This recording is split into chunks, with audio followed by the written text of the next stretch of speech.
Give me thumbs up. Yes, now we're on. Jamie, you're muted. I know. All right, boom. All right, perfect, bro. Perfect. That was a pretty good transition. Yes. Good transition. Hey, wait. Are you all hearing the same thing? Wait, no sound. Oh, no, we're good now. I was muted. That's why. That's the only reason we were muted. All right, let me share this out to the groups now.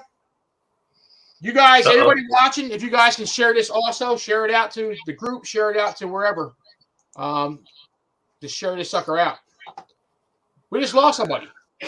John Sacco. All right. Let me get into the page. I'm going to share it out myself. Everybody share this out.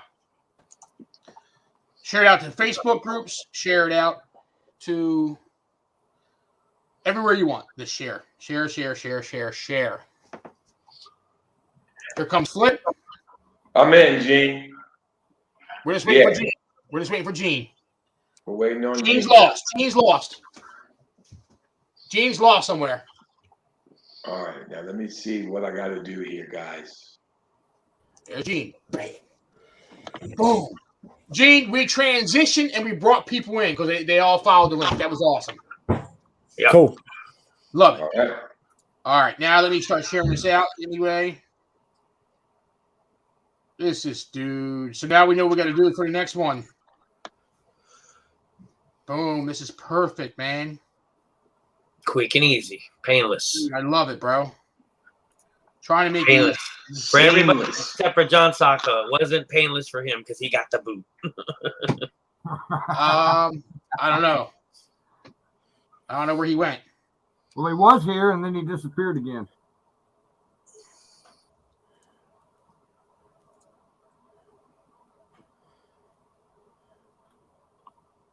All right. Yep. So we got the feed going. Why can't I share that? All right. Man, there we go. We're good. We're live, man. Everything's good to go. We got sound. Everything worked. Oh, here comes John. You got the one in pressure washing motivation locked down. I can't share it. No, you can't share the motivation. You can only share out of off the page. Oh, I got you. Motivation, because that's why I go live on the page, because the groups are all private. You can't share out of a group. You got to share out of an open source. So the Professional World Mobile Cleaning Association page is an open page. So we can share that out. Oh, okay. So, but we're live out there, dude. We got it out. It's up. We got it. All right, cool. So that was pretty cool, man. I like the way you can do that. You can actually have multiple StreamYards going at the same time. That's nuts. It's nuts. All right, let's see. I'm going back into the bidding. I'm seeing what we got, if we have anything happening over here. Let's keep this going, guys. Let's go. Oh, We shouldn't have hinted that we may possibly end early if we hit the 10,000 because these guys ain't gonna let us do it now. They don't wait. Oh, y'all waiting. We're gonna wait till the last minute. Now we ain't leaving early anyway, guys. I'm only messing around. If we run this thing up, we'll do more stuff, man. We're committed to 24 hours. We are committed. Okay, we're committed. We got everybody here. Why does the screen look different? Because we don't have everybody here. Who are we missing? The commish, and we're missing Lewis. He's gone too. Oh, yeah, I see Lewis. See that, dude? It's not even. We've only been on for 8 hours. I'm here. I'm just texting. I was just talking to Don Meter. See. Oh, okay. Is Don later? All right. Yeah, we get him on later. That'd be awesome, bro. Yeah, he's working right now, so he's gonna let me know after he gets all set. We got all the time in the world. I told them. I said I told him. More hours. Time, brother. 16 more hours. I'm sorry, 16 more hours. Are you gonna make I wish I could share. I'm gonna make it. Like you can do TikTok on the you can do TikTok on the computer, but it doesn't show you those battles. Because if you guys never seen this stuff before, dude, like in the middle of the night, like at nighttime, like 11, 12 o'clock at night, it gets crazy, bro. I'm gonna find a way to show you this shit tonight. You're gonna be like, what's going on here? It's crazy. Okay. All right, got it. Yep. There you go. I went live for like 5 minutes. I went live for like These 5 guys are minutes on battling right TikTok. now. So this is two guys just standing there, and people just giving them gifts for no reason. People are taking their hard-earned money for no apparent reason and just giving it to these Just giving it to these people. Now, I can see it was entertainment, right? Like, so Don's doing this thing where he does gaming, right, on Twitch. I can see that, dude. That's kind of like entertainment. People are watching that game. These guys sit there in their damn chairs and be like, let's go, let's go, let's go. And they get money for that, man. We should do a battle tonight, bro. Dude, I'm just at a loss. I really am. I'm at a loss, dude. It's too funny. I'm at a loss. I tried to share this stream on my Twitch, but it wouldn't let me. Yeah, I'm at a loss, dude. This happens, bro. Oh yeah, here. Let me share this one. I just what I was just talking about. Yes, I'm sorry. This. I screen recorded it to show the idea, but I'm telling you, this is $1 billion idea. It really is. Hold on, see if I can find it here. Dude, we got somebody that's going to be joining us. I think is going to drop a little bit of some nuggets for us too, because he just said was the link change. So he must have been trying to come on because he said that you guys changed the link on the new stream. We have the you guys coming on here in just a few, right? Huh? Squeegee guys are coming on here in a few, right? Squeegee. Oh, when are they coming on? Between 5 and yeah, Squeegee guys getting ready to come on. Yep. Yeah, 7 more minutes. Hold on, let me tell him.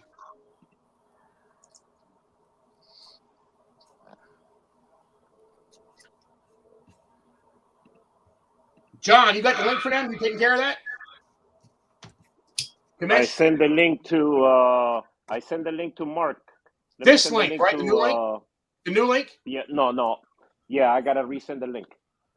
I'll do it right now. So what I did was like AC Locker, I sent him the link yesterday because I was able to go to StreamYard and take the link from the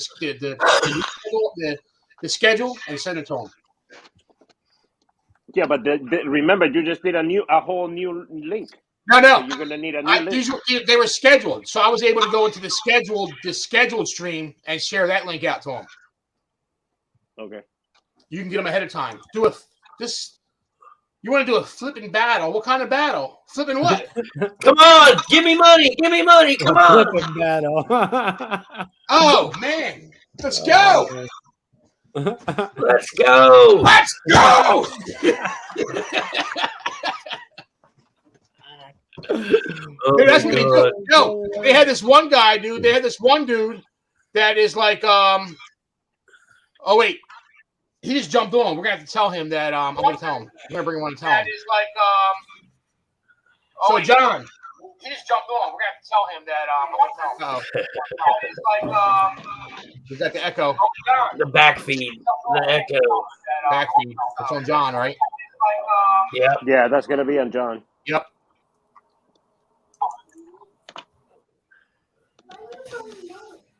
Can you hear me, John? I don't think you can hear us. Well, he could because he was So that playing the sound. That's what's coming back through his mic. Yeah, but he must have did something new to that. I was going to tell him. Playing the sound. That's what now he can hear you. No, I don't think they can hear you when that's happening because you don't get reaction. Hey, John, can you hear us, John? Is that better? Can you hear us? Can you hear us? Yeah, I killed my volume and now I'm trying to adjust it so I don't echo. All right. So I got to tell you, I tried to message you. We got in 5 minutes. We have a scheduled guest coming on, the window cleaning guys. But I want to get some time with you somehow tonight because I know you got some knowledge you can help these guys out with also. So we got to figure out a time. He's getting a lot of feedback. Yeah.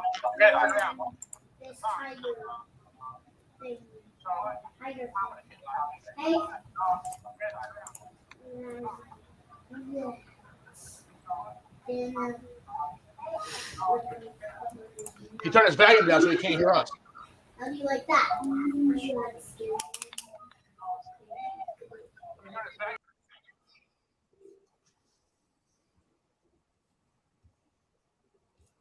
This is weird. This is happening today, man. Yeah, I think it's just StreamYard. It's just headphones will fix it though.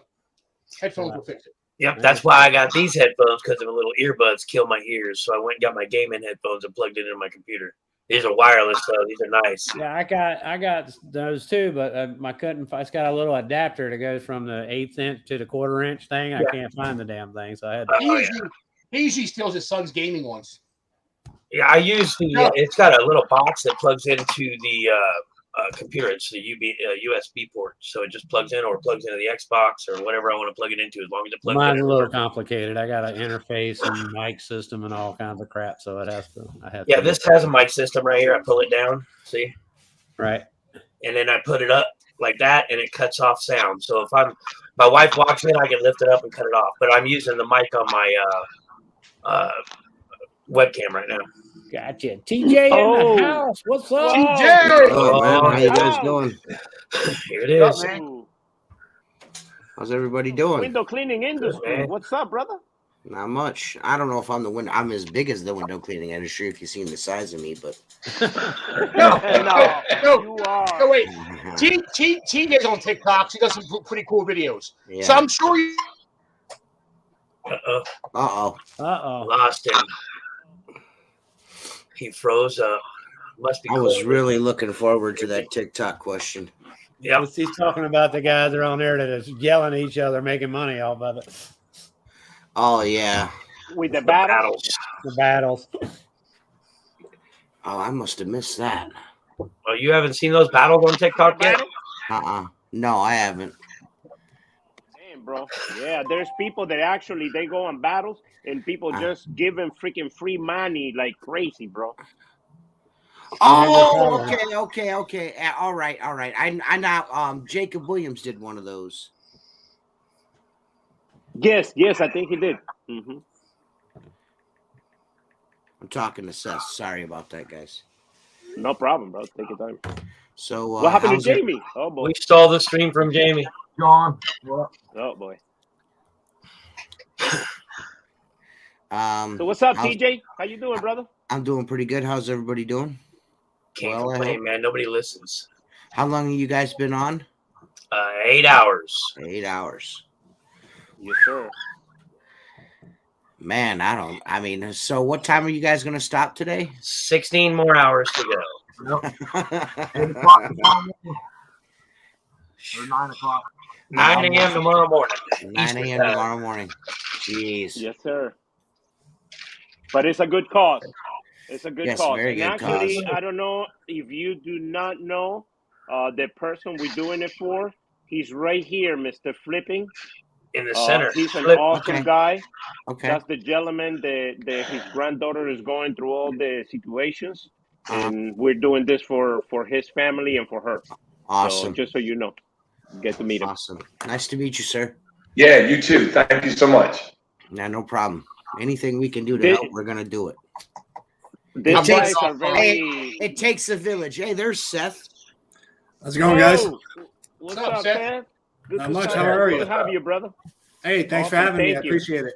No, thank you for coming, bro. Thank you. No problem. Anytime. No three amigos tonight, just the Big Dick Bandits. That's our professional tag team. Our tag team. Professional wrestlers. Professional wrestlers. Yeah, we stuff socks in our trunks.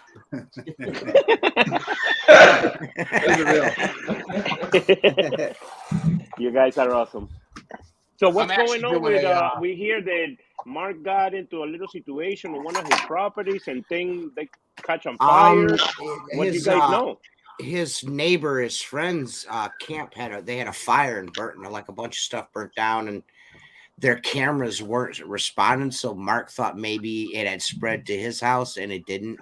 I think it was just a good way for him to like, hey, we're gonna do this, and then skip out, and then have me and Seth do it for him instead. Yeah. I still think that's what happened. Yeah, me too. What happened? Well, right. Well, no matter what, we got two awesome guys here supporting this awesome event we're doing. They're from the window cleaning industry. If you guys don't know them, Seth right here and TJ right here. They have the Squeegee Light podcast, and it's one of the freaking awesome podcasts that I've joined for the last year, I would say. Oh, so yeah. y'all got to join them and see what they're all about. I mean, I would say there's about 75 years of experience combined, between the three of us. So, I mean, there's some nuggets here and there. I mean, it's mostly fart and dick jokes, but I mean, it's, it's just guys, that, and a community for that matter that, just we get together and talk, share like-minded ideas and bounce ideas off each other and vent. And, it's been pretty nice. It's been it's going on 4 years now. We've been doing it. Yeah, so pretty close. And you guys make fun of a few. I've heard a few podcasts. It's funny. well, we don't go out looking to do that. It just kind of sometimes, things happen and people like kind of do things that like need to be talked about. You know what I mean? Sometimes, because this is both of these industries are not, this isn't, the carpenters union or the auto workers union or anything like this. Is a small industry. I mean, relatively speaking, the window cleaning and the pressure washing industry for that matter. And, there's only so much room for being a goofball before somebody's like, hey man, you're being a goofball. Why don't you stop doing that? There's a lot with a lower grade point average, lower than the, the doctors and the lawyers that have the lowest grade point average, right? Yeah, that's true. That is true. Now we appreciate you guys coming on, man. You guys are awesome. It's like Thanks, those two industries have the lowest grade point average. Yeah, I would. Yeah, and doctors. Yeah, it's the truth. It is. One of the kid I went to school with, he's now a lawyer. Man, he was a goofball. Man, that kid was a goof. And he told me he was a lawyer. I didn't believe him. I thought he was lying to me. I was like, no way. He handed me his car. He's like, hey, if you ever get a parking ticket or anything like that, give me a call. I'll take care of it. I was like, cool, man. I would have never in a million years have guessed that this guy's an attorney. People can surprise you. Yeah. Appreciate from Japan taking. Look at that. Thank you for listeners from Awesome. Japan. Yeah. Welcome, brother. For sure. No, that picture is dope, bro. TJ right there. You got that neon thing. Oh yeah. One of my buddies made that for me. He makes those. That's pretty Nice. cool. Yeah, it's nice. It is, He right? makes those. He'll take your company logo, put it on the glass. It's like a bar light. My dad bought it for me. You know what I mean? And Nice. That's LED light, right? yeah. Just he's got an LED strip behind it. It's just like a shadow box, and then he just A guy around here thought about having one made. yeah, they're cool, man. I like it. Yeah. I mean, I haven't turned it off since I got it. You know what I mean? So it's like, the gift that keeps on giving. Yep. Right? Yeah. It's that extra 50 cents a month on my electric bill. You know? You can go on TikTok and make that back, man. You get some battles, bro. Man, I'm not good at. I mean, you guys know how I do things. I wouldn't be good at that. No. I would be awful at that. I don't know, dude. I'm kidding you. The guys that are winning all getting all this money there, bro. They don't do nothing but go in there and talk shit. They talk smack. That's all I do is talk smack and jump up and down, let's go and show fake money. They order that fake Hollywood money shit, show it all around, and they jump up and down and have a bunch of fun. I got an inside track on money. I just asked Seth to loan me a couple grand, and I just put you around. Hi, Seth. Right. Seth's got all the money, man. Seth's got all the money. And if Seth don't, you just call Mark. Hey, yeah, one of the two. Mark definitely's got the hookup now. Yeah, Mark's. You just got to get past Katie, and you're all right. So. Yeah, well, I tell you this, you really can't. I mean, we just got done saying that Mark said is one of his properties, so that's all you need to say. Yeah. Put the link. The garage bigger than his house. Okay. Can I ask Flip, how old is your granddaughter? She's 3. Okay. Yeah. Man. That's tough, man. Yeah, it's tough, man. When we got the news in January, right after they had my son and his wife had their 4th child in December, and then this happened. So yeah, I can't imagine. I cannot imagine.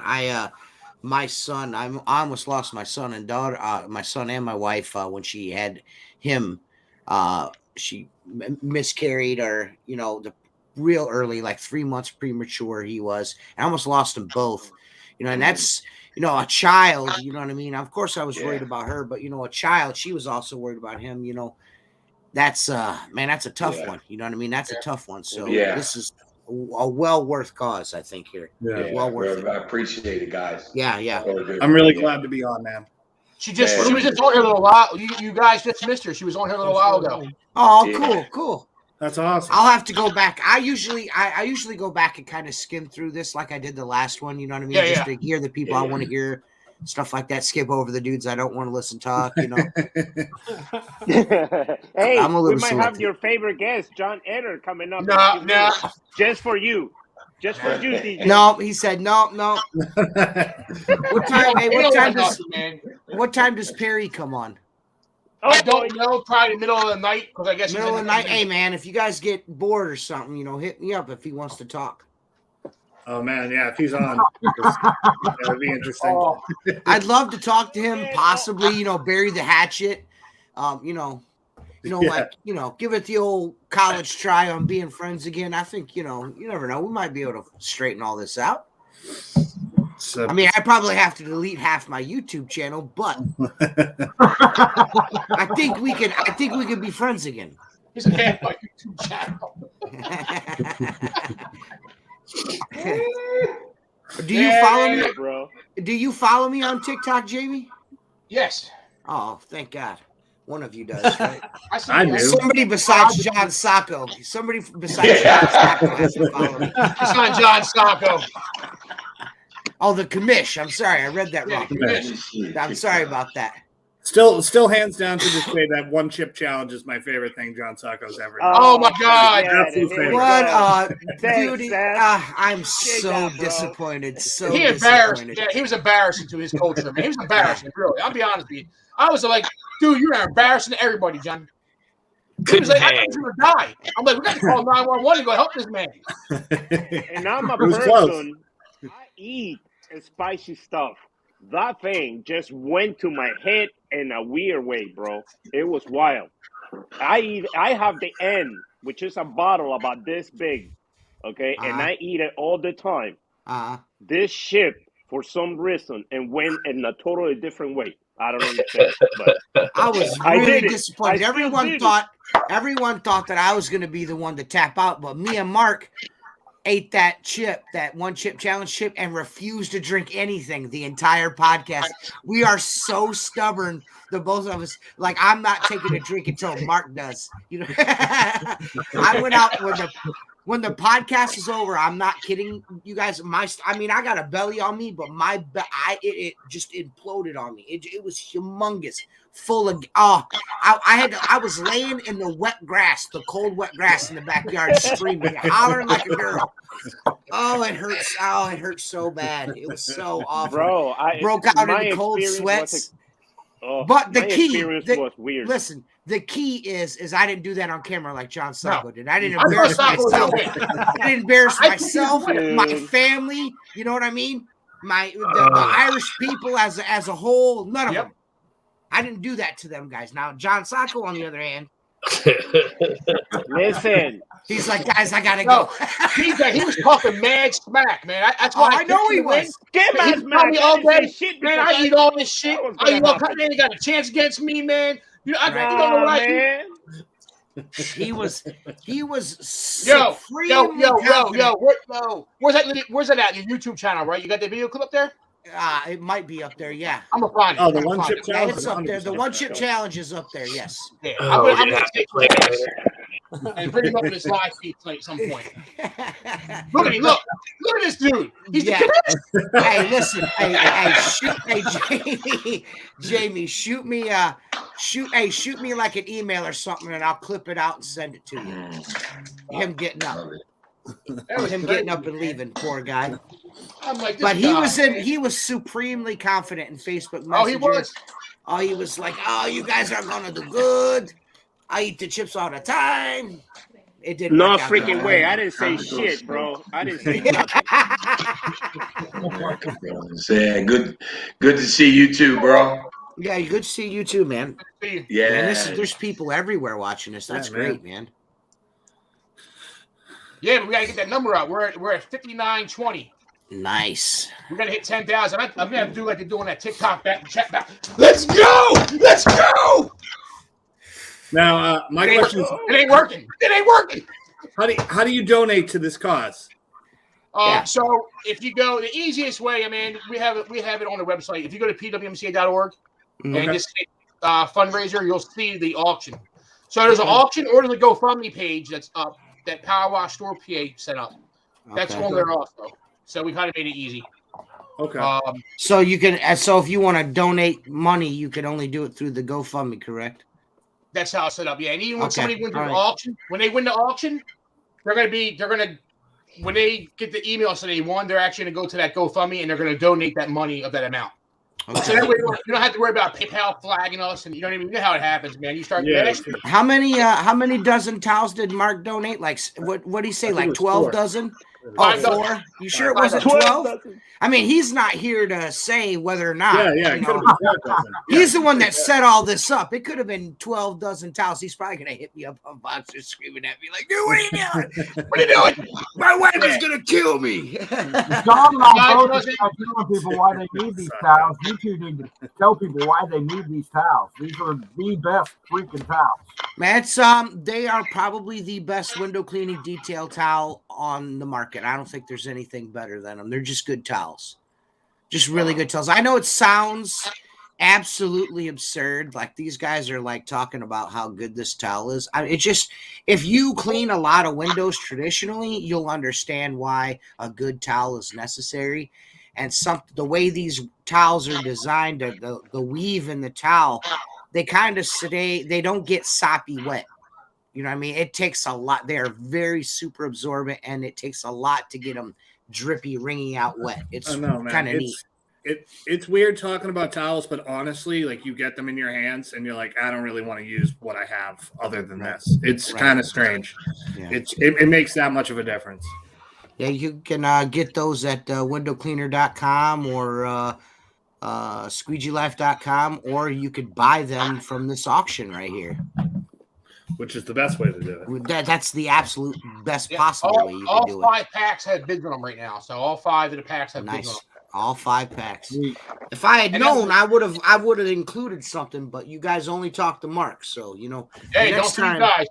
It's not too late. The next time, the commish, you maybe reach out to me and say something to me about it. Hey, Jamie's sitting right here at the computer. I was already as soon as Mark said something, I was like, oh well, it would. Funny, cool. Hey, listen. Now that you throw me under the bus. Okay. Funny thing is, I sent DJ a message saying, "Hey, buddy, what time you want to come in?" And he goes, "Talk to Mark." Okay. That's because Mark set it up, guy. What do you mean? So here we go. I mean, I don't know about the buses we're under or anything like that. I don't know nothing about it, man. You messaged me yesterday about this at 11:37 a.m. yesterday, which was a Friday, and I'm here on a Saturday. You know why? Because I'm a man for the community. I'm a man for the people.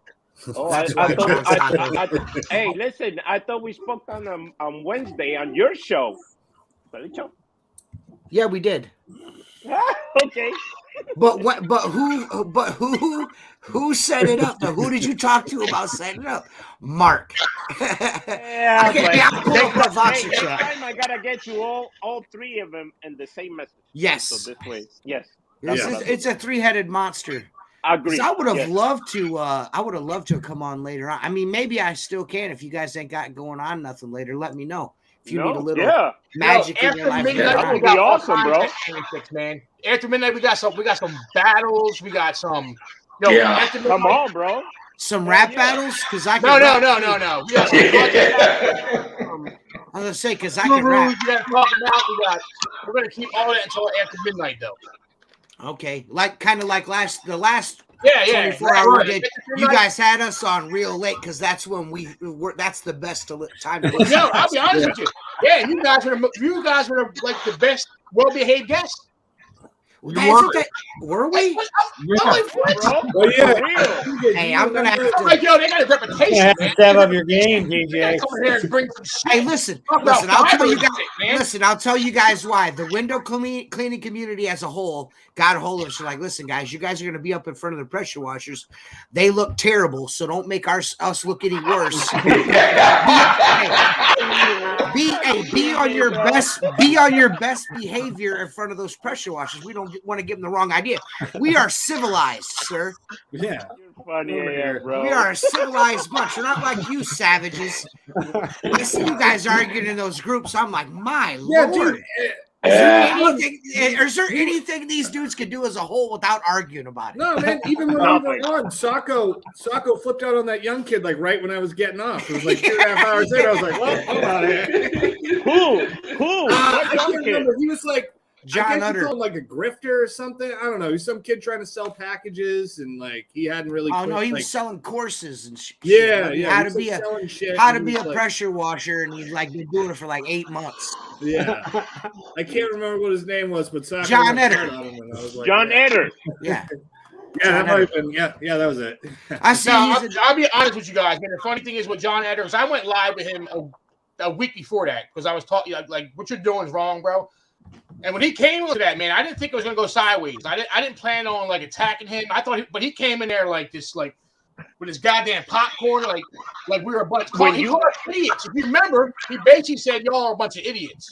We all had before this all started saying we weren't going to start this thing. Yeah, I had no plan to start with him, man. Like when you guys left, the shit broke loose, bro. Jamie was like, "Yeah, man, that was bad. That was a bad night, man." Well, hey, man, we might have wound you up a little bit. I think you might. No, it was him, bro. Man, I think that's Sacco, you just cranking the little turn on it. This is let him go and see what happens.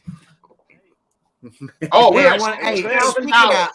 speaking of TikTok, I want a big shout out to the pressure washing punks. I think they're great on TikTok. They're awesome. I love those guys. The PWP. I really dig the PWP. They got banned on YouTube because of did they? Copyright. Yeah. Because they keep they hit him on copyrights. They hit him on copyrights, bro. Yeah, some dudes, you gotta be if the PWP needs some tips on how to get by that, because I took a bunch of Lee Burbridge's video from him and Perry's like rendezvous at the airport, and he tried to hit me with that copyright stuff, but there's a certain way you got to do it. You got to know what you're doing when you're doing it. So, you know what I mean? So, dude, I always think it's interesting. Like, if you took a sound file and put it on your video, they'll kick the shit off. But you can put it on the damn radio playing in the background, and nobody messes with it. Right. So TJ, TikTok took one of my videos, they muted it, and I put it up again. They muted it immediately, saying I'm violating copyright. Right, dude? It was a song that was written for me. Look, I'm not gonna play the whole thing, but look. PWMCA Orlando Expo. You better go to this event February 23rd. Dude, they won't let me put it on TikTok. They hit me. I'm like, yo, what are you talking about? You want to know why? It's probably because of the PWMCA. You think they don't? Yeah, they don't know. They especially the big words that say PWMCA. That could be like pro-white people or something like that. And they're like, you're not having that. I'm just saying. I'm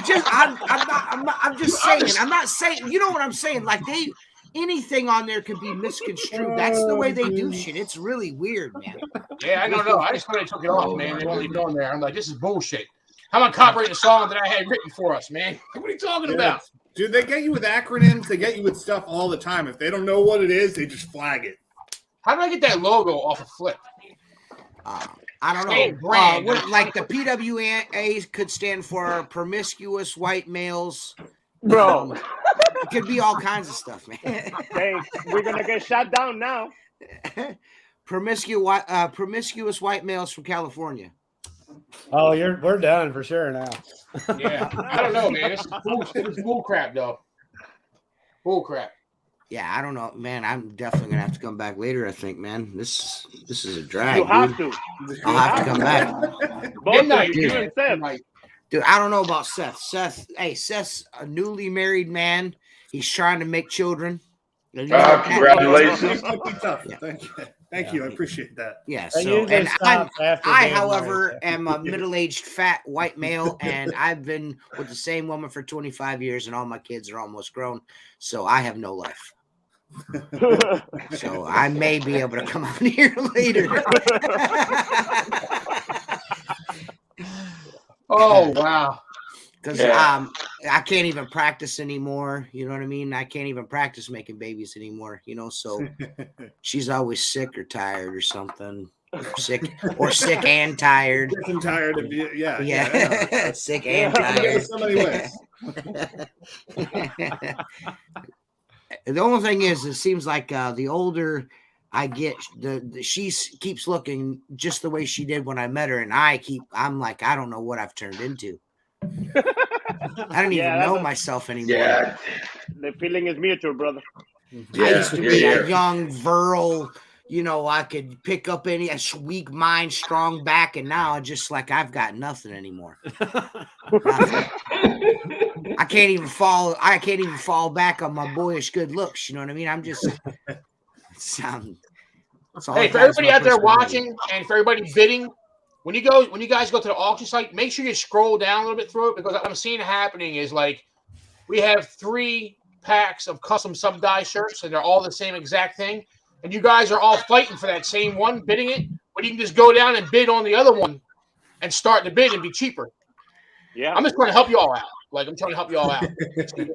Or you guys can start a bidding war on all 4 packages at the same time, because that's what we're trying to do, is get as much money as absolutely possible. Absolutely. Start a bidding war. Yeah, you cheap bastards. Oh, if I bid on it, I get the signs go after it. They don't like me, man. If I bid on something, somebody don't want to win. That's why they're all bidding on the same one. Don't fake the funk. Yeah. Hey. Yeah, I don't know, man. You play Russian roulette, you might get caught with that bullet, though, right? Yeah, I like the way Mark Tanner did it when he was trying to win that pump, that soft wash pump he won last year. Well, he didn't win last year. He's like, just tell me how much it takes to buy it. I'm not bidding with this guy. Just tell me how much I need to give you. You're talking about the box, the 12-volt system box. Yeah, that 12. That's what it was, a 12-volt system. I just like the way Mark handles things. You know what I mean? I just like the way he handles himself. He's like, listen, I'm not going to fight this guy for this thing. Just tell me how much it's going to cost. Yeah. It's like, that's not the point, Mark. The point's to raise as much money as possible. Well, just tell me how much I got to give you to get it. All right, dude. So it was great. Yeah. Vic, is Vic Irish still watching? Vic Irish, if you're still watching, comment in here so I know. So Vic just sent an email. He had a question. He won the PWMCA membership that we have by now, but he doesn't see a way to pay for it. Basically, if you win, if you're told that you won something, you get an email saying you won. Just go to that GoFundMe link that's on there. There you are. You're watching. There he is. Just go to that GoFundMe link, Vic, and pay that $150 to the GoFundMe. That's how you do it. Nice, man. And Vic's giving away one of his tips too. I just got to get it up here. I got to get the picture. All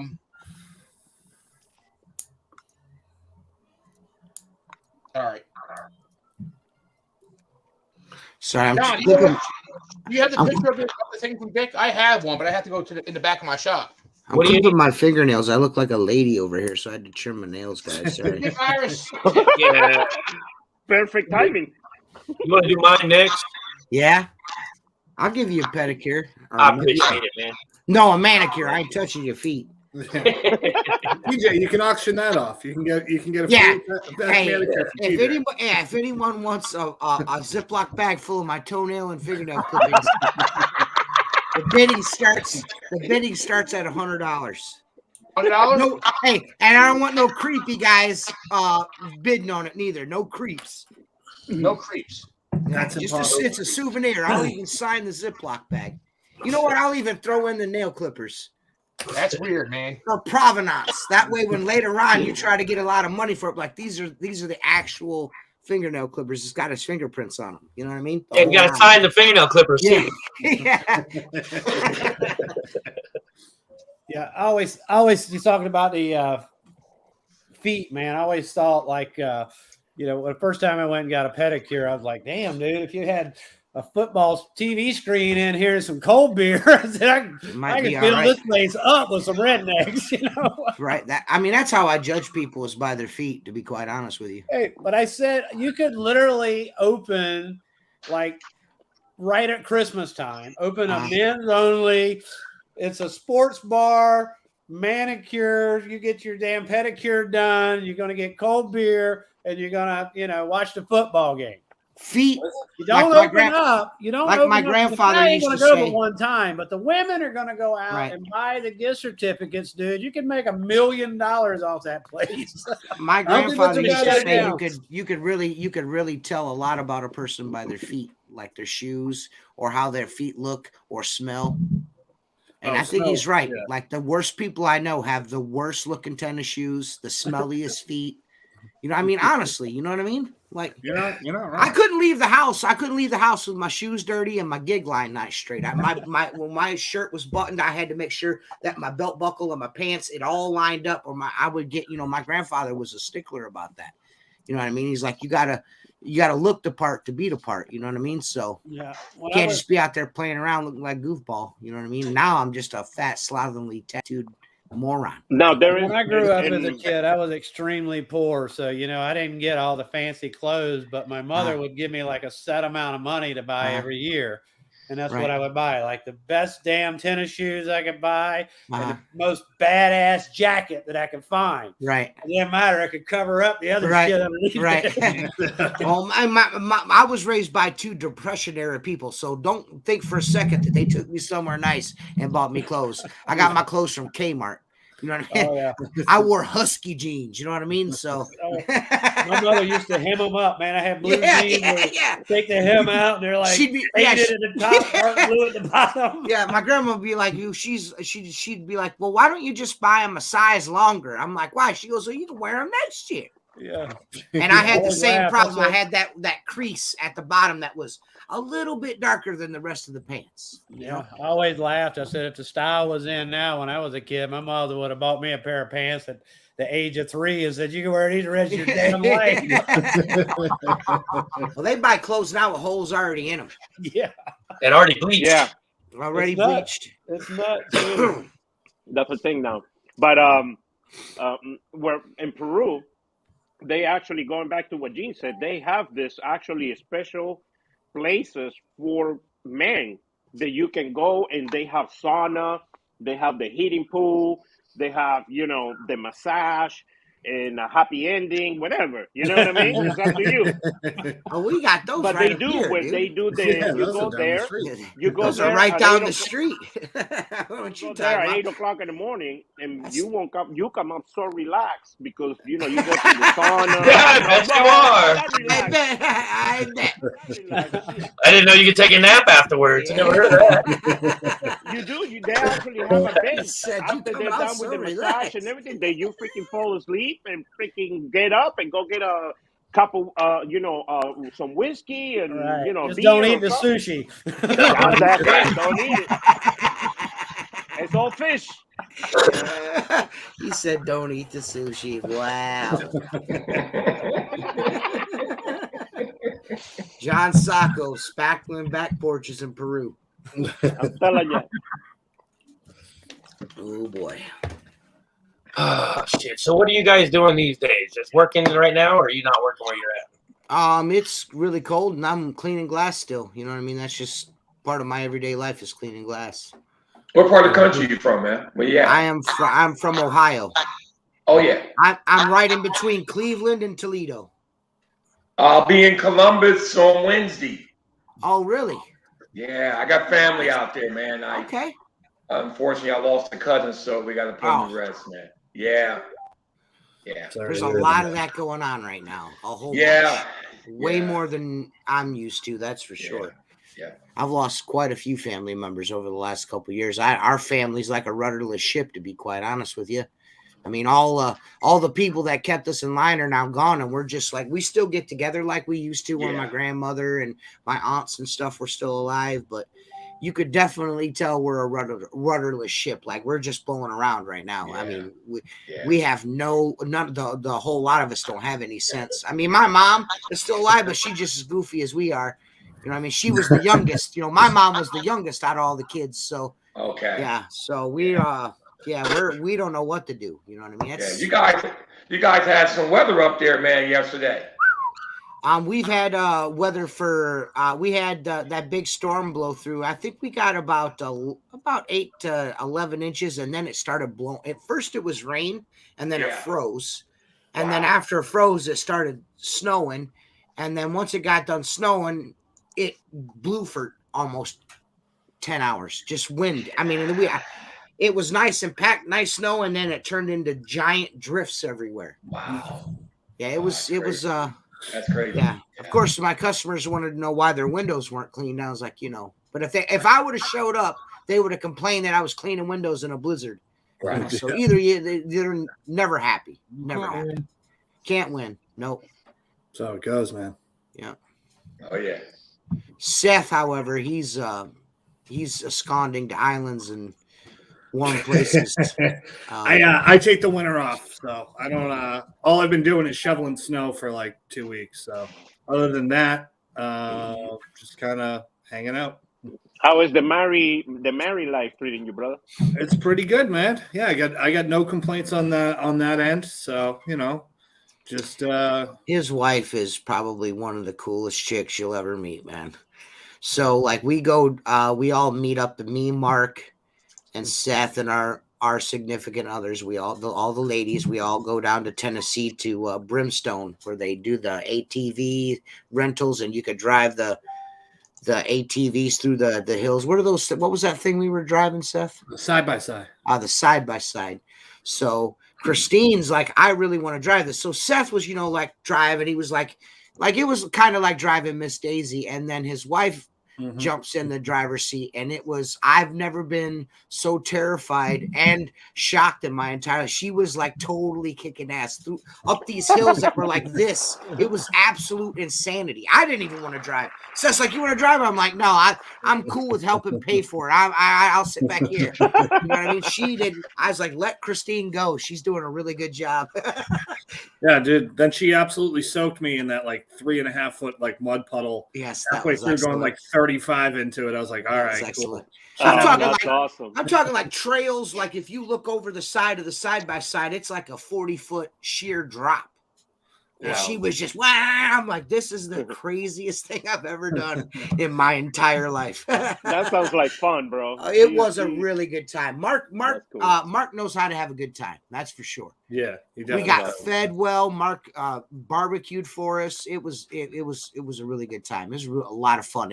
So you were really lazy then, right? Because you sat in the passenger seat, didn't even have to drive. You were being chauffeured around in a cart, 40-foot drops. Yep. And you got fed, so you were sitting on the couch just eating. Yep. And I drank all of his moonshine. And when I say I drank all of it, I'm like 90% of it I drank, because his wife kept insisting that I drink it. She's like, you're a lightweight, and just kept handing it to me. Yeah. I woke up the next day, I felt like death, which I think was there. Yeah, it's fun, like watching her challenge his manhood. I'm like, this is going to go really poorly for him. So this is going to be great. So Mark's wife, liquid IV for the morning, and Mark's wife, she set out to break me that evening, and I went along with it. But I woke up the next day, I felt absolutely terrible, and then I had to drive. How many hours were we in that side by side? Like 8 hours. Yeah. Oh. I think it was like 6, and then we were up on the top of the mountain for like an hour and a half eating. Yeah. Something like that. Dude, if you got a hangover and you got to go up on the top of a mountain, that must have felt like bad, bro. We had lunch up there. Mark and his buddy made us lunch on the back of the side-by-side. We ate looking over the views of the Smoky Mountains. It was cool. It was really cool experience. Yeah. We're like a family, I'd say, kind of a little bit. Yeah, at this point, cool. Yeah. The squeegee life. A little dysfunctional, but a family. Yeah.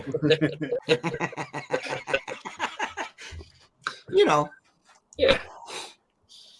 That's awesome. That sounds like fun. 16-hour live. Oh my! And you guys have been since 9 a.m. yesterday or today? This morning. Today. Yeah. 9 a.m. 5:30 now. Started at 9. So that is commendable.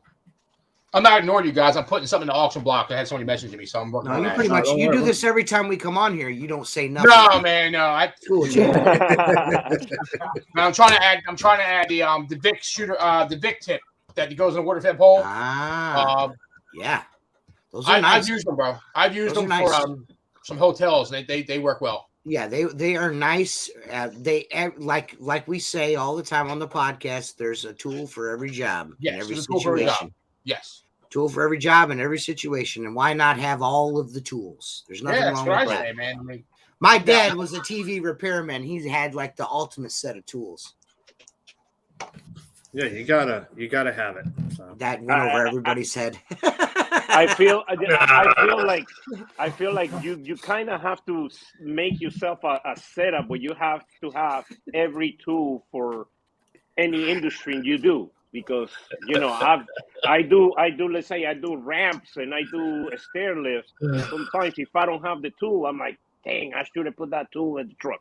And that's the moment that I need it. He had tools too, but I didn't like. What? You're breaking up.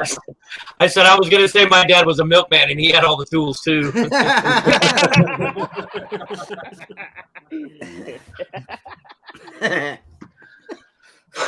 Oh, Lord. Oh, Don. What, Jamie? Come on now. Papa Don. Here you are ignoring us again. Look at you. Yeah, no, I'm putting an image up there. Man, I'm just about finished right now. I'm just putting an image in, bro. It's done. There you go. All that nerdy stuff on your other computers, what you're doing. Keep in mind, guys, this is the Vic Super Tip. So, good tool. Yep. So if you look at if you see it on the auction block, it's going to be basically the Super Tip, but he'll build it any way you want. So if you guys win the bid, you get the Vic, and he'll hook you up, man. He'll build it, whatever you want on it. So it's cool, man. I might lose you guys. I'm going to try to put my Wi-Fi back on. When I lost you guys, something happened to my Wi-Fi. So right now I'm running off my phone's hotspot. So I don't know if I should do that for 16 hours though. I don't know. We keep losing different people's cameras too because they don't like you. I think guys are shutting them off. When you got that spin on it, I had it off a minute ago. My wife followed me in the other room, and then my daughter called. But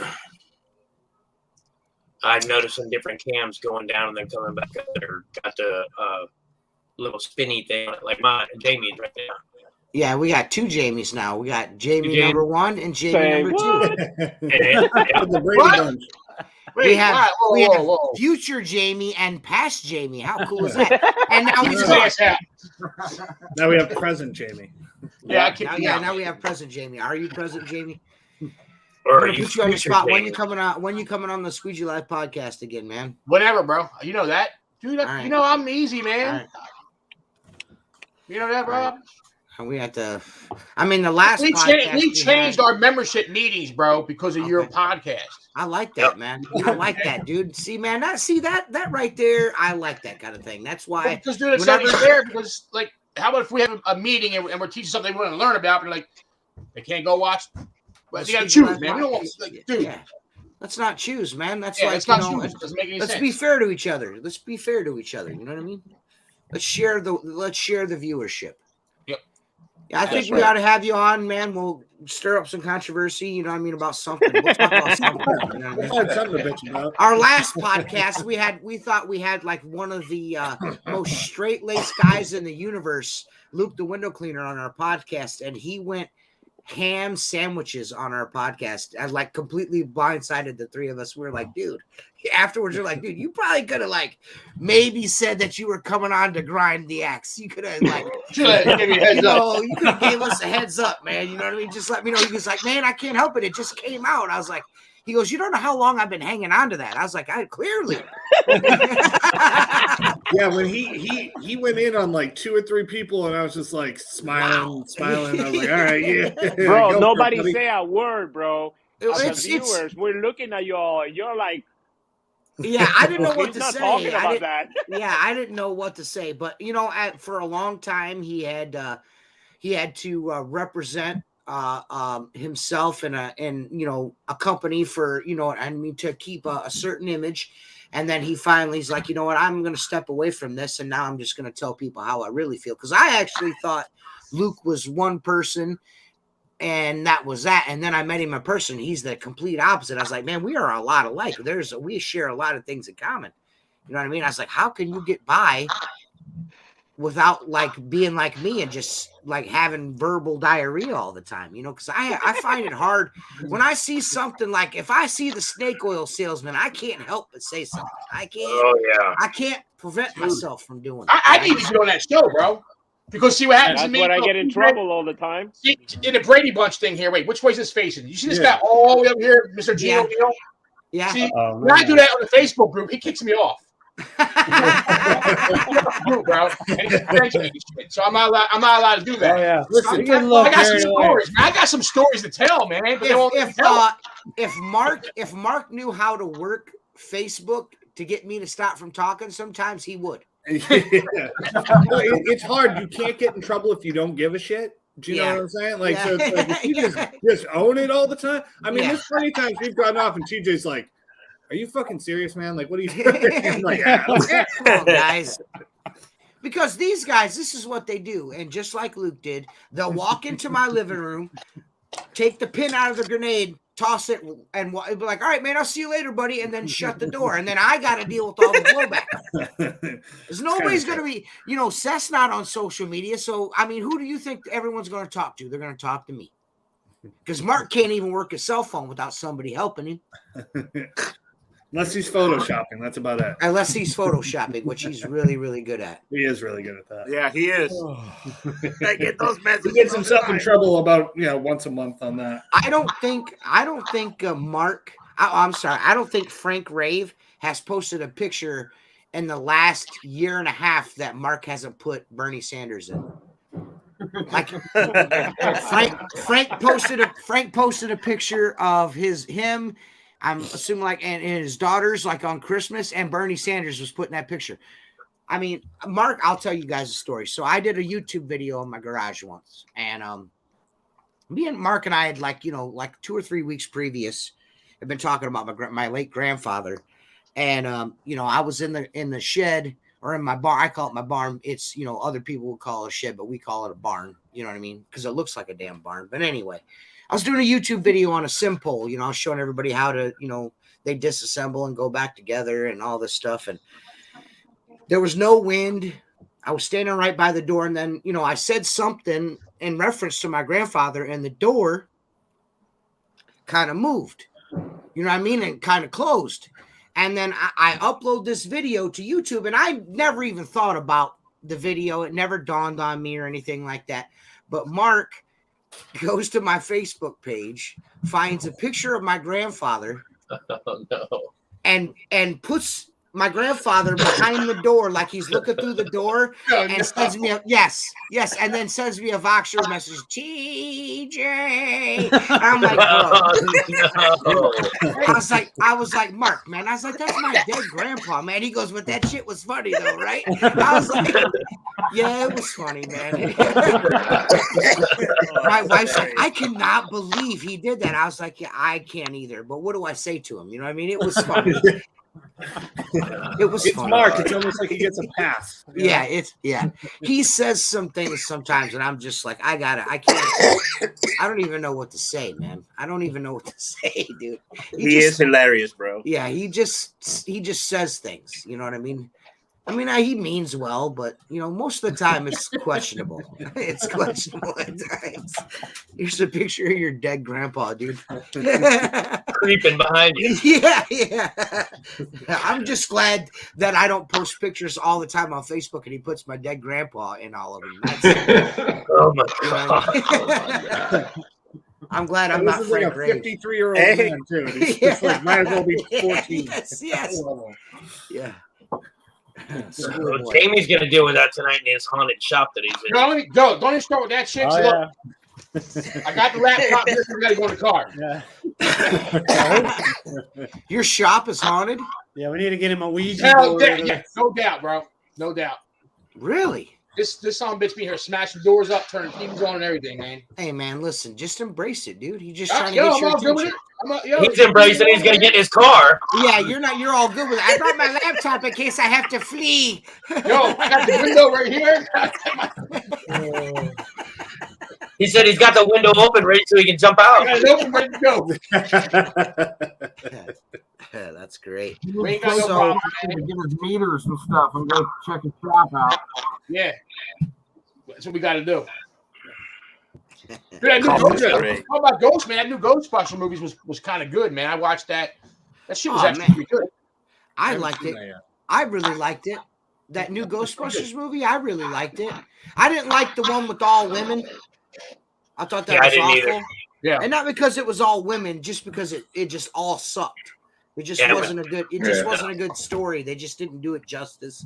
But the new one I thought was excellent. Yeah, Ryan, just let me know when, so I know which link to send you. Because if it's on this 8 hours or if it's on the next 8 hours, yeah, just let me know when, and I'll send you the link. Nice, man. So who's going to be the drunk guy to come on at 3 a.m? I don't know, man. Seth. He's already started, so we got it covered. My wife works till 8 o'clock today, and dinner is already all set, so I don't have anything I have to do for the rest of the day. That was funny last year, man. Yeah, when Seth's ready to say some stuff, when he starts drinking out of the side of his mouth, you got to watch out for that. Yeah, when I resort to a little kid drinking, you're in trouble. That's Seth's tell. He sticks the can up to the side like this. All out of the side of his mouth. All my brain cells have gone till just talking shit. Yeah. This is Seth. He's ready to talk. Yeah. There we go. Sideways gang. That's exactly how you do it. Sideways gang. Oh shit, another gang in town. Right. Join the club. Gang, but we're okay. Yeah, my wife bought the moonshine, but I'm not touching it tonight. Ooh. I love about Seth. The thing I love about Seth is that when he's so quiet, bro. He's like so polite and everything. After a couple of drinks, bro, he is funny. Yeah, it comes out a little bit. Yeah, the little Scotch Irish in me comes out, and I turn into a little ball of hate. So yeah, it can happen. It can happen quickly. Exactly. You're doing moonshine. I'm just glad he thinks I'm polite and nice regularly. Yeah. Most people don't think that, so I'll take it. Well, this is the first time I've talked to you guys, so I didn't know anything about you except for the podcast, so I know what I've seen. Yeah. It's I wouldn't say nice guy. It's funny because Mark is like in public is kind of the same. He's very like childlike. But he's way more helpful in public than he is on the show, I would say. So Mark's one of those. TJ's pretty much a straight shooter, and I think I'm a lot different in person than I am on the show. But I don't know. Yeah. Oh, here comes the YouTube spam. Oh yeah. Hey Emily. They make it pretty easy. You see this thing? Block user. Boom. Done. See ya. Well, you just got to wait for Kim Commando to come on here, and you'll be good to go. Well, earlier somebody said that needed help for their mom was in jail. Were you scared having them come on, Don? Were you like, what's going to happen? With these guys? Nah. Yeah. No, if you were saying like ours. I was waiting to laugh, man. The last time I watched their podcast, I was cracking up. I got about 15 minutes in, started having a cough and shit, and I had to turn it off. I was laughing so freaking hard. Well, yeah, man, it's hard to be on there when Mark and Tim are both ripping. I have a difficult time like trying to hold it together. So Mark and Tim? I mean Mark and TJ, my bad. Thanks, buddy. The ghosts of past. Ghosts of Christmas past. Yeah, man, I'm just trying to play it cool, man, because it's still early. The kids are still awake. You know what I mean? I gotta be, you know what I mean? I gotta handle myself in a professional manner on here. You know what I mean? Later on, you guys get bored later on, you need some, you want to hear we'll talk about everything. Whatever you guys want to talk about. Comedy show. Hey, if you guys want to talk about the last podcast, we can talk about the last podcast in depth if you'd like. You know? We can get to the root of the issue. There's some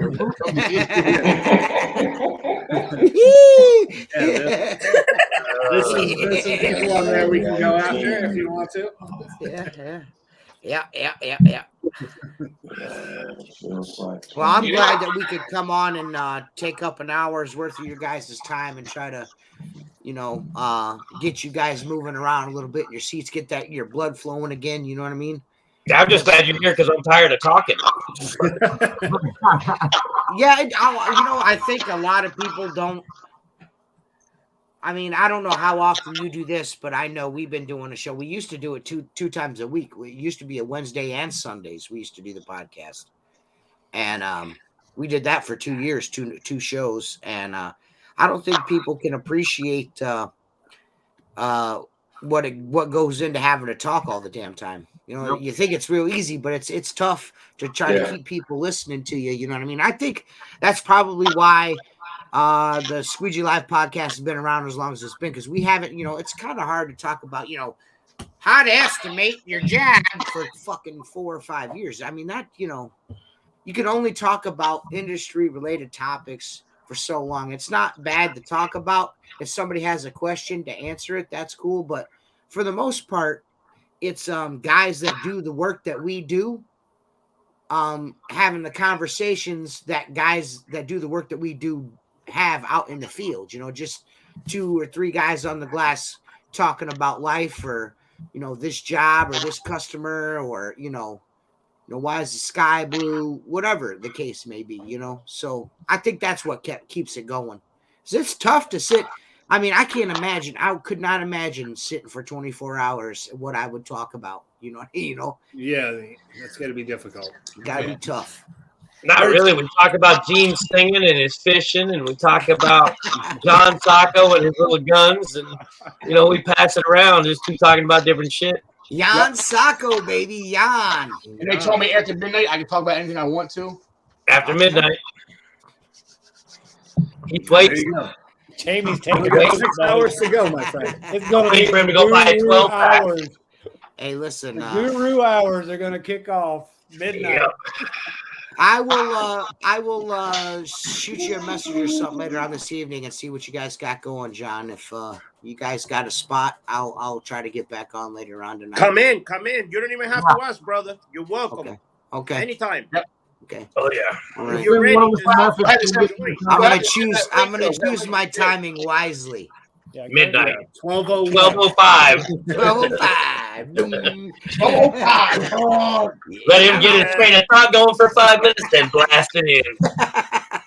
You better go do some homework, TJ, on all the gurus to catch up with Jamie, because he's gonna be ready to fall. Trust me, I got some for you, I don't TJ. say. Hey, I don't say a whole lot. I don't say a whole lot on social media anymore. I just try to stay away from it. But trust me, I'm watching all these dudes making their moves. You know what I mean? Trust me. Numbers don't lie, man. I'm just gonna say that. Numbers don't. Don't stop being so goddamn gullible, because numbers don't lie. Numbers don't lie, baby. They don't lie. There you go. You can tell about the first 5 minutes of talking to someone whether it's real or not. Yeah, we've had a lot of dudes on our podcast that they come on and they try to do what they do on YouTube and their edited videos and stuff, and they try to do it on our podcast, and their numbers don't add up. Their numbers don't add up. So when you're on the spot and we're talking about it and you embarrass yourself live and you don't realize you've embarrassed yourself live, you're just a narcissist. Yeah. Yep. Too many of them out there now. They're popping up out of the woodwork. Yeah. We'll talk about that after midnight. Yeah. We're going to save that for later. We're going to save that one. Well, if TJ comes on, I'll come back on. So. Yeah. All right. Oh, yeah. Seth will be drunk. This will be good. Oh, yeah, fun, man. Yeah. I'll go get and maybe the house isn't burnt down in right.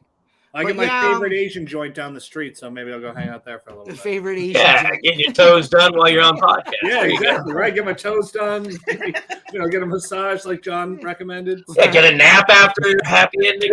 Right. Yeah. You leave so relaxed. Yeah. Okay, John. We know. Me so horny.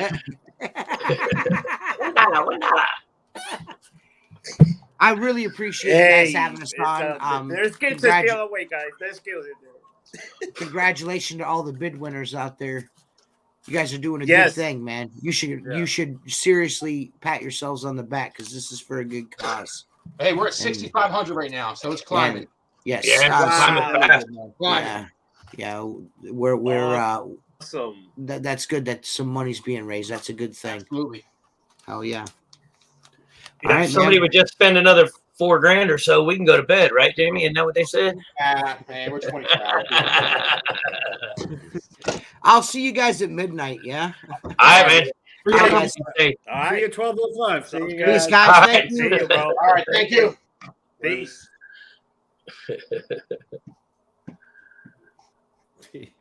TJ, something else, man.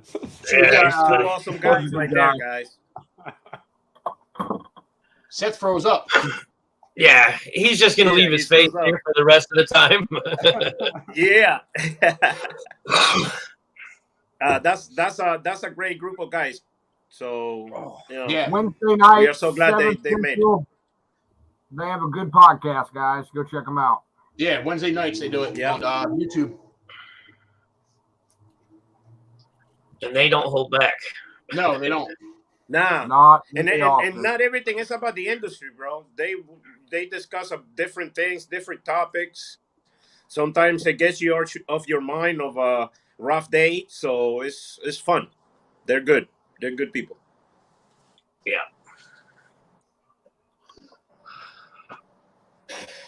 Oh, so what's next, guys? What are we doing next? Who's coming next? Who do we have up next? AC. It's not until 7. AC's at 7. Oh, it's only 6? It's only 6. So if anybody wants to join us, let us know. We'll bring you in. Who was it? It was supposed to going to join before they came on. Who was that? John. Coming on. But I don't know what happened. He was having problems with the system. So. Okay. Yeah, just got to tell everybody to get earbuds or something to start, and then work the problem out. Yeah. I mean, sometimes it works. Sometimes it's just weird. I don't know, man. It depends on how your system's set up. True.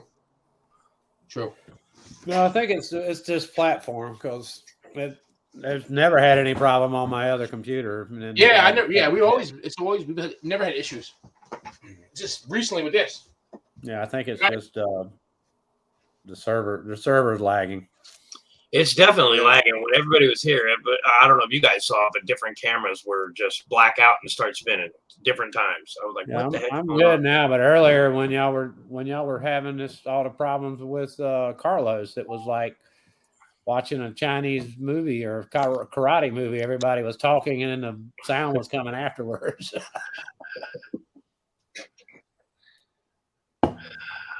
Look at Jamie, got a gaming chair going on over there. It looks like. Oh yeah, look at him. Surprised you don't have speakers in it. How we looking here? I'm checking the GoFundMe. We're at $18.50 on the GoFundMe and $65.15. Oh, $65.25 now. Somebody just bid. That's what that noise was that Jamie just got outbid. I guarantee it. So I think what happened, Gene, was I think with all the COVID and stuff, I don't think these platforms were ready. These live streaming platforms, I don't think they were ready for their servers were not ready for that. Like Be Live, remember Be Live was awesome, man. Awesome. And then all of a sudden it grew and it just turned to be it was horrible. Zoom's got it locked down, man. I'll be honest with you. But we couldn't do this on Zoom though, because we couldn't see the comments, so it would make no sense. So let's you know what? I'll bring up the bids and stuff since we got some time here. We'll start going through everything a little fast. Yeah, see where we're at. I was just looking at the numbers.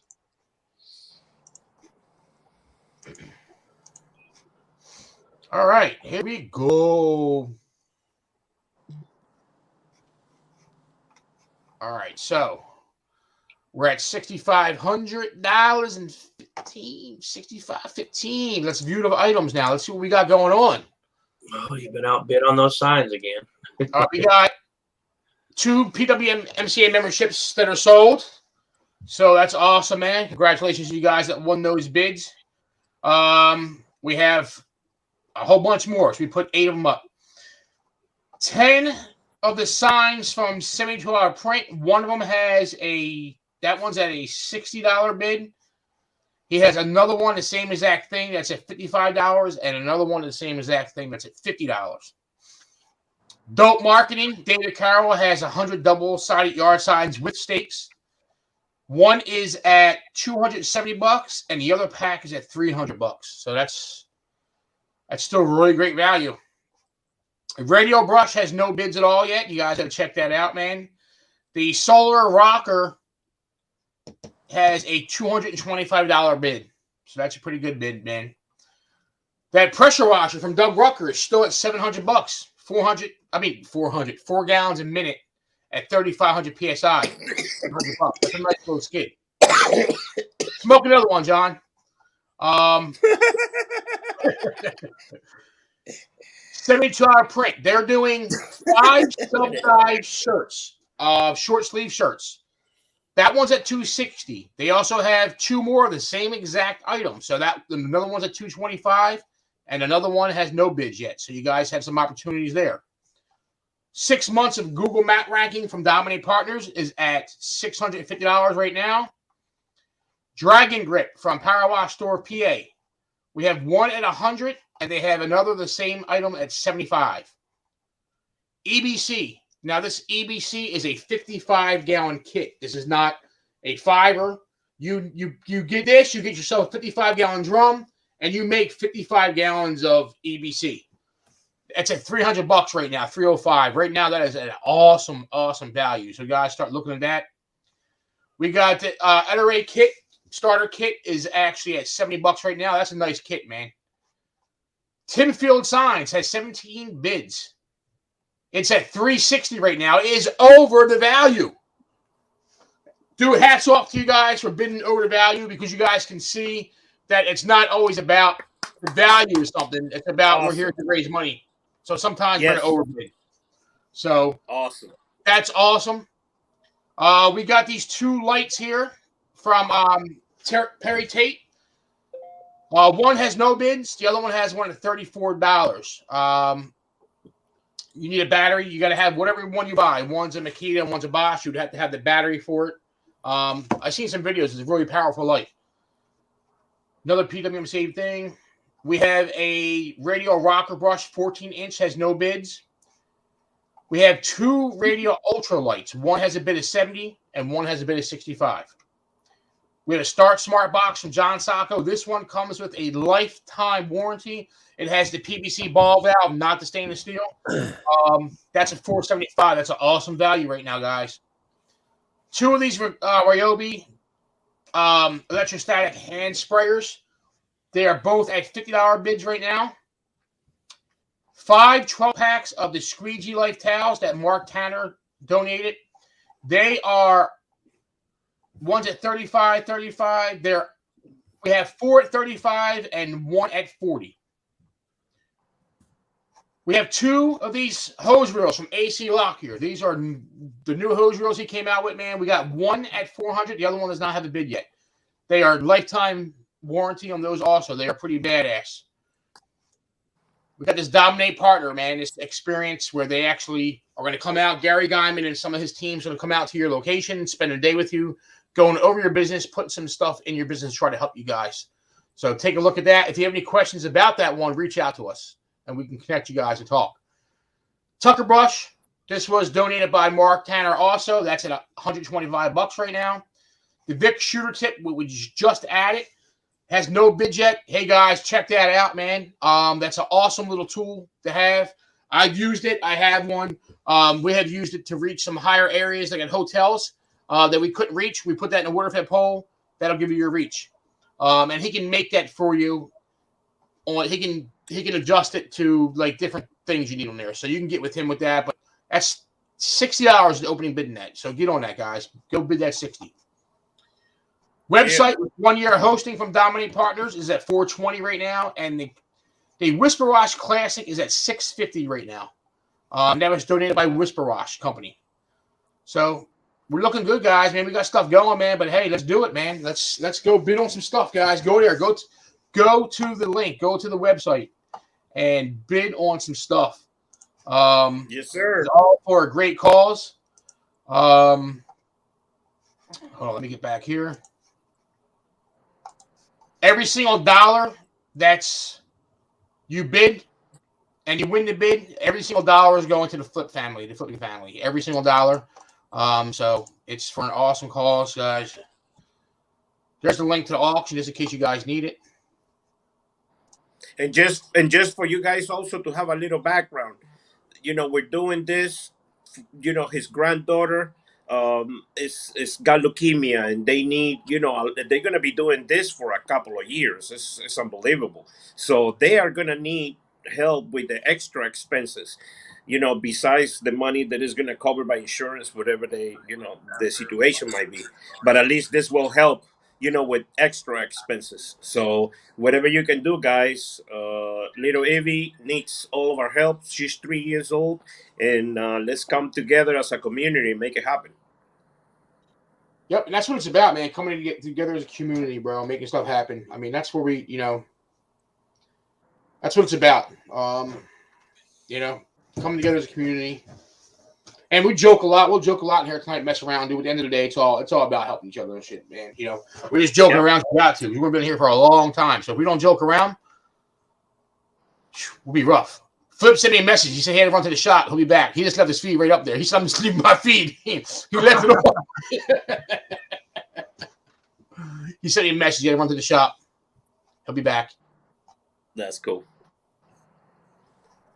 But yeah, he's been on with us almost all day, bro. That's awesome. Yeah, Flip's been all day. Flip's been on here all day with us. Yeah, bro. Yeah, man. Flip's a really good dude, man. I met Flip back in 2017. I met Gene O'Neill at the same exact time. He's a good dude, man. He really is. Gene, I don't know. Gene's an okay dude. Sometimes depends. I'm working on it. So here you go. Vic Irish is chiming in on his product. Using a wrench, pressure wash, soft wash spray, or foam with your water fed pole. Most water fed poles except Tucker. Some adjustment required. Okay, so yeah. And like I said, if you get that tip, he'll adjust it if you need like the M22 or whatever you need. He can adjust it for you guys. So if you win that bid, Vic will take care of you. He's a good dude. Like I said, I have that. We use it, and it definitely has a place where it can be used. Yeah, for sure. Yeah, it's gonna be. I don't know, man. We're an hour and a half into this one. We got a long run to go, fellas. We're doing it. We're doing it. I'll give you. I'm frozen.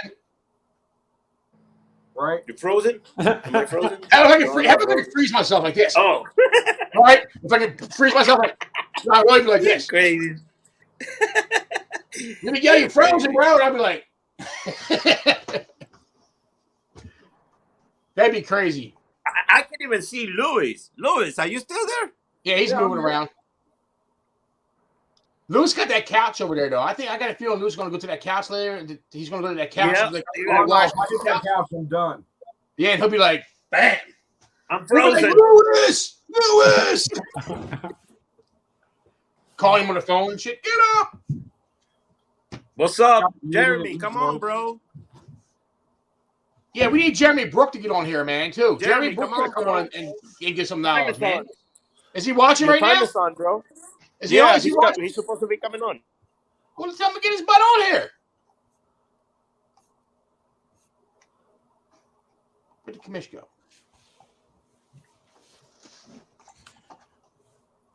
The commish.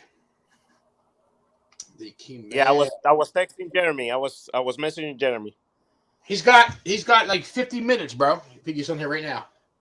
He's coming. He's coming. I just sent him the link. I sent him the link. I'll believe it when I see it. Yeah, me too. I'll believe it when I see it. I will believe it when I see it. So, Gene, you've been trying to look at your calendar, free up some time for that March deal or what, man? I'm gonna have to play it by ear, Jamie, and see where we are on this. I got this roof project going on with HOA, so I kind of got to see where we got on that. Nice. But if I can pull away for a few days, I probably will. You were doing a house. You did a hospital roof too, right? Yeah, I've been doing the hospital. It's been great. I picked that contract up this last year. We clean like a nursing home right beside one of the hospitals here. And the guy stopped by and just seen my guys out there, got a freaking card from him, called me up, and he's over like 25 different damn places, and we running my ass raggedy, man. I'm like, sweet. Dude, that goes to tell you, you never know who you're talking to. Yeah, and it's super. You couldn't ask for a better guy, dude. It's like we can't do any wrong. It's like he's just like, I need a bed and come do your magic. And you know who's killing it with hospitals, bro? Eldon. Eldon is killing it with hospitals, dude. Yeah, it's good money. That's real good money. That's like crazy. You never know, man. You never know who you're talking to. Even residential customer, you never know who that customer is, dude. You never know who they know or what they are. Put it this way: if that guy was over all of Cleveland Clinic, that's all we would do. I'd just shut everything else down, and we'd start cleaning Cleveland clinics and traveling around the country. Nice. It's insane money. It's insane.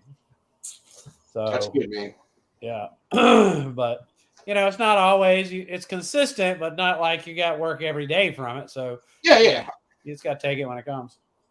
Yep, you got to take it when it comes. That's for sure. Definitely a good account. Residential right now is kind of slowed down. It's really strange. It's kind of like the silent before the storm. That's why I said I don't know what's going to happen in March, because we'll get to the point. What happens here is the HOAs and the property managers start thinking about, there's so many people that they're responsible for maintaining their home and their roof, but the HOA sends them notices like, hey, you got to get your roof clean. So they want to do that before the snowbirds leave, right? Yep. So when they start, dude, it's like somebody flips a damn switch, Dude, it's really slow here. I don't understand why. Like, our phone's not even ringing. I mean, I don't understand why. It's only 19 degrees. It's only 19 degrees outside for us right now. Yeah, it's like extremely slow, which is weird. It's 19 degrees here. I don't know why the phone's not ringing. My guru didn't tell me that. He told me I was going to make so much money a month. He didn't tell me that when it was 19 degrees outside, my phone wasn't going to ring. Didn't tell you that? No. He just told me I can make like $50,000, $60,000 a month. I'm like, hell yeah. Oh, wait a minute. Didn't tell me about this. Oh, God. Who's this guy? Oh, who's this dude coming in here all sophisticated looking? What's up, guys? What's up, brother? How's it going? It's Living going. the dream. All we can say is it's going. I mean, ask me around like 2. What's up, dude? 2 o'clock, yeah. This dude's got his flashlight on and everything. Look at him. He's ready to light up the screen and shit. He's got his flashlight hat on, bro. He's ready to come out and go fishing with me. Yep. AC just texted me. He's on schedule. So awesome. That's gonna be cool. So what are you gonna drop here? What you gonna give some nuggets away here? What are you gonna talk about? Me? Oh man. I don't know. You don't know? Be friends with Gene O'Neill. Yep. No. Not taking any applications at the moment. He's not taking any applications right now. Besides Gene, are any of you guys working? You guys do anything up there? Or Lewis or Jamie? I was just telling Gene before you came on that my guru told me I can make $60,000 a month, but he didn't tell me when it was 19. I don't know what to do. The phone's not ringing. No. Yeah. We're a little slower than normal. Yeah, we shut down like right now. We're not doing anything. I mean, it's odd. It's a little earlier for a slow time. Usually we get a little slow time 1st of March, and then freaking goes crazy again. But how about you? You busy? January, the past 2 years, January has been very busy, but February is pretty slow. Like it's just there's just nothing really, man. To be honest with you, it's this. Oh, we get it right at March usually. It's like when you get tax minded. Everybody starts looking at their money. They're worrying about taxes, and they're like, "Oh, we're spending too much money," and then all of a sudden, it's just like they go crazy. Yeah. Dude, this is going to be an exciting year for everybody, though, man. I mean, I'm telling you, like, everybody's going to have an awesome year this year. You know, it's crazy because like things that you see, like I think Jeremy, you were in that PWMC meeting when Dan Plata came on and talked about. He was talking about like this year, 2022, you're going to see a lot of companies like spending a lot of money to try to recruit, right? That there's going to be plenty of customers, but the labor pool is going to be the issue. And dude, after he said that, like literally a couple days later, I was watching TV with my wife, and Jersey Mike's, which you guys probably have Jersey Mike's there. They did a commercial, and it was all about like the culture of their company trying to hire. Right. And I'm like, dude, this is crazy. We just talked about this 2 days ago, and I'm like, I'm starting to see it more and more. Like this is legit. This is where we're going. It looks like the days of just putting an ad up, like on Indeed or whatever, really fast to get somebody. I don't think it's gonna work. We got a lot of automation going on too. If you looked at all the, you got Amazon stores. Have you seen those? The convenience stores. There's like 30 of them in existence now. No, I haven't seen it yet, but no. Right, so basically what that is this convenience store. There's no people that work in there other than stocking the shelves. You have to have an app to open the door to get inside the store. They're all radio frequency tags that are in the thing. You grab your stuff, you walk out the door, it charges your account. They also have that with the grocery stores, and I forget what it's Amazon-based thing, but they have people working, but they don't have any cashiers. So you basically have a shopping cart. You put your stuff in the shopping cart. It has a computer screen on it. It registers what's in there, shows you what it is. If you take it out, it takes it off. So you're going to see a lot more automations like that. I mean, we go to restaurants here, little small places, and they've got these damn things that run now carrying food out. There's like nobody there, and it's like running from the kitchen, going out, carrying the food, and then the waitresses are picking it up. So a lot of automation, man. Hit the market. A lot. I saw that they're working on this type of USB code reader, the reader that they're going to put on the carts. So when you go to Walmart, you just pick up your product, scan it, and you'll also will have an account like Amazon, and it'll charge directly. So they don't have to have any more windows open. Oh yeah. Oh, gosh. Yeah, absolutely. They need to fix their whole like system for that though first, because we have. All right, so like I pay with Apple Pay everywhere I go now, right? So I go to Walmart, and Walmart doesn't have Apple Pay, right? So they're like, that's cool. All you gotta do is just scan. If you have the if you have the Walmart app, you just scan a little barcode on the register, and then you pay, right? Here's the issue: when you do that, it doesn't print your receipt, right? Like the lady doesn't print your receipt. So you go, it goes through your phone.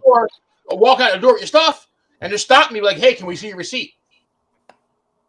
You got to show your phone because you got to do all this hassle, bro, to do that. So if they're gonna be doing that, they need to figure out a better system instead of having me there for like 5 minutes trying to go through my phone to find a receipt. You know what I mean? Like, because they're the ones that put that in place. Like, I didn't put that in place that you don't print a receipt out. You did. It's like we have that here now at Wawa too. They have the self pays. Like a lot of that stuff's going on, man. The self pays are going on. We just go pay yourself. It's nuts, man. A lot of automation. What scares me right now is right here, inflation is just sky high. It's more and more every day.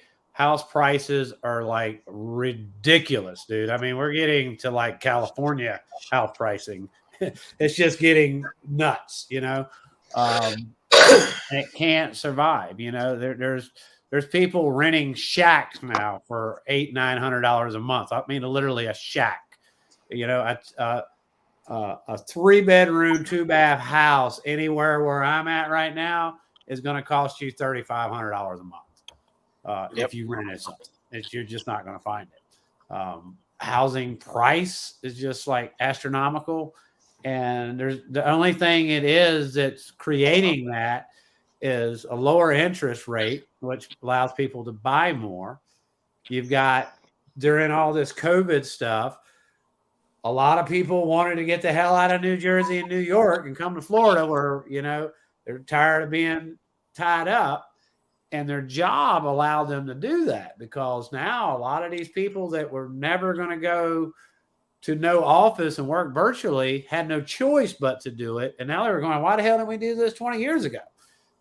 So they're closing down offices, cutting overhead, and these people are free to move wherever they want.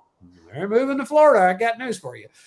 So it's going to crash. It's going to crash. I predict it's going to crash, and it's going to crash really, really hard. I didn't think this would ever happen to the point before, but there's so many people jacking shit up. I think it's worse than our Great Depression when it crashes. I really do. I think it's going to be bad. It's gonna be worse than the 2008, guys. It's gonna be worse than 2008. Yep. I think it is, and it's coming I think soon. It is. That bubble. Well, here's another thing. Here's another thing you got to think. It's gonna burst too, any right? minute. So originally I was thinking, well, the economy's still good. People were doing that. Investors are buying property. That's great. But the problem is that the rate of rent and increase of property is continuously going up astronomically. I mean, it's like double. All right. So for somebody that has, shitloads of money that would normally pay 40% in taxable income, right? Right now they can get a note for 2.5% on an inflated property. So the price of the property is inflated. They can get a 2% loan, tax-free, 100% tax-free, except the 2% and pay the payment back, right?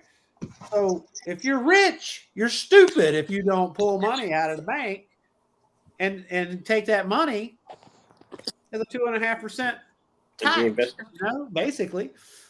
And it's just, it can't last. It can't last, and it's going to crumble, man. It's going to crumble hard. That's my prediction. Yeah, I think you're onto something, brother. I think you're onto something. I think you are. Are you seeing that there, or how's your housing market and stuff there? Skyrocketed. Is it?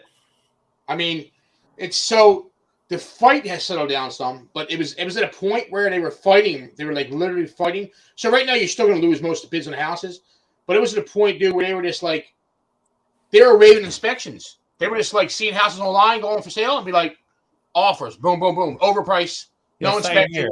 They don't care. It was crazy. And there is this big other problem with this problem with the rental properties. A lot of people didn't pay their rentals for a year, 2 years, and now all these landlords are suffering.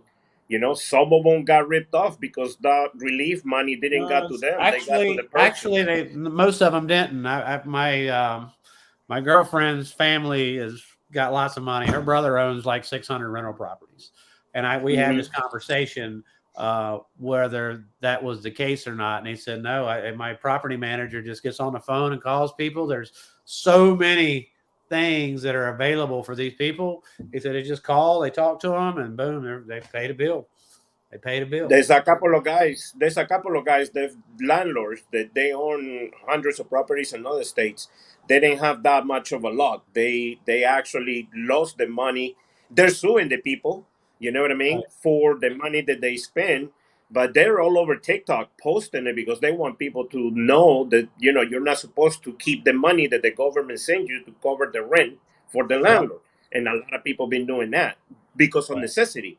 They don't have money, they don't have work. They keeping $10,000-$12,000 for rent, and now they're in a big hole.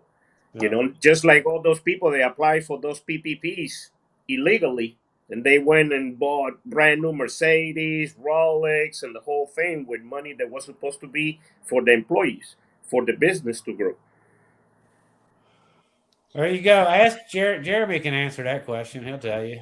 Ain't no fast way. Make an ad in the newspaper or somewhere that says, send me $1. I'll tell you how to make $1 million. Yeah. And when they write to you and they send you that $1, write back to them and say, get your own ad. Yeah. Figure out how you can look at yesterday, today, and we can make that happen for you. Yeah. Or you just become a self-proclaimed guru real fast and go to YouTube, and people will pay you millions in a day. Oh, I still say that I'm telling you, that musical thing with copying Instagram and making it for musicians, that's $1 billion idea. Billion. No if, ands, buts about it. Overnight. Cost you $100,000 tops to set it up. I don't know, man. Mr. Brooks, how are you, sir? How 100 million fast? I think it can be done. No, 1 million. 1 million, not 100. 1 million. 100 million. So I'm talking 1 billions. million fast. I'm talking can billions. it be done? Yeah, I think it can be done fast, but How fast? What do you call fast? Yeah, exactly. So I'd say with a lot of hard work and a lot of failing and mistakes. Yeah. Yeah, and being in a community of people that can help you get there.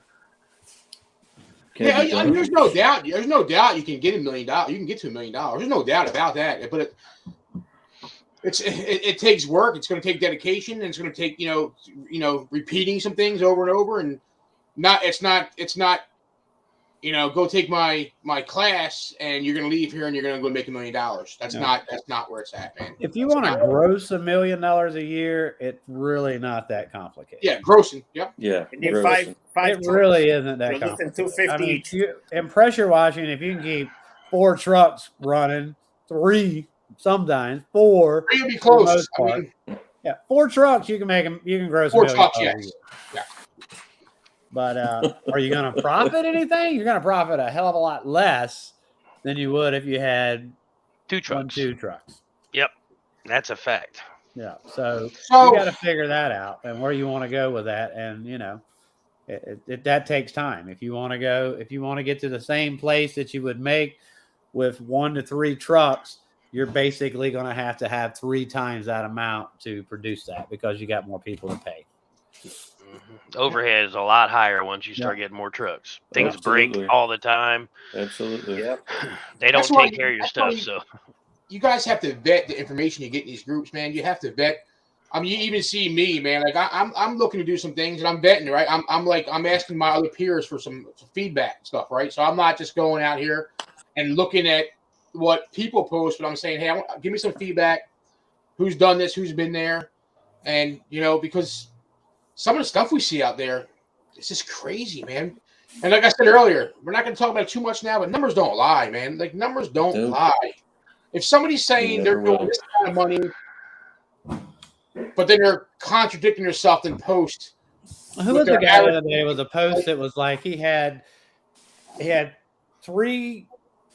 or 3 guys that work for him, and his 3 techs, like 12 salesmen, 3 or 4 office people. I'm like, it doesn't. What are you talking about? I mean, that doesn't. It doesn't add up. It's impossible. I mean, that doesn't even make sense. Nope. That's impossible. So he's got more salesmen. So the 3 trucks. Then he's able to do. The 3 trucks couldn't keep up.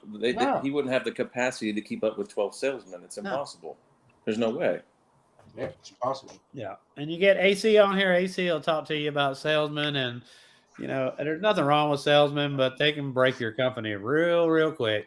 Yeah, if you're not careful. Real quick. Yeah, man, and it's I just talked to somebody about this the other day that they were like, they didn't know where they wanted to go, and they're getting into this industry, and it's like, man, there's so many you can do in this industry whatever you want to do. So if you want to be a one man truck, or you want to help, or you want to go out and make a great living, that's easy to do. You can do that. No doubt. If you want to scale and you want to have multiple trucks, you can do that also. That's going to take systems and processes and to grow to that point. But you can do that. You can do whatever you want to do. I mean, you can. But he felt pressure like that he would have to grow, and I'm like you don't have to feel pressure, man. Because if you want to be that one man guy and go out there, you can make money. You can make an awesome living. You can make as much as your damn doctor makes by doing that. You really can. You really can. So you don't have to feel pressure that you have to grow. I mean, that's if you want to grow and you feel like you that's what you want to do, then that's your decision.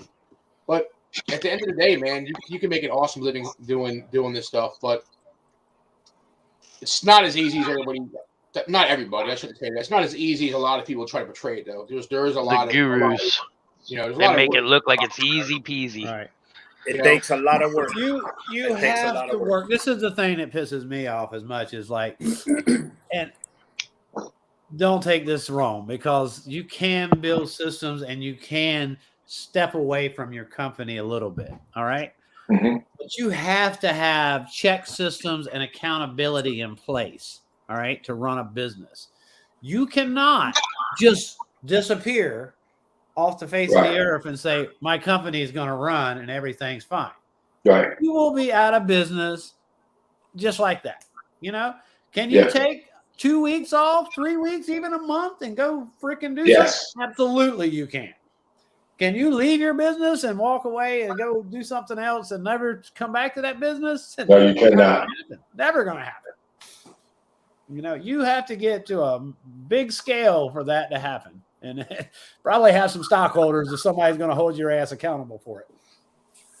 Yeah, I mean, I'd say it's definitely possible, Gene, but it would require the right GM, the right, you know what I mean? Like like you said, there'd have to be some profit sharing and some equity sharing at stake for someone to be able to take on that responsibility that you could walk away and be able to work 5 hours in your business and it's still be okay and not burn to the ground.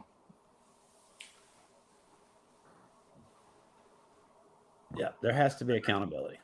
Take a football coach, for instance. We're talking people with billions of dollars. You know, they're still somewhat active in that thing. They just don't walk away from it. You know, they're still active. Like, hey, this coach has got to go. We're going to have a talk. We're going to have meetings. We got to go. They're still, you know, maybe not as much. They're still involved in it. And that's, you know, that's the factor of our whole country. That's how we operate, you know. That's how our country operates. No better motivation than the damn boss showing up. There's always been that. You got to have that figure in place everywhere. You got to have those checks. Where'd you go, Jamie? Mr. Brooke. Flip, what's up, brother? Not much, man. How you been, man? Yeah, I can't complain, man. Yeah, can't complain. Yeah, man. Busy down there in Florida these days, I guess, right? No, not really. February it kind of slows down, so just trying to maybe do a little bit of some boots on the ground marketing and kind of get through February. When is you guys' busy season? So your February slows down. Yeah. It'll pick back up after, like I said, tax season. We'll go. July and August are usually the slowest months. October, like the end of October, into November, for me is when you know, that's when people start coming back into Florida from up north. Usually they'll come down a little bit before Christmas, go back, come back. So we have the people that live here year round wanting their holiday stuff cleaned up. And then you got the people that are coming down like, I need my house clean, I'm coming down. So that's my target. His might be a little different because it's Florida's a different state all over. Okay. So you guys don't live near each other. Yeah, fairly. Where we? I mean, 3 hours? I mean, you could say that I'm on the West Coast and Gene is on the East Coast of Florida. Okay. Yeah. Mm-hmm. But the demographics in the state of Florida are drastically different everywhere. Yeah. Yeah. Yeah. Yeah. Well, you know, we're pretty slow up here. It's, you know, in fact, that's why I had to go. I had to go down to the shop and turn the heat on. Mighty Mouse wrote me and said, "Are you kidding right now, dude?"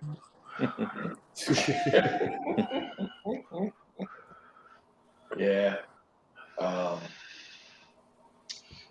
But I was listening to you guys on the way down and back from the shop about hiring and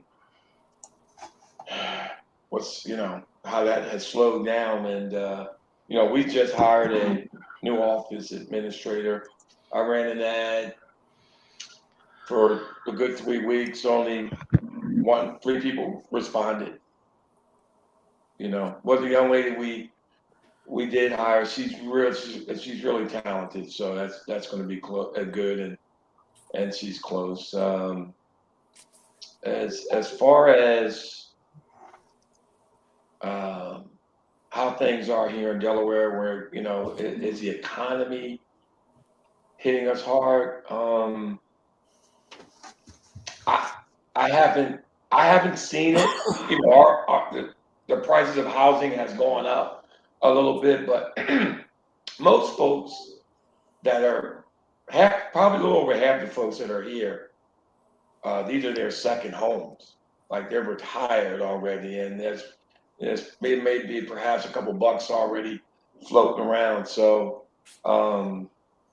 we haven't, and they're building. They had announced a little over a year ago that they're building over 10,000 new homes here. So there's a huge growth spurt that we're going through right now. That certainly obviously is going to help out. I mean, our phone continues to ring, and they're always looking for something to be done around their home, or the businesses are still doing pretty well. They bounced back from COVID. The help wanted signs are still out there. I think that's probably going across the country. I mean, trying to get folks to work is hard. That's still the hardest. Yeah, I just think we're living in different times. Just that kind of what Jamie was going into earlier. That I feel like we're in a time where we're going to have to learn how to change even our job ads. Someone I know we were talking about that and how they have changed their job ads to where they've titled it, instead of like a window cleaner, right? Like people are not so much attracted to that, but the title is almost like customer service cleaner, right? So it sounds weird, right? But it catches the attention, right? To get the right people in, you're going to have to just change the way that you word things in your ad. And even, she was saying how she tries to advertise to the LGB community to get some of those people in there, because like with some of those people, they're looking for, like, to them, it's not about the money. It seems like nowadays the way things are, it's like people want to be appreciated, they want to be accepted, they want to be a part of something, they want to like have like purpose, and like it seems like money is like number 4 on the list of that. And I don't know. I think that's what's gonna win the right people. I mean, that's what what I mean, because we all know that. I mean, I don't know what y'all's experience is, but I feel like if you're always looking for that rock star, right? Like we always want to look for that guy that has all the experience, right? Oh yeah, let's bring him in. He's gonna he's gonna change our company, and he's got all this experience, and he's a hustler, and he's great. But I would say that people that are like hustlers have that dominant type of personality where they're not a team player. They want to be the hero. They're not a good culture fit. Sometimes they can be actually really toxic and create issues in your company, because they're like wanting to be the rock star, right? They're wanting to just rescue and do it all. So I don't know if any of that makes sense, but I've kind of been thinking about that. I think we're going to have to kind of change the way how we're attracting even people, to get the right people in that we want. Yeah, it's going to take more hands-on for you to train people than before. And that's because you're going to have to get those people. You're going to have to create their skill set. You're going to have to create that culture where they feel they are part of something, right? And that's what keeps your employees to start with. It has a damn thing to do about money. It really doesn't. Right. The number one reason an employee leaves a job is because they don't trust their boss. Number one reason. There's no ifs, ands, buts about it. I've been to 100,000 seminars on this shit. that my corporation that I worked for before sent me to. Number one reason, they don't trust their boss.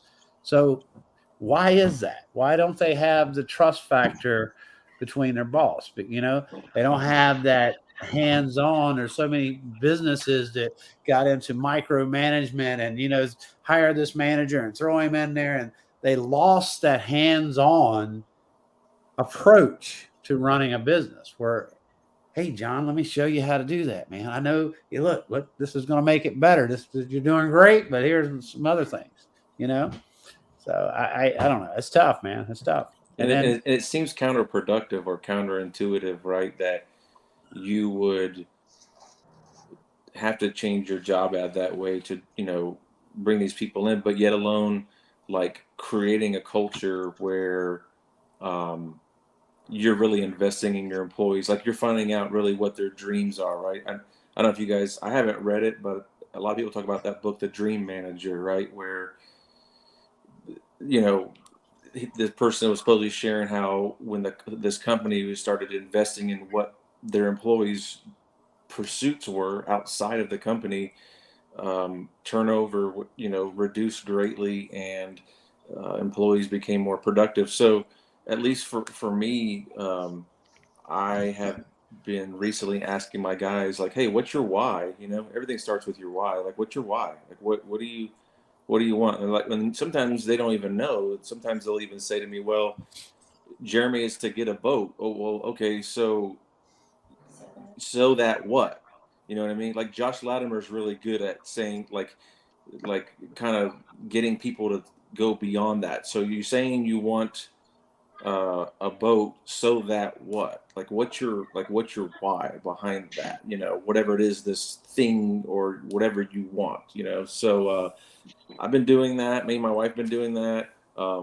We're gonna do disc profiles with our guys so you can really understand them and how to relate to them and how they relate to one another. And then I want to know what I tell my guys, I'm like, what do you want to do besides working for me? Like what's your pursuit?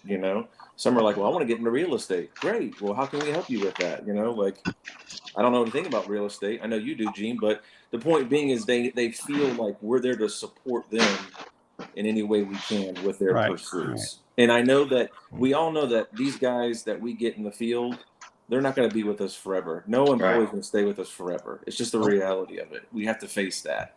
I mean, I heard that if you can get a guy in the field to stay with you 2 years, you're doing something right. If you can get a guy to stay that long with you. And I'm gonna bring some restaurant industry stuff into this and show you if you guys really want to add. I have no desire to add a bunch more trucks. I really don't. I'm completely fine with where I'm at. The smaller, the better. More profit, less headache. We're closed. We're all going fishing. Get your ass in the car. Yeah. I got a place in the Keys we rented, and that's what makes people happy. It's so simple. But if you want to add more crews, you want to add people. When we run, I managed a cafeteria chain, and there was 120 employees in each one of the locations. Right, that's a lot of people. So we hired a vast majority or different variety of people for different types of jobs. But people with handicaps, you could have them come in and people would work beside them. They would come to work with them and work beside them to help them learn a job. This company that had 34 cafeterias, we had employees there 20 plus years. It was probably the smallest turnover in any restaurant industry there is. Just like a huge small percentage. One of the best workers that you would never even dream about and think about is the death. Right? Not only does they can drive. People think they can't drive, but they can drive. They can get their license. They're very damn good drivers, matter of fact. They're overthinking, because they can't hear. They're extremely good workers. Every one of them that worked for me, they were extremely good workers. And the government pays part of their salary. Pay very good close attention to detail. Yeah. My brother. So think about that. You know, think about that. It's like those are people that need some jobs and stuff to do as well, and that's the labor force. You know that you need. They're going to be content and happy with doing something that they're able to do and be part of society. And you know, of course, you're going to have people that can go up the next step, but. I mean, those are great workers, and they need a job too. Thinking outside the box. Yep. Yeah. Look at Papa Don there. This is all comes from him, so you guys know. I have to mute him, and he doesn't have a clue.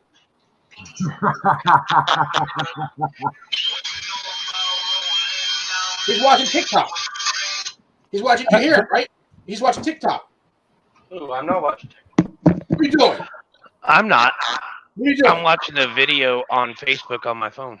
I know we hear it. We listen to it. Huh? So we got a bidding war. I mean, we got a bidding war happening for the Tim Field signs. I saw that. Yeah, I mean, all right. The Tim Field signs are at $450. Awesome. Somebody messaged me, said, "Dude, you're killing me." I'm like, "What are you talking about?" Said you. I'm like, "I haven't bid at all. I had not. I made the one bid earlier, and I'm like, I haven't bid on them at all. I haven't bid on them. I bid on them earlier, man. But yeah, $450, bro. They're killing it. Yeah, you bid on it when it was $220. Yeah.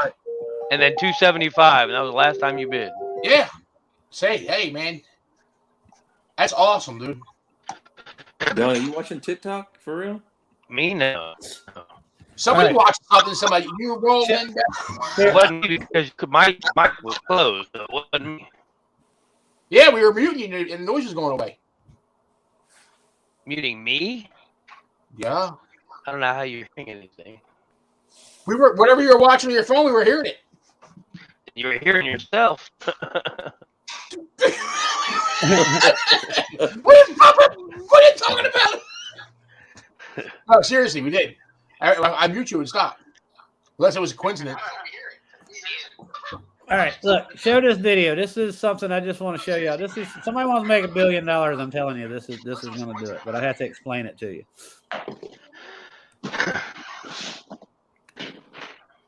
So what I want to do? Share it. Can you share the file? What file? I just put it on there to share it. It's a video file. Where'd you put it at? I don't know. I clicked the plus share. All right, hold on. Oh, Tim Fields is watching. Awesome. Tim Fields is in the house. What's up, Tim? I don't see anything. Gene, share. I don't see, bro. I see video file, but I don't have it. I would need a file. Like, it's kind of confusing. You see it, but you don't see how to. No, I don't see anything on your side. The share anything from you. I see share, and like for stuff that I could do, but you should be able to do the same thing. Yeah, I'm doing it, but it won't do it. Let me remove it and do it again. I can even share anything. Yeah, hold on. Do it again. All right. All right, here it is. All right, because you're in here twice. All right, I got you. Add the stream. All right. See if it works. All right, pause it. All right, so this is Instagram. All right, so this is all right. So this is very complicated for musicians to do this. All right, but it doesn't have to be. If you had a platform where this is set up for musicians, so what's going to happen is this girl's playing just a guitar part, and she's saying, "Musicians, flip it." All right, continue playing.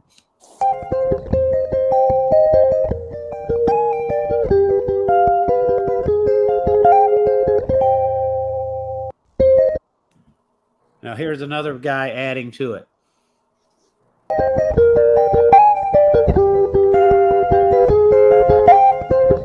I don't wanna know if you out where you been.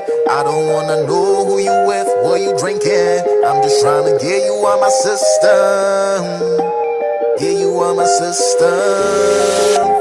Lately you been slipping. When I talk you say I'm tripping. The way you keep on flipping tells me someone else is hitting it. But I don't care, don't wanna know, cause I got my hoes too. I don't wanna know.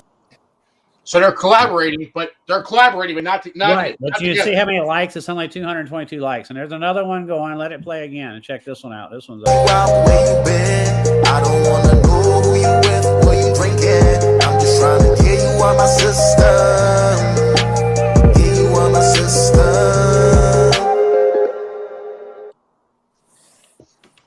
Now this girl actually saved the file and has got a little more technical with it. First day quarantine, positive, yeah, I'm fine. Second day quarantine, had a kid, yeah, I'm fine. Third day quarantine, body hurts, yeah, I'm fine. Fourth day quarantine. So this was on Reels, right? Yeah. Okay. Yeah. But yeah, that's it. That'd be an awesome platform. They're doing this on. I've seen it a little bit of this on TikTok too. We're doing that. They'll put something. Right. So here's the thing. You can get rid of it now. I'll stop. So here's the thing. All right. So the girl that did it last, she actually like downloaded. Oh. What you do? Peace out. I think I hit remove that stream and it kicked Gene out completely. Hold on, I'll be right back. But yeah, that's a pretty cool thing that they're doing nowadays in TikTok, and I see that they're doing it in Instagram too, where they share different videos and create one with a final product. It's pretty cool. We're up to 6,700 guys. We lost Gene. Come on, guys. Let's do some more biddings. How we doing with the biddings, Jamie? That's what he just said. 67 something. There he is. 6,795 cents. Oh, okay. What happened? You just vanished, man. I don't know. You're like the Invisible Man. Wow, it just kicked me out. That's crazy. Kicked you out, man. Yeah. So I don't know what happened. What I was saying is that last girl, she actually downloaded a digital file from the thing, saved it, put it into her mixing system, and then she sang over it and redid it, made it a higher quality, right? Yeah, violated copyright laws, exactly. So, and then what the downfall of all of that is, so when this girl redid it, it goes to her page, so you have to go. There's like 300 comments on this post of this girl, right? And you have to go through all those comments to find anybody that flipped it, right? And find the other guy that redid something with it. Where all of that should go to their page and be a reel, but it also should be at the bottom of that post itself. So they can flip through that just like you would Instagram. You can go through everybody that done something with it. To make it even, and you have to put it in a format where anybody can do it. It's like you got people in there asking, send me the file. They want them to like physically send them a file that they can put into their system. Or if you can make that where that file is available, or you have a software or hardware, both, that goes to your computer that just set for this platform to go there and do this stuff, right? Dude, you take 3 or 4, you don't even have to get the successful musicians there. They're going to come automatically. You don't even have to do anything. They're just going to come because these people are going to start collaborating. That girl there, she's sitting over in the corner just doing something and nobody's paying any attention to her. All of a sudden, she's just like, boom, just like so many other famous people have come off of TikTok and YouTube and everything else because they've been found. These people are very, very talented, but it's the system was there for that to happen. It's I'm telling you, it's a $1 billion idea and it would happen overnight. Instagram TV, you don't get it though. It's a file. It's like studio quality mixing. Sound quality. We want the sound quality to be phenomenal. We want to be able to play it on the radio. Gosh, yep. Yeah. Makes sense. And it's already there. The technology is there. It's already there. Yes, there's other sites like where, because I've played on some of these where like kind of like this, where they started out and you could share and do music. Well, somebody could play drums, somebody could play guitar or whatever. But then you got the the delay that would affect some of that. But those are pretty phenomenal as well. Quentin, man, all you guys are a blessing, bro. All you guys that are watching and guys that are Quentin Cooper, man. Quentin's grown too over the years. Yes. That man, he's doing well. He's good. in Jacksonville, right? Like Yeah. Yeah. What's up, brother Quentin? Yep. You guys are amazing, man, for tuning in and watching us and keeping us going. Yeah. Oh, AC Locker. AC Locker in the here. house. Whoa. Welcome.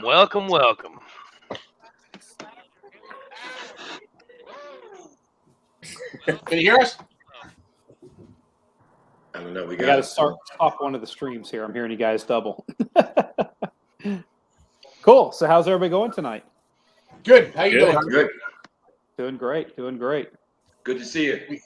Thanks, guys. We're here. We have a long way to go, but we're here. So we're doing, right? We're doing. So yeah. Sweet. So how much longer you guys have to go? We've got till 9 o'clock tomorrow morning. So 9 o'clock tomorrow morning. Wow. I don't even want to calculate it. I don't even want.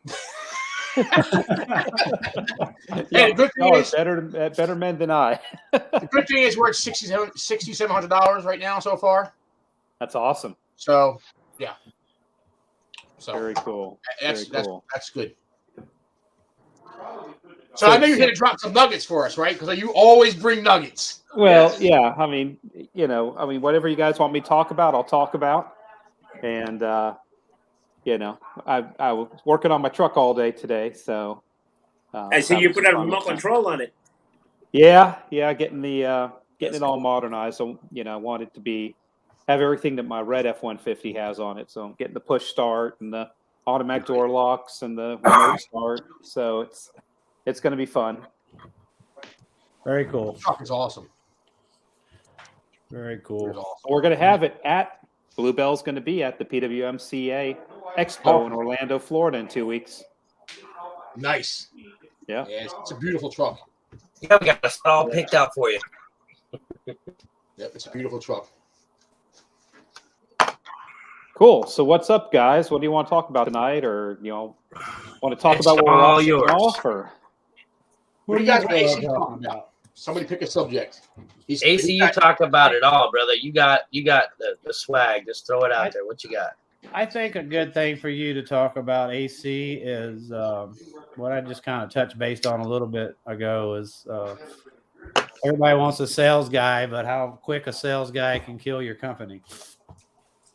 Oh man, yeah. So that one's close to my heart. Yep. Yeah. So yeah, you can't. Everybody that's ever broke the $1 million mark has done it with a sales team. But it's when do you add that sales team, and how do you get your company prepared for that? And a lot of people are honestly, they don't like sales. You get a lot of entrepreneurs that want to start a business. They feel very entrepreneurial. They're really good at the technician side, like Michael Gerber talks about in EMIT, and they're very good at going out and performing the craft. But then when it comes time to do sales, they're non-confrontational and they don't like to knock on doors, and maybe they're not very eloquent in speaking. So they shy away from that, and they go, well, if I want to build my company, I need to hire a salesperson.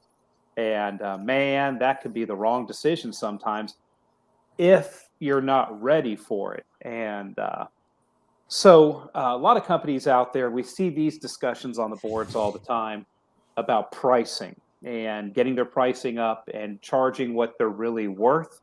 And that's really the step you have to do way before you engage a salesperson. Because if you haven't gone through the exercise of charging what you should be charging and charging what you're really worth, if you bring on a salesperson, as you mentioned, Gene, it can kill your business.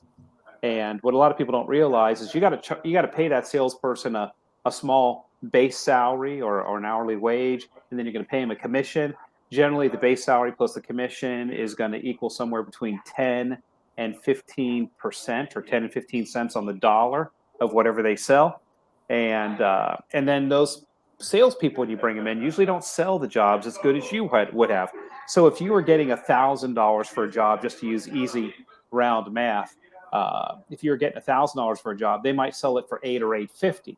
So now you're losing, 15, 20% on the job because they're insecure. They don't know the industry. They don't know what's involved in the jobs. You didn't train them real well, and they're selling it cheap, and you're paying them a commission. So you could take your company from being a break-even or just barely profitable company and throw yourself into a situation where, you're now losing 25, 30% on every job that you do, below what you were doing just a couple months earlier when you didn't have a salesperson. So you've really got to get, the first step is to get what you're worth, charge what you're worth in your company. And right now with inflation, guys, if you're not getting $300 an hour, you are already behind the curve. You've got to be getting $300 an hour right now. And if you're not getting $300 an hour, you don't have enough margin in there to be able to afford staff like salespeople or an admin for your office. You're going to be going backwards. Good stuff. If you hear anybody in the background, that's actually Steve with Jay Racenstein is here right now with me. Oh, is he? He's having dinner at the house here tonight. So he's with the family across the room here, and they're having a good time talking. Steve is awesome, man. Yeah, Steve's a cool dude. He is. Well, he's one of my big mentors, and it's helped me a lot with my business over the years. And it's just been a great guy. Yeah, he's a great guy. Yeah.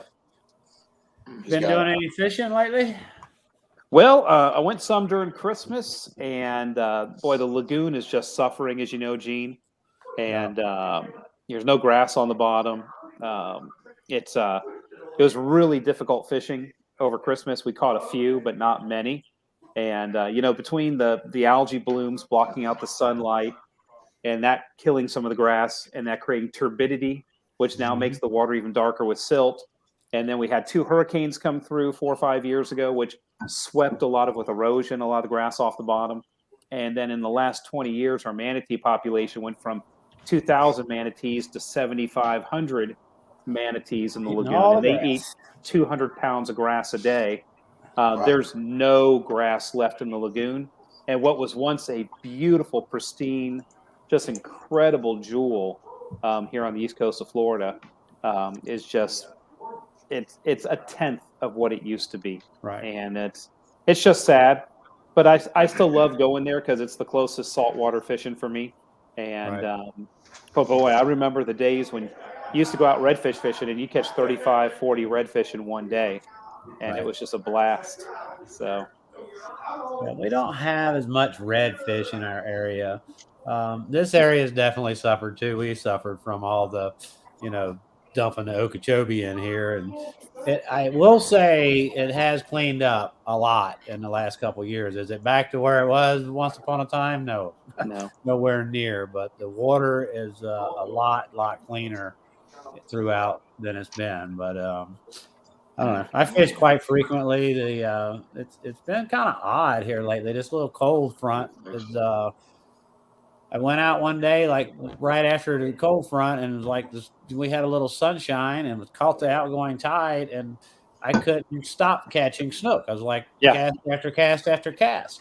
And then a couple days later, it's like I can't get one to catch any. Strange, That's why they call it fishing, not catching. That's it. But it is wild. But it's still a little too windy. We like to go offshore and see how things are doing there, but it's been blowing here, boy. Yeah. Looks like we got a question, Jamie. Yes, you got a question from Quentin. He wants to know what's your opinions with a salesman having their phone numbers on their business cards, so their personal cell phone numbers. Yeah, so I've got a definite POV on that. You should never have your salespeople use their personal cell phones. You should always have an extra cell phone or 2 in your company. And I used to have a cell phone for every territory that we had at Mallard Systems. So even if I moved salespeople around, I would always make sure that sales phone went with that territory so that those customers got used to calling the same phone number. Also, too, you always want to make sure whenever you're hiring a salespeople that you have them sign a non-compete agreement, and also to a confidentiality agreement and a non-interference agreement. And you can have your attorney draw those all up in the same document: a non-compete, non-interference, and confidentiality agreement, because you don't want your salesperson that possibly leaves your company to walk away and with all of those customers used to calling them, and now they go to work for your competitor and they're all used to calling that number. Now they're calling your ex-salesperson who now works for your competitor. And so that's where that confidentiality agreement as well as a non-interference agreement will help. A non-interference agreement keeps past employees from interfering with your business relationships with your customers or other employees. And so they can't, like, it's like an anti-poaching thing. They can't go to their buddies that work for you and say, hey, I'm over at ABC Roof Cleaning now, and, you know, we're hiring. That would be a violation of their non-interference agreement, or they can't communicate with past customers too. And so those are all important documents to have, but never, ever, ever, ever let a salesperson or a technician use their personal phones. You know, technicians, we don't let them use their personal phones out on the trucks, because what we find is that becomes a huge safety issue. They're supposed to put them in the glove box on the truck and not have them on their person while they're working, because we all know how distracted you can get looking at your phone, taking pictures, browsing social media, etc. And I've seen guys up on roofs using their cell phones, and it can be a serious safety issue. I agree. 100%. AC, I would like you to talk a little bit about these two hose reels right here. Sure.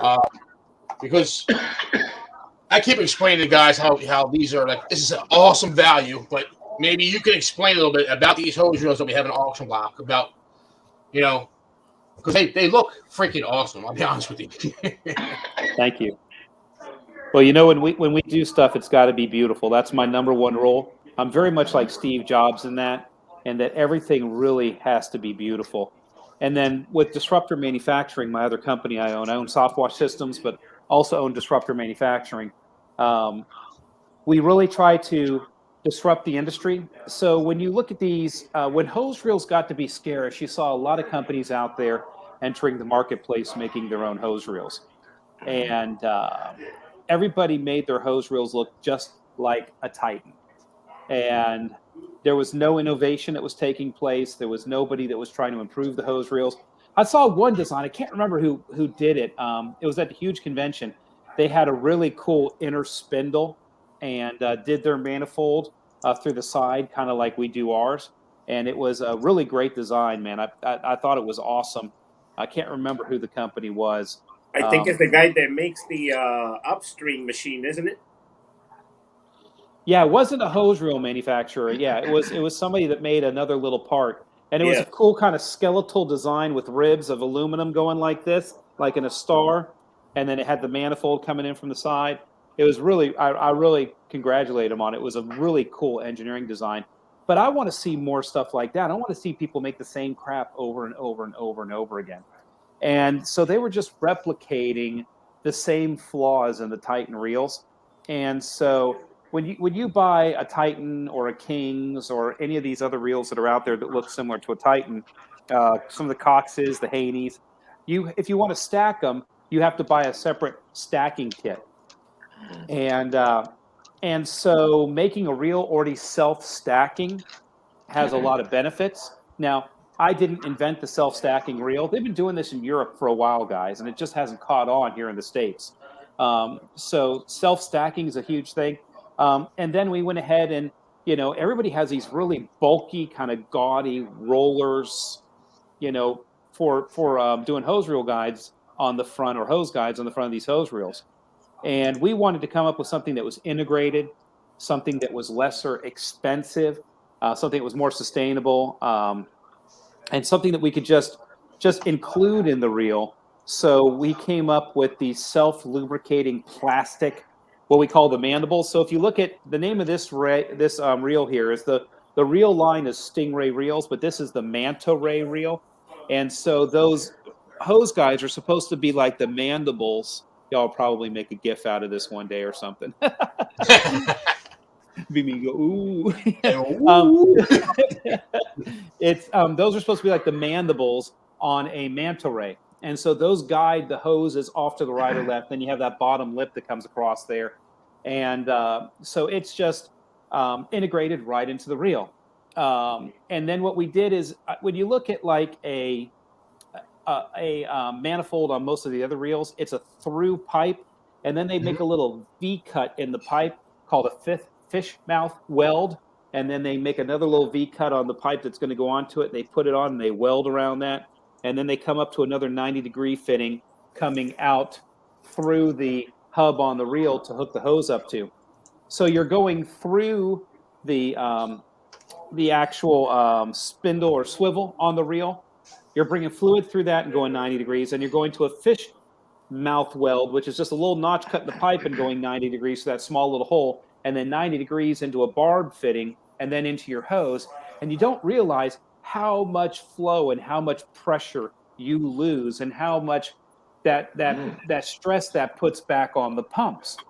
So what we did is we came in and we did a stainless steel manifold, and we did the higher grade. I think it's the 208 stainless steel. It's the higher grade stainless steel. It's the reason why we put a lifetime warranty on these reels.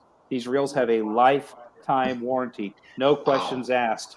You know, they will not fail. They are hands down. Everything we build is the best on the market. It will not fail. So the way the manifold goes through, and I wish I would have brought my little model with me. It's just a single piece of pipe, and then the barb fitting goes on the pipe right inside the reel, back out through the PVC spindle that we put on those, and then it goes right through the swivel. And we went ahead and we did 3/4 inch pipe. So they're not 1/2 inch pipe like Titans and a lot of these. They just come standard with that upgrade to 3/4 inch pipe. So what it does is it doesn't really add a lot of distance to your stream, and it doesn't add that much more pressure to your pressure washer or to your gas-powered soft wash pump or your diaphragm soft wash pump or your 12-volt soft wash pump. What it does is it saves the pump. And so not having all of those little 90 degrees and small little fittings and a bigger throughput on that hose reel just helps that pump to actually work better and not struggle so much against the load that hose reel creates. And so that's one of the things that we've done on those. And we went ahead also too and did a composite plastic discs on the side, because I don't know how many of you guys have ever had a hose reel shipped to you before, but if you've had enough of them shipped to you before, they always drop them, and you get them and the discs are bent on them, and they'll be damaged because we know these shippers don't take care of stuff when they ship them.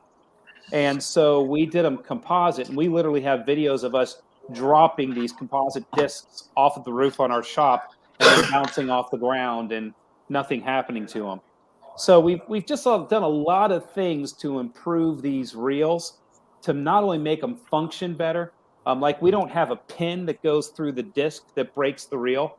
We have a actual cam lock on the side of the reel that locks the bearing block together and locks the reel down so it doesn't free spool. And we've got tensioners on the side. Our bearing blocks are about this big. They're about 4 inches total in diameter. Just everything that we did to the reels, we really overbuilt them. Now, the thing on that is with a lifetime warranty and everything that we've done on these, they are very, very, very, very, and I'll throw one more very in there, expensive reel. They are easily triple a Titan hose reel. So if you were to buy a normal, like a normal Titan 18-inch hose reel is about $750 retail. Okay. Then you gotta if you want to upgrade them to 3/4 manifold, you got to upgrade them to 3/4 manifold. If you want to put stacking kits on them, you have to put stacking kits on them. If you want to put the reel guides on them, you got to put reel guides on them. So that gets you up to about $1,200. Our electric version is $19.99. So it's considerably more. The manual version, which you showed on the screen there, is $1,000, which is a little better. It's a little easier to swallow there when you look at that that one that's there, that's the manual version. The other thing that if you actually zoom in on the picture on that manual version, and kind of crank that thing up there. Yeah, now I gotta just get back to it because now I did that. I get it though. Yep. But when you actually look at that handle on that hose reel, we just did something simple. Like most people just have a straight handle on it. If you notice that handle has a curvature to it, it takes the same amount of stainless steel. It's the same laser cutter. It just looks more beautiful, and it's got a bigger handle on it. And that handle right there with that bearing block, it just makes it they reel nice and smooth. They got the great self-lubricating plastic, HPDE plastic bearing blocks on the side. And the other thing that's on those, as I'm looking at the picture, is they come with the wand holders. If you look off the front of them, they have little rings, and those are the wand holders right there on the reels. Yep, So when you look at wand holders, you look at the reel guides, you look at the self-stacking, some of those things that you might have to add to a hose reel. It's really a good value when you look at it like that, but they are the most expensive reel on the market, but they're the only reel with a lifetime warranty. And looking at this auction right now, like we have one with a $400 bid, and the other one's not bid on yet. Like you guys got to get in here and like this. Yeah. You guys got to get on these hose reels. Honestly, these are beautiful hose reels. They really are beautiful hose reels. You guys got to get on these, man. Get on them. There's the link right there. The bid. If you can't get that link, just go to pwmc.org. Hit the fundraiser tab and then hit auction. Go into the auction and bid. I'm telling you guys, these are like. I want to bid on one of them. I'm going to wait until it goes up. I don't want to be that low bid and they be like, I'm just going to wait till they go up before I bid on one of them. I'm going to bid on one though. Because they are beautiful. I'm just waiting. I'm just waiting. I don't know if you guys. I can't share my screen with you, but maybe I can send you the picture here real quick. Let me go to my groups. I'll get a picture of the stacked ones on the back of our new training truck. You can share your screen. You're at the computer? Yeah, I'm at my computer. Yeah. Yeah, you can share your screen. Right, okay. Right click? I mean, Gene? Yeah, it's at the bottom. You can see it. Yeah, you just hit the share. Yeah, let me go get to my group here real quick. All right, let me go to Soft Wash Systems and Network Companies here, North America. Now on the electric reels AC, is a lifetime warranty on all electrical components as well? Yeah, so we've got a lifetime warranty on the switches, on the motor, all that stuff. We've sold enough reels. I mean, I've sold 2,500 reels, and I've only ever had 3 motors ever go out on me. So I'm not too worried about the motors being an issue. Interesting thing about the motors, guys. I just love talk about equipment. But interesting thing about the motors, we tried to find an American motor for these, and we even tried to engage some companies on, actually building some motors for us. We finally found one company that said their motor was American, and when we went through the whole process of ordering them, they told us it was going to take like 3 weeks for it to come to us. I mean, 3 months to come to us on a boat. And I went 3 months on a boat. That means they're coming from China. Nobody in the United States makes a motor that's compatible with these hose reels. It's kind of crazy. I used to own some FedEx ground routes, and out in Belle Glade, there's a Cuban guy out there rebuilds starters. That's what he does. Been there forever, and he builds them for the trains and everything. He said all the parts that he gets, it's just garbage. It's all Chinese. You can't get any of those components made in the United States anymore. It's all China. Yeah. All right, so let me see here. I'm gonna hit share screen. Yep, and then it'll pop up, and I can push it up. Okay, so entire screen, hit share. Okay. Okay, and then I'm going to switch over here. Can you see that? We can now. Yes. So there's the back of our new training truck, and you could see the actual wands through the wand holders on the back of the reels. That's pretty nice. What is that? How do you got I like how you got them labeled like that. How do you got that? How's that on there? So those are the bottom lip of the reel guides, and what we did is we got laminated plastic, and put them on our routing table and cut into them the name of each reel and then routed them all out. So the middle, like you see the one that says pure water, that's a yellow sheet laminated with a black sheet laminated with a yellow sheet. So when you cut into it, the pure water's in black. And very cool. The green one over there is the soft wash reel, but there's supply shortages everywhere. We could only get green without a laminate. So when we get the green with the white laminate, and we'll change that one. But they match the 6 shooters on the end of the wands. So your wand matches your indicator on your reel. And yeah, so they're just, real sexy looking for sure. Yeah, very innovative. Very innovative. Good, great looking product. They are. And They're then, beautiful. Wow. Let me see if I can go to Disruptor Manufacturing here real quick and go to Stingray Reels. And can you guys see the orange thing right in the middle of the reel right there? Yep. Yeah. So that's called an accumulator drum. And so that's where we've completely taken the manifold out of the center.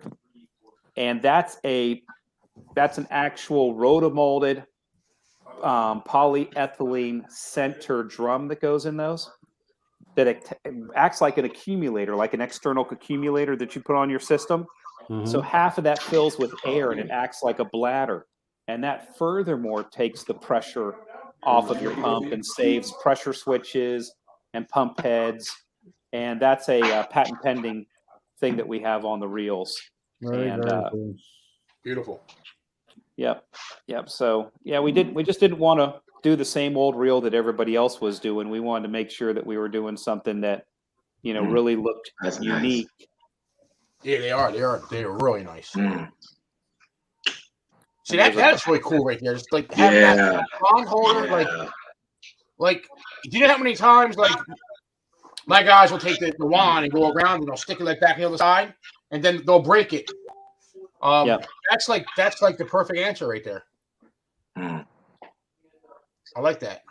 Oh, rings. Yeah. So just gives some great options there, and even more systemizes the back of the truck. Absolutely. And, I like it a lot. So I'll hit stop sharing now, and wow. There we are. Back there. They're nice, man. That's what I'm saying. You guys got to. These ones are manual, but they're beautiful. You guys got to get in there and bid on them. I'm telling you guys, you got to bid on those reels, guys. The only one in the industry, lifetime warranty, guys. Lifetime warranty. I mean, that's only one in the industry. Can't beat that. No, you can't beat that. That is huge. And I'll say this too, guys. Whoever buys those reels, whoever wins the bid on those, if they want electric ones, they could take the value of those reels and apply them towards electrics if they want to. Wow. Okay. Awesome. Wow. So that's a good deal. It's a really good deal. Yeah. My wife just texted me, "Am I still awake?" I'm like, I don't have an option to be awake.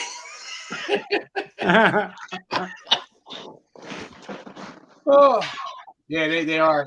Come on, guys, you got to bid on those reels, man. You got to bid on those reels. Let's go. Let's go. So Darren, I haven't gotten the full report on how's it's your grandchild, correct? Yeah. So from what I understand, you guys have health insurance and stuff like that, but this is going to help cover some of the expenses for people having to be out of work and stuff to help with taking to the doctor's visits and stuff. A lot of people don't realize that can be a burden for sure. Oh, for sure. They're a young couple, man, 27 years old, and they had a newborn in December, and then in January they were faced with this, and they're about hour 15 minutes away from the hospital, so little Evie is home. But at least 2 days a week, they have to travel back for her chemo. And so, they're probably going to have to do some things with their automobiles. And, Char and I will help them as much as we can and make sure that they're going to be okay. But, they're going to go through this for a couple of years. Yeah, no, we just had somebody in our network, Mick Capdeville with Magnolia Soft Wash. It's out in Mississippi and Louisiana. and he just had his kid. I'm trying to remember what his name is. He's got an interesting name. Oh goodness. Anyhow, I'm horrible with names, and his kid's got a real unique name. But they just went through it, and it was a 2-year, and they were up at the Children's Hospital, the St. Jude's Children's Hospital, and so even though a lot of their expenses were covered doing that, there's a lot of work you miss. Nick has not been able to, or Mick has not been able to do a soft washing business for almost 2 years. He kind of, not seriously, he kind of come home, do it a little bit, and then have to go back up and take care of, their baby, their boy.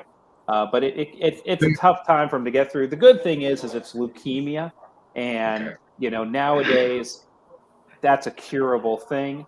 And so, I'm sure the prognosis is really good.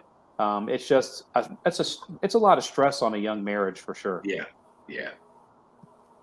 She joined us earlier, AC. She came on for a few minutes, said hi to everybody. So it was pretty cool, man. He said his son said it'd be a couple of years. Yeah, 2 to 3 years. They said so. It's going to be a lot of traveling back and forth, and it's a lot of stress, man. It is. Flip, what hospital is it? Is it St. Jude's, Children's Mercy? What is that? It's in Delaware. Yeah, it's in Delaware. DuPont Children's Hospital. Yeah, DuPont. Right. Yeah. It's a really good hospital for them. My daughter was in and out of St. Jude's down in Memphis for almost 4 years. She got what was called neuroblastoma, it's a childhood cancer, and she was actually diagnosed at the age of 3. Most kids are diagnosed with it by the age of 1 and don't make it past 4. And she just turned she's free and clear, and just turned 17 a couple months ago. So awesome. You gotta give them, brother. Huge. Yeah, it's hard, man. I couldn't even imagine, how they would the stress that puts on you, even if you're not a business owner, even if you're an employee somewhere, that takes you, you can't focus on. There's no way you can focus on your job, because you're just, you know what I mean. I can imagine, man. It's just, But Flip, man, you're an awesome father. He said it when he came on. And the support that your family gives is amazing. And you guys are so spiritual, and and I think that's going to really hold your family together. So appreciate it. Yeah, he'll usually call me sometime. He really needs to talk. 3 in the morning, 4:30, man. Phone's by my head there, man. And I said, oh shoot, here he is, man. And he just wants to talk. He just he'll shed a couple of tears and just but he's a good kid. And one of the things that they're going through now with little Evie is rapid weight gain from the steroids. The doctors are now, she gained 3 pounds in less than a week. And so the doctors spoke to Laurel, my daughter-in-law, about that, and they're going to have to try to get her on some type of diet, because she eats a lot more now because of that medication. Steven, I just put the link to make it easy. If you just go to our webpage, and you hit the fundraiser link, there'll be a link for the GoFundMe and a link for the auction. They're right below each other. So try to make it really simple for you guys. You can just type in pitchin.health, and that'll go right there. I bought the domain. Pitchin.health, and I'll take you straight to it. Yep. So we're trying to make it easy, and if you guys are just joining us, if you guys are bidding on auction items, the way it's going to happen is once you win and you get an email saying you won, then we want you to go to that GoFundMe link. Not until you win, unless you want to donate. Then you can go there right now. But for your bid, wait until you win, go there and donate that amount of your winning bid. And use your name. Don't use anonymous. That way we can verify it easy. And we'll call the vendors and say, hey, this person won, and they'll take care of you guys. So we're trying to make it easy for you.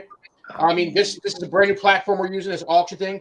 It had the option to do payments like credit cards, but it's PayPal, man. And I know last year we were doing donations through the membership website, and it crashed because they said, whoa, there's too many credit cards coming in. It's something we had to red flag you. Right. So let's just go to the GoFundMe. That way we don't have to worry about those issues. A lot of people think they charge you. They only take the processing fee anyway. Yeah, they ask you for a tip. Yeah, that's it. They ask for a tip if you want to give it, but everything else is just a processing fee. There's no charge for GoFundMe. Yes, the processing fee they charge. Yep, you're right.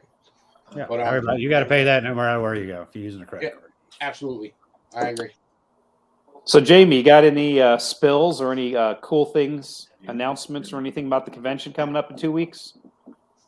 We talked about some of it earlier. I mean, we talked a little about the. I mean, obviously the speakers are amazing, man. We talked about that. Gary Guyman came on for a little bit. He was talking about how, you can have some awesome networking experience at these events. And I'm like, well, this one, yeah, it's going to be a little bit more awesome because Soft Wash Systems and Dominate Partners got together. They both sponsored the social. So the social is a 3-hour open bar social, which is crazy. And hey, we're not saying everybody's going to go there and get just drunk out their minds. It's about having a drink. Even if you don't drink, doesn't matter. Having a drink and just chatting with your fellow peers and saying, hey, we want to talk shop, or, it's going to be awesome. We did announce AC earlier that next year's dates are already signed. Next year we are doing a three-day show. 1 day is going to be dedicated to an expo. Okay. No classrooms, expo and demos. That way we don't have anybody trying with the stress. I got to go to class, an expo. So 2 days of learning and networking and expo, but then 1 day a straight trade expo, nothing else. Cool. We signed the contract. Same venue, February 20. What was that, Jamie? 22nd? I don't even remember, Jamie. I don't want to missay it because they'll be like, here, I got it right here. 22nd, 23rd, and 24th of February 2023. So, and you got a state yet? Same venue. Same venue. Same venue. Going right back. Yes. Okay. Cool. Same venue. Makes it easy for me.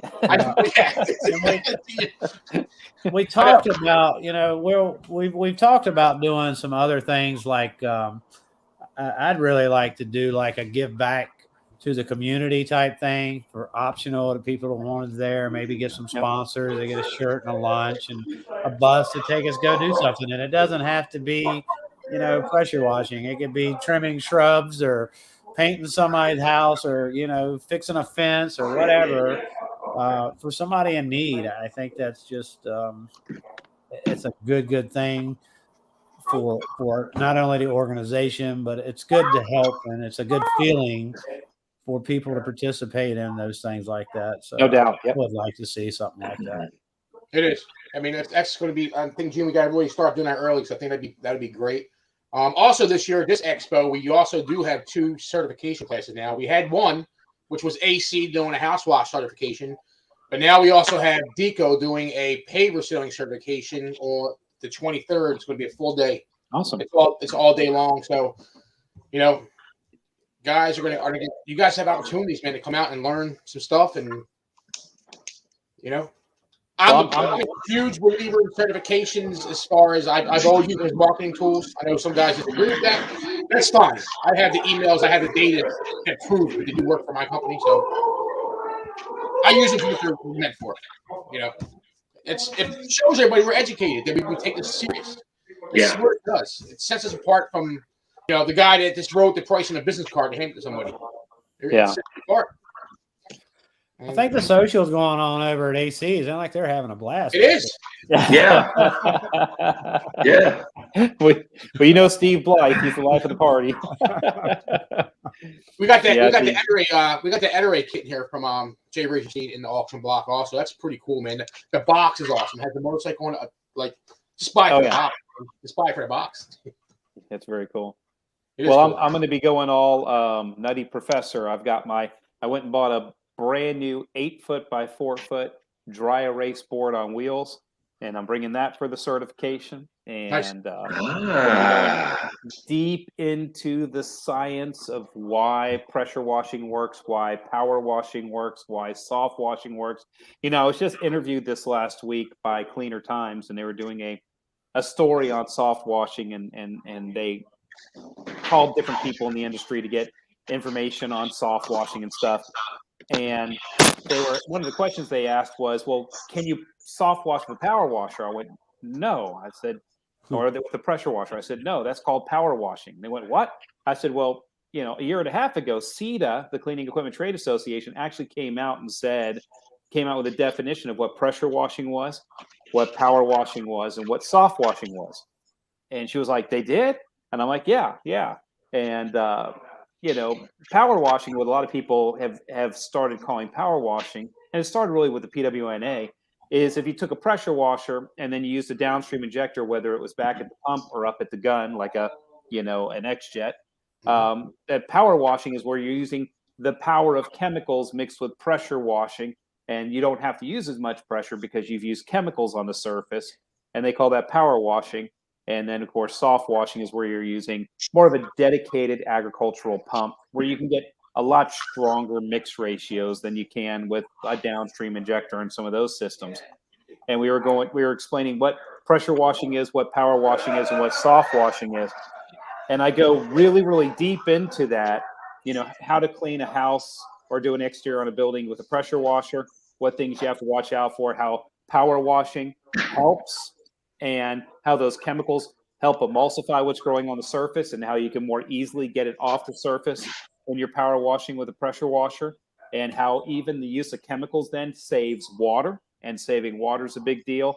And then over to soft washing, and how soft washing is 100% more of the chemicals breaking everything up off the surface, and you're only using the water then just to rinse away the dead algae and mold and the staining off of the building with just regular garden hose pressure.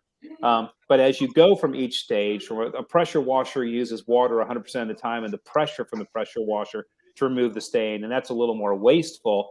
And then how power washing gets to be even more environmentally friendly, more ecologically minded, using less water, and then soft washing, even using less water in that situation.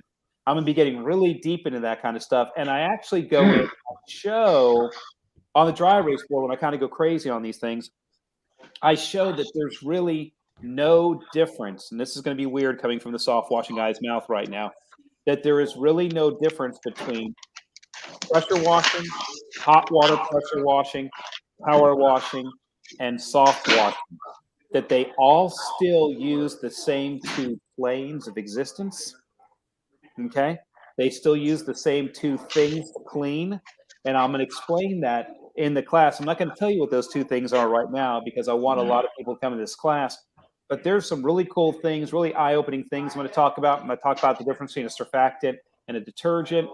I'm going to talk about, you know, dwell time. I'm going to talk about pH and how pH helps. I'm really going to be going into the science of this thing that we call house washing or exterior cleaning, to really show why it works and how it works and how you augment it and make it better, and how you can, you know, save on water, and how you can be a little better, more of an ecological mindset in your cleaning. And it's really going to help change people's perspectives. When people leave this class, they're really laughing, boy, they're having a good time. Yeah. When people leave this class, their minds are going to be a little melted, because I'm really going to be giving them some really hardcore science, but it's really going to help them not only to do a better job house washing. Thanks, Vic, man. I love you. Vic up there in Washington State. Yep. Or in Oregon. He's up there in the Pacific Northwest. But, you know, it's not only going to help them clean better, but the knowledge that you gain from a class like this and being able to speak like an authority when you go and talk to customers, especially commercial customers, when you learn these phrases and these buzzwords and you understand the pH scale and you understand the difference between surfactant and how they work and emulsification and all these big words I'm going to throw at you guys. Yeah. If you guys listen to these big words, you start to work them into your sales pitches, you will see your average sale go up. And that's going to be the real diamond people are going to walk away from with this house wash certification. Absolutely, man. Fire. I'm looking forward. Fire right there. Yeah. Yeah.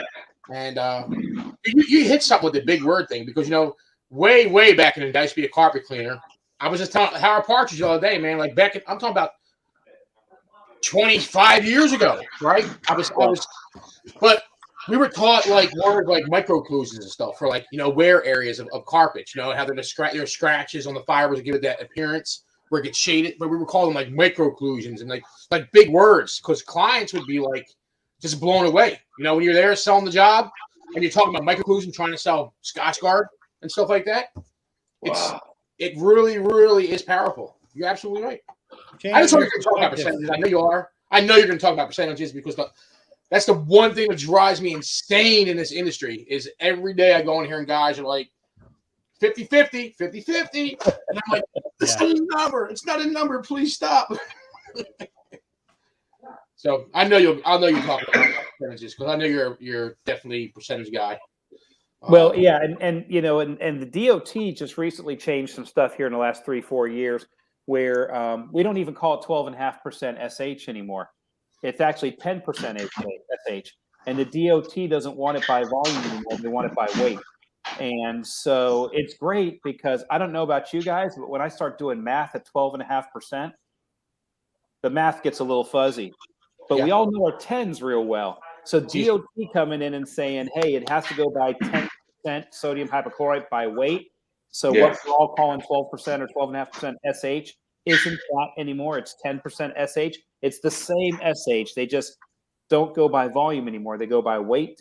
That makes the math so much easier. If you're one of those guys out there just starting out or gals out there starting out and you're just one batching, or even if you're mixing in a pump-up sprayer, doing the math is so much easier at 10% SH than it is at 12.5. Tim, to answer your question, no. As long as you can get a ticket for the show and we don't stop tickets, it's AC's class is gonna it's the main. It's the only class going at that time for 2 hours. It is right, yeah. So, yep. As long as you get a ticket for the event, as long as we don't have to shut that down. I know the room block is pretty much almost gone. The room blocks get depleted pretty fast. It's general admission now, so if you don't want the lawn seat out in the back, way back, you've got to get there early. Yeah, that's how it is, man. You got to get there early and get up front. I mean, it's good stuff. Very good stuff. That's going to be a good class, man. Yeah, it is. AC is full of knowledge. I've never been around a man and didn't. When he talks, I pick something up, and I still do to this day. Very knowledgeable guy. We're very thankful to have you doing this for the PWMCA, and I look forward to it very much. Cool. Hey guys, I'm going to go ahead and run. We appreciate you, AC. And they're having too much fun without me, so I got to go. I know. All right, man. Love you, brother. Take care. Thank you, AC. All right, thanks, guys. Yeah. Fire, man. Man, you're not kidding, man. I can fix your ticket. There's the man right there. He'll teach you how to do it. Woo. AC is awesome, man. He's never I like AC. He's always willing to help. I mean, he came that member meeting he did. That member meeting he did for us, man, was like amazing. That was a really good meeting. Love AC's workbook and videos. Yeah, look, man, that guy's pretty intelligent, man. Yes, sir. Yeah.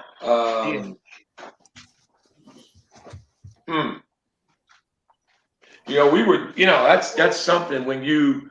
This is when they talk about having knowledge. I was just talking with a property manager a week ago, and he had me bid on these 2 condos and a bunch of townhouses, right? To include sidewalks, and the community wanted to know if we were going to be able to haul in water. And I said, no, that's a lot of work. It's a lot of work to be hauling in. But the key really is, could I be able to explain to them with soft wash method and saving water? Because that's really what these communities talk about, like when they have you hauling in water. So if you know the difference between the 3, right? Pressure washing, power washing, soft washing, and you can articulate that to your property management companies or the board, get your leg up on that one. Absolutely. Yeah, man. So Don's had a major issue, guys. He just sent me that's why he's not here right now. He just sent me a screenshot of a speed test he's doing, and he's only getting 5.9 megabytes in the upload. So he's got something going on over there with his internet big time. He just sent that to me, so we'll see what happens with Don. But yeah, dude, I'm looking forward to I'm gonna take that class. I mean, it's gonna be hard. Yeah. So I'm gonna be being pulled in 1,000 different directions. But I'm definitely here he comes. I'm definitely gonna try to make sure I get in that class because man, that's important. I mean, that's really is important, man. It is. Just to be able to, educate ourselves and grow. And here's an example of what we were talking about earlier. AC is that guy. He's that personality. He's the one that wants to do a little more, a little above, a little beyond the average guy. And the same thing with the hose reels. What can we do to improve the hose reels? What was the problems we were having? How can we integrate all that stuff? Smart guy. I have much respect for AC. We're very fortunate to have him there doing that for us. What's up, guys? You guys want some internet problems? You can have mine. I know. We've seen that. I just showed him your thing. 5.9 megabytes upload. Yeah, that was the second or third test I did. The very first one I did before I lost everything, it was at 0.1.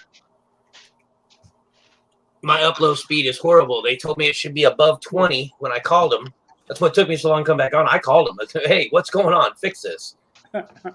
They did a test on my boxes. They did a test on everything. They said the boxes are fine, but she could not do a speed test on her end because it was timing out both times she tried to do it. So I got to come out here at 10 o'clock in the morning. Going on, man. I said, great, a tech. They said, well, we can get a tech there at 8 o'clock in the morning. I said, no, I'll still be streaming, but I need a time close to that because I'll be up all night. Yeah, well, you're right at the peak of when everybody's online too. So well, she told me that your upload speed should never change, but your download speed will. The download speed is fine. It might go to 200 when you have peak hours, but your upload speed should never change. It should always be between 20 and 30. Right, gotcha. So, Jason, to answer your question, to answer your question, yes. It's supposed to be 10% by the new laws the EPA are sending out there. They don't want the regular just people carrying 12.5. So if you're past 10%, you can get into trouble because you're gonna need a hazmat license to have in your vehicle. Also, they're going by the weight. They don't want to do the size of the tanks anymore. They want to do 1,000 pounds. So it's got to be careful. Yep, got to be careful. Absolutely, got to be careful. I'm looking over here at the bid side. I'm just checking some bids out, see what anything's happening here. We're at 60. I'm just going to refresh. $6,850 right now. We're at. Nice. Them hose reels, man. Them hose reels are beautiful, man. I'm telling you. So if you guys are watching this, and you say, man, I don't want manual hose reels. AC had just said, if you guys bid and win the bid on these hose reels, he will let you use that value that you bid. He'll let you use that towards the electric hose reels. So if you bid 300, you can add 300 towards it. Well, no, I guess he's going to take whatever these are. These are worth 1,000, so he'll do it different. He's going to take these are worth 1,000. They're 1,900, so he's going to take the difference off. Yes, something like that. Okay. Yeah, of the actual hose reel. So yeah, that's pretty cool, man. So let's get bidding, guys. We got shirts. We got all kinds there. The Tim Field signs are at $450, man. That's amazing. They're awesome signs. They're awesome signs. One other thing about the SH, a lot of pool places where they sell the pool shocks, they will give you the stickers for free, where it tells you what the percentage of the bleach that they sell, and 99% it says the 10%, and stick that in your bleach tank. So in case you get pulled over by DOT, you have the information there. Now there is two types of stickers. If I find the picture, I'll post it on the group. But the one that you want, it has to say that .sh is also good for cleaning roofs and vinyl surfaces. Because if you get the one for is pull shock only, really it's not explaining what are you using it for. So my preference, I prefer to say that it's safe for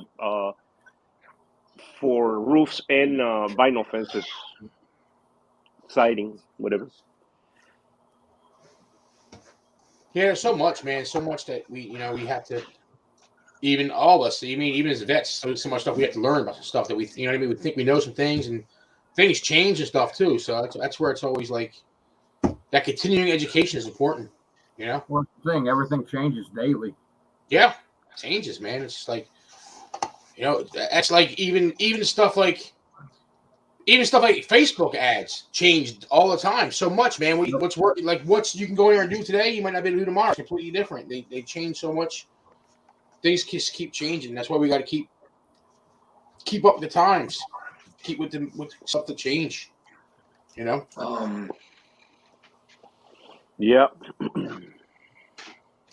We have to.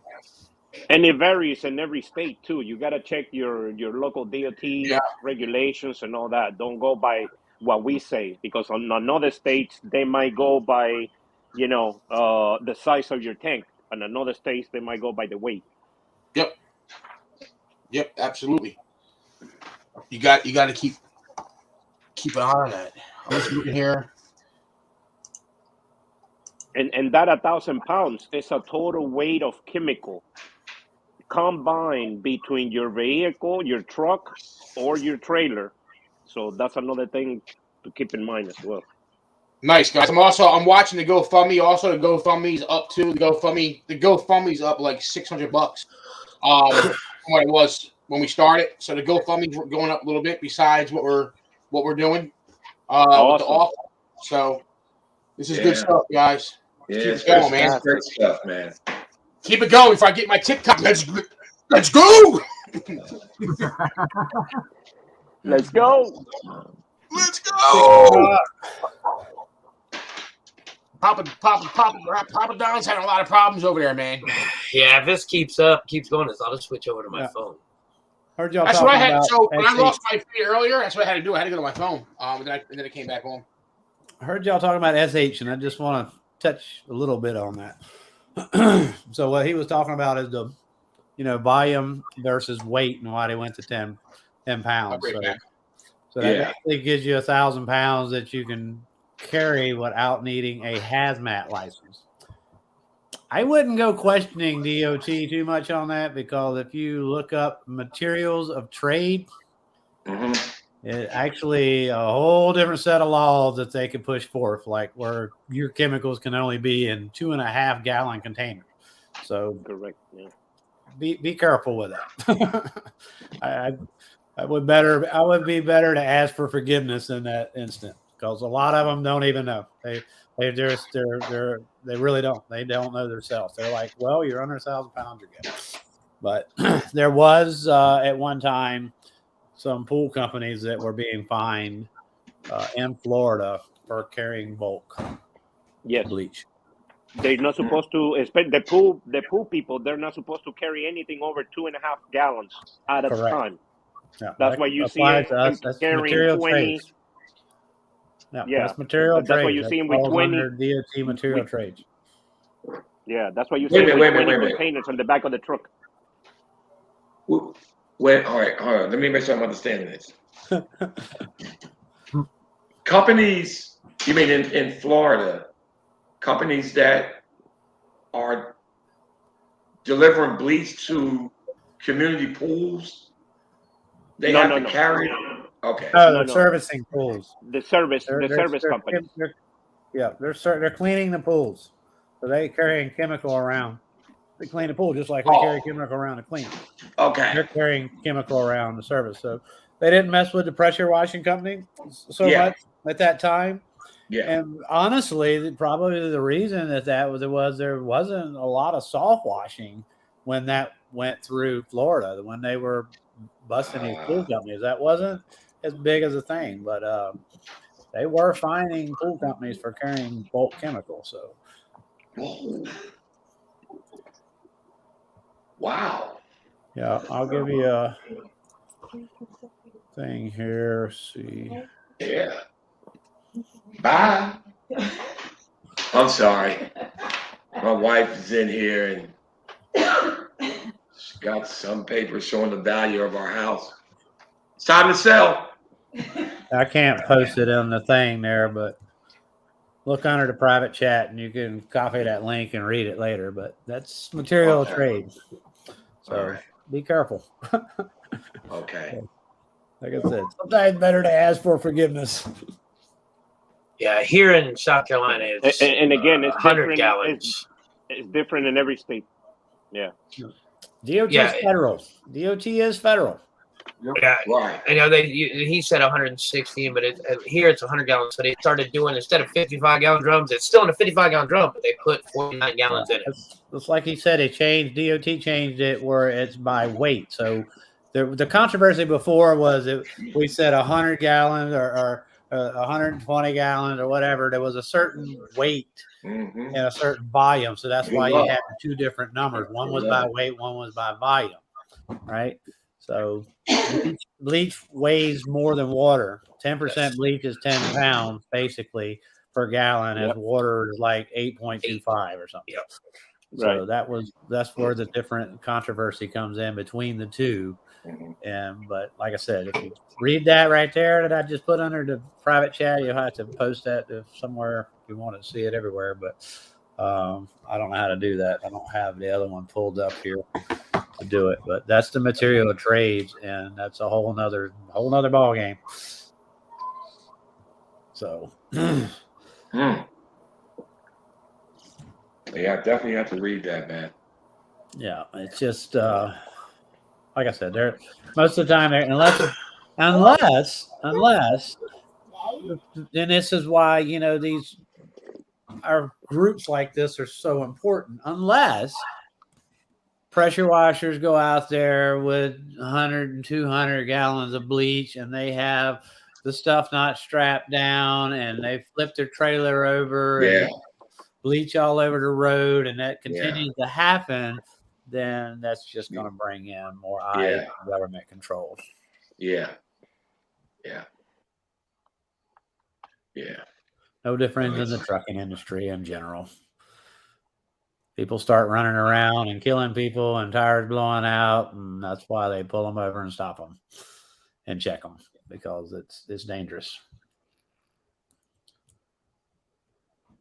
Get educated, right? Get to some schooling and study your laws in your states and yeah. But I definitely want to take AC's class, man. That put some notes. That's going to be a good one.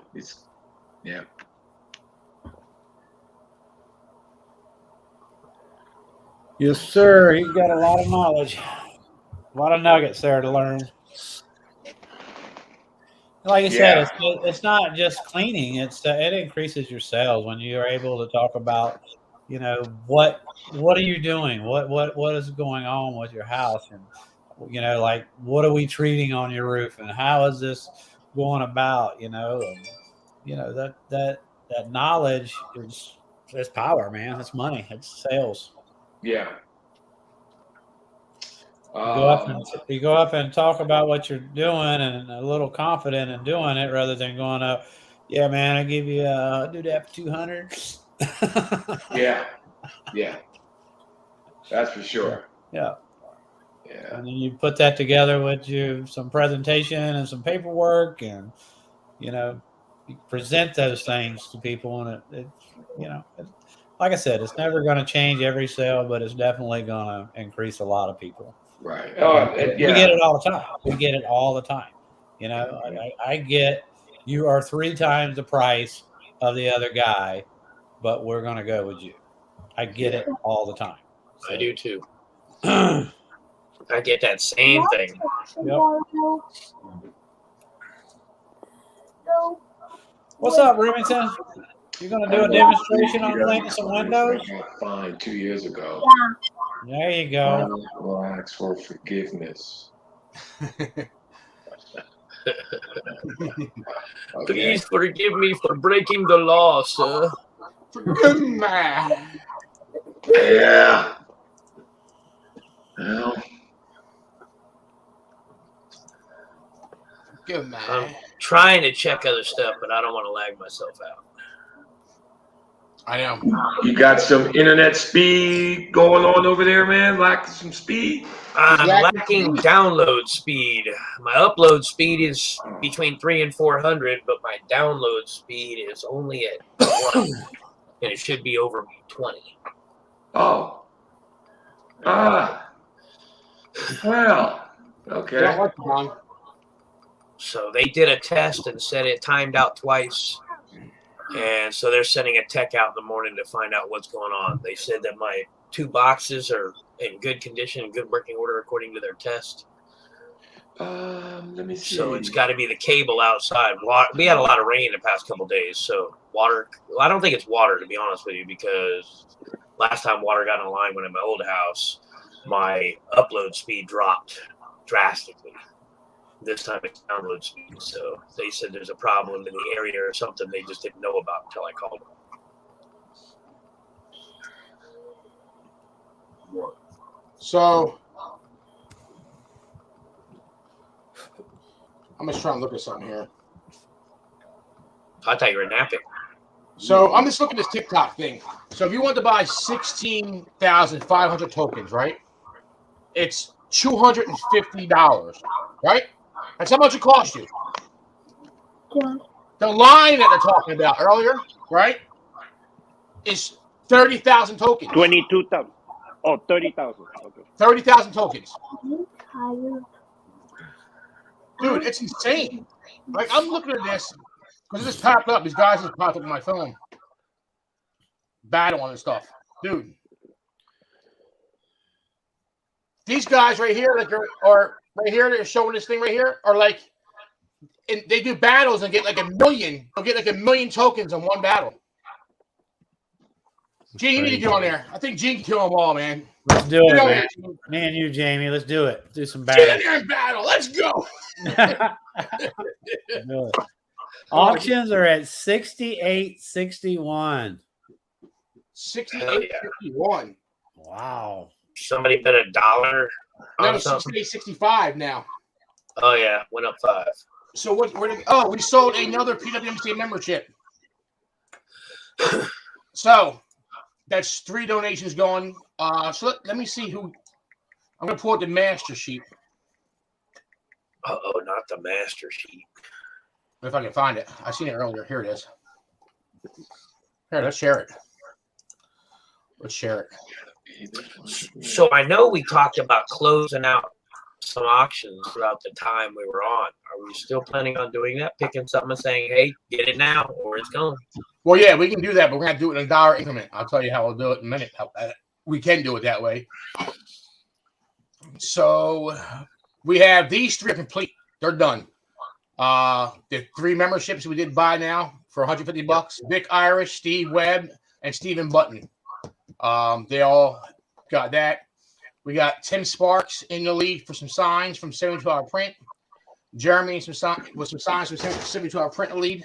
John, same thing, 72-hour print in the lead. Ken's in the lead for the stakes from Dope Media. Robert Beach is in the lead for the other one. So it looks like everything is getting bid on pretty much right now. Let's go back and look at the actual auction. Let's go back and actually look at the items and see what's going on. So yeah, so what we can do, here's how we can do it, Don. So we don't have the ability to end the auction early because they consider this whole thing one auction. So I can't take like one item and end it early. But what we can do is we can look at an item and say, okay, you know, we'll put like for example, we're not going to do this, but I'm just going to give this as an example. Say, for example, we want to close this out right now, right? It's at 260. we would put a buy now at 261. So basically, next person to win at 261, they would get it. We're not doing that, so don't go do that, guys. I'm just letting you know that's an example. We could do that.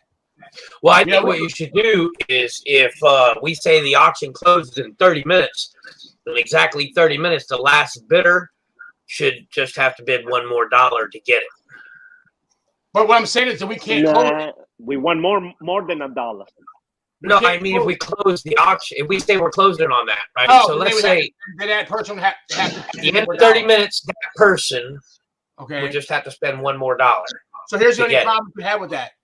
So say we get somebody, they're doing that, and then they're not on the feed for some reason, right? In that 30 minutes, when we close it, we say you got to bid that $1, and then somebody else comes in and bids again. Yeah, true. So it's weird, man. It's hard. Gene, come on, Gene. Gene, come on. I know Gene got ideas. Talk to us, Gene. I know you got ideas. Gene's always got the ideas, man. He's thinking. I don't know about all that. He's thinking. Yeah, he's thinking. I smell the smoke. So Vic, Vic, all you gotta do is go to the GoFundMe. So go to the pwmca.org or go to the pitch. What is it? Pitchin.help. Pitchin.health, and go to the GoFundMe that the sites from Power Wash Store PA set up, and donate your $150 to that GoFundMe, and then boom, then we'll have you in here. That's how you pay. So yeah, we're trying to figure out. So for example, Tim's Field Signs right here. For example, that's a $450, right? Right. Yeah. If you want to close that right now, we can't go into it. If I go into it, look, I'll go into it and I'll show you guys how I edit it. There's no option for me to close it. There's no options for me to close this out. Okay? The only option we can do is put a buy now here and have the next person that hits that buy now here win. That's the only thing we can do. Like, we have no way to do it. I think you just let it run and we'll do it in the morning. Let it in. Just let it all run? Yeah, I would just let it run. Let it run. Got what, 11 hours on that?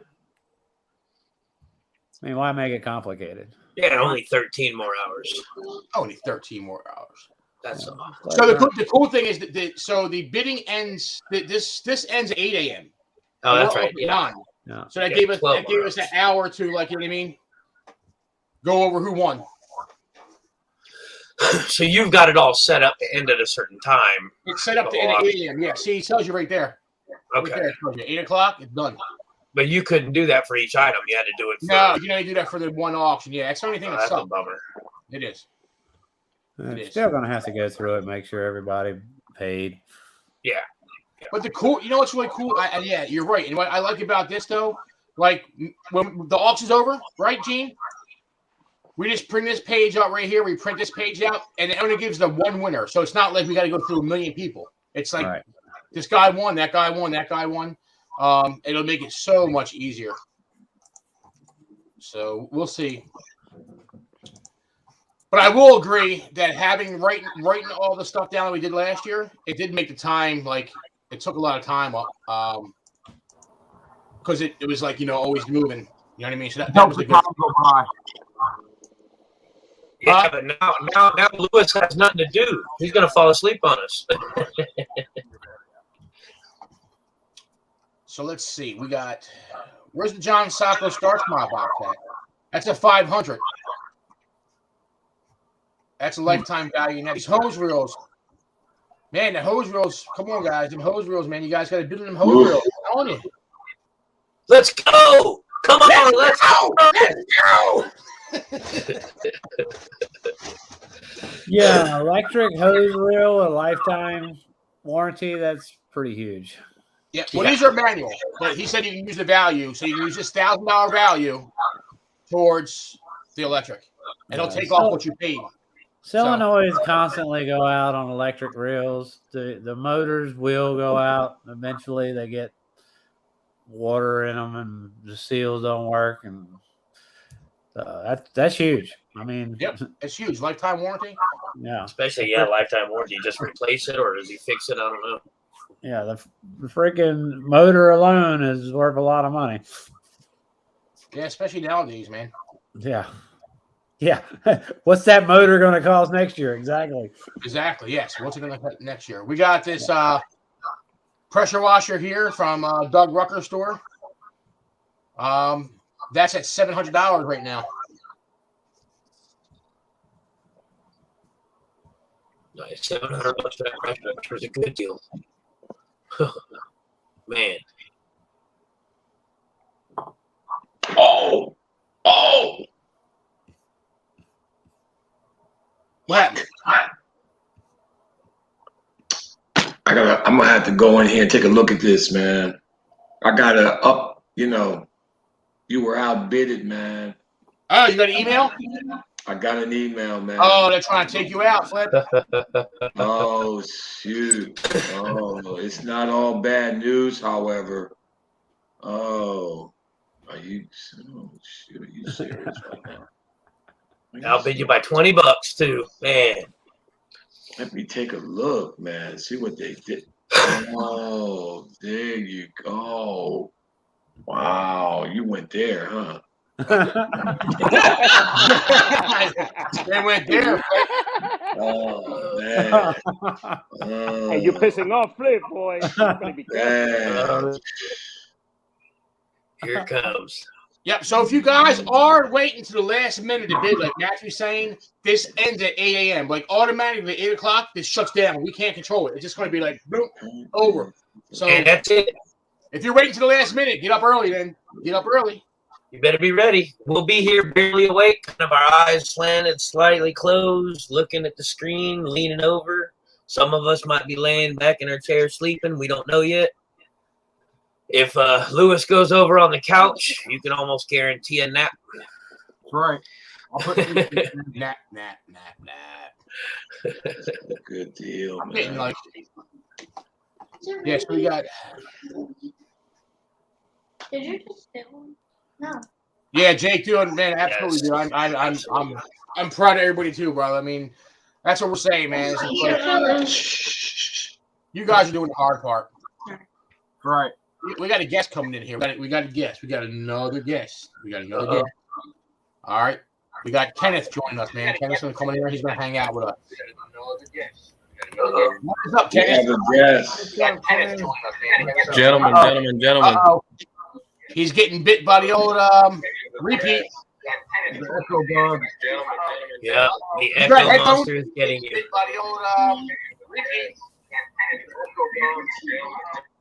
I'm going to mute him like his headphones. He's got headphones. Yeah, I'm still on. Yeah, it's in right there. There he goes. He's got it. All right, let's test it. We in business? This is just yeah. There you That's go. better. There you go. I like Kenny. Kenny's got dead birds hanging on the wall behind him. That's awesome. My kind of guy. Actually, you couldn't this year. Gene, you seen his logo? Because I think you commented on his logo a couple nights ago. Oh yeah. You got the biggest awesome. waterfowl. Check that out. And the smallest waterfowl right there. So that one's banded. No kidding. Wow. That's awesome. Very cool. Yeah. So we got somebody. We got George. So he's on his second pot of coffee. He's been here all day. He has been. He's been here all day, man. That's amazing. Thank you, bro. Thank you. That's amazing, man. Like, no. Yeah, we appreciate all of you hanging out with us. Absolutely, I mean, we need more questions so you can keep us talking. So talk about anything, guys. Right? Questions or comments, anything in there. Well, let's interview Kenneth here a little bit and try to get some insight to Kenneth. So first of all, welcome, Kenneth, man. We appreciate you joining us. Welcome, brother. How long have you been in business? All right.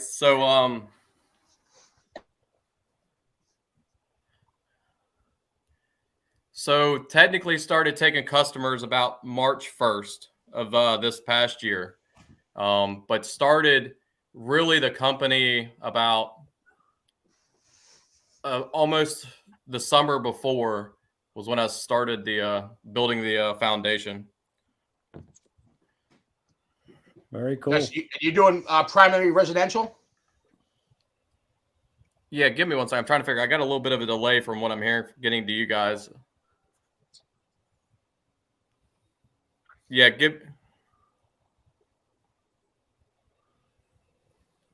How about that?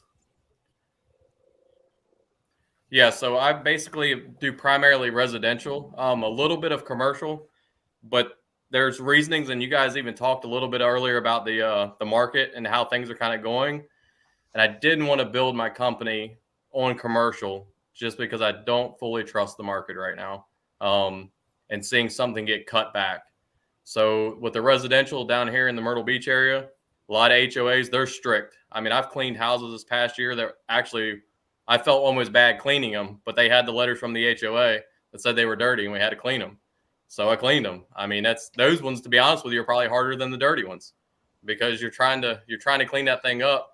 And that's how we are. That's really what the foundation of my company is, to separate us. There are so many pressure washing companies in Myrtle Beach. There are a ton. There's already 11 brand new ones that have started since January. So again, I don't really pay attention to what they're doing. I've got to make sure I got my ducks in a row. And that's what allowed us to kind of grow. So with the residential side, most of the people down here already have their pensions. They're retired from up north. They're all coming from up there where you're at, Jamie. They're flooding in on us. And I know that that's where I need to focus at with the market, because that money's not really going to change for those people. And the HOAs are going to stay on them to keep their houses cleaned. So that's where I built the foundation of the company, and making sure, like, when we clean them, and I know it's kind of a joke, and I heard Gene a little bit earlier talking about it, people paying 3 to 4 times as much as the next guy. I just closed them this past week. People go in these neighborhoods cleaning these houses for $75 or $80, and it doesn't take long to find those customers that are not happy with that service. And that's what we want. Those are the ones I truly target. That way, if I'm charging them $300 or $400 for the same house wash, the tires aren't moving on the trailer. The guys are staying there. They're cleaning the houses. The people are a lot happier. And at the end of the day, the reputation to get away from the other 150 pressure washing companies that are in Myrtle Beach, that's how we've gotten away from them. Yep. And if you stay with that same philosophy, Kenny, as time changes and those roofs come back and more customers come on, you're going to find yourself going, I got a lot of repeat business and don't really give a shit if you like my price or not. Here it is.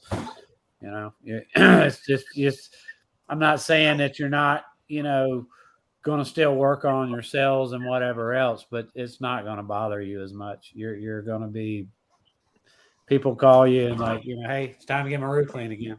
Yeah. And it happens. It just takes time for that to happen. Yeah. And last year, I mean, I know obviously we're on here for Flip. There was a lot. Flip kind of touched me a little bit more than he probably even realizes last year. So I basically I was in law enforcement for 12 years leading up to this going full time, and I kind of got thrusted into it. I got in trouble on the job, really, and I still agree with the decision I made. You guys will eventually see him, the dog that the company's named after. I got hemmed up a little bit because I was taking him home every night with me. We weren't supposed to be taking our dogs home, but at the end of the day, that's my partner. That's my eyes, my ears. He does all the protecting for me, and they ended up finally catching us after ducks too. He didn't tell you that. Yeah, after 7 years. Yeah, after 7 years, we finally got caught, and then, so it at that point, I started, and even policing was getting kind of weird. So the more time you're out there, the more you're putting yourself at risk of getting into something. So I'm like, all right. And then there were some summers in the Myrtle Beach, I'd work 60 days in a row. So it got kind of taxing, and I got a little 4-year-old. So again, the stuff kind of with Flip a little bit more hitting home. So I decided I'm going to start a side business for me and a couple of the guys. So I started looking at different business ventures and really like the margins that you can make on pressure washing for what you could put in and get out. So started the company in about October of 2020 and got hurt in January. So that put me, and I hadn't missed a day of work in 11 years. I'm a grinder. It's probably to my own fault, but got hurt and herniated my C7 in my neck and ruptured it, and caused me to lay in a bed for a month. So instead of laying in that bed for a month worrying about what I was going to do, I laid in here, figured out how to build the website for my company. Started reading everything I could about this business, whether I agreed with what the person was saying, but I was taking little pieces from everybody in this industry. to figure out what I wanted to do with my company. And then the convention showed up in Myrtle Beach. So I went to Myrtle Beach, signed up for it, and went in there. And I was still pretty uncomfortable. It kind of hurt to sit in a chair. But I watched a lot of the guys come in there. But then Flip came in. So, and again, it's kind of, and you guys are right about talking to people and the networking. But it is kind of, I mean, you're watching these guys on YouTube. You see these people and everything else like that. And you're trying to not separate yourself from it. So I see Flip go up on the stage. And I'm not picking on him because I love the guy after the conversations I've had with him. But he was definitely a little nervous. Yeah. And, it took him a while. Yeah. And I started at that point. It kind of clicked to me that, man, these guys are still humans. Just because we're seeing the best of them, we're seeing them in the front of the stage. They're still human. They still started in this exact spot I'm sitting at.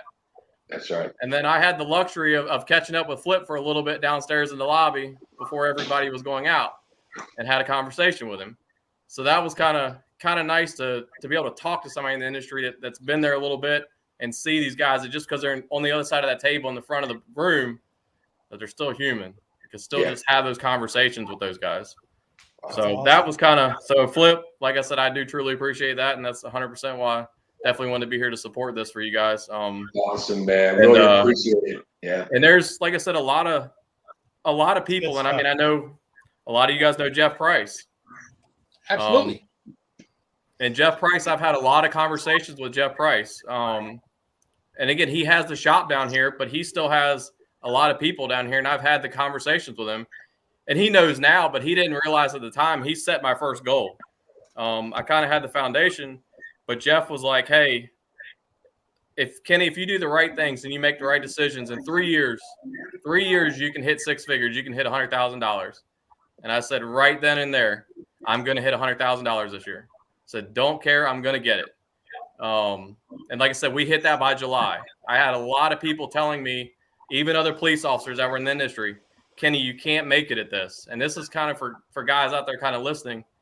Don't listen to all the doubters and the naysayers. He was telling me you can only make about $40,000 down here in Myrtle Beach. There's not enough business for the guys, and in the winter you're going to starve.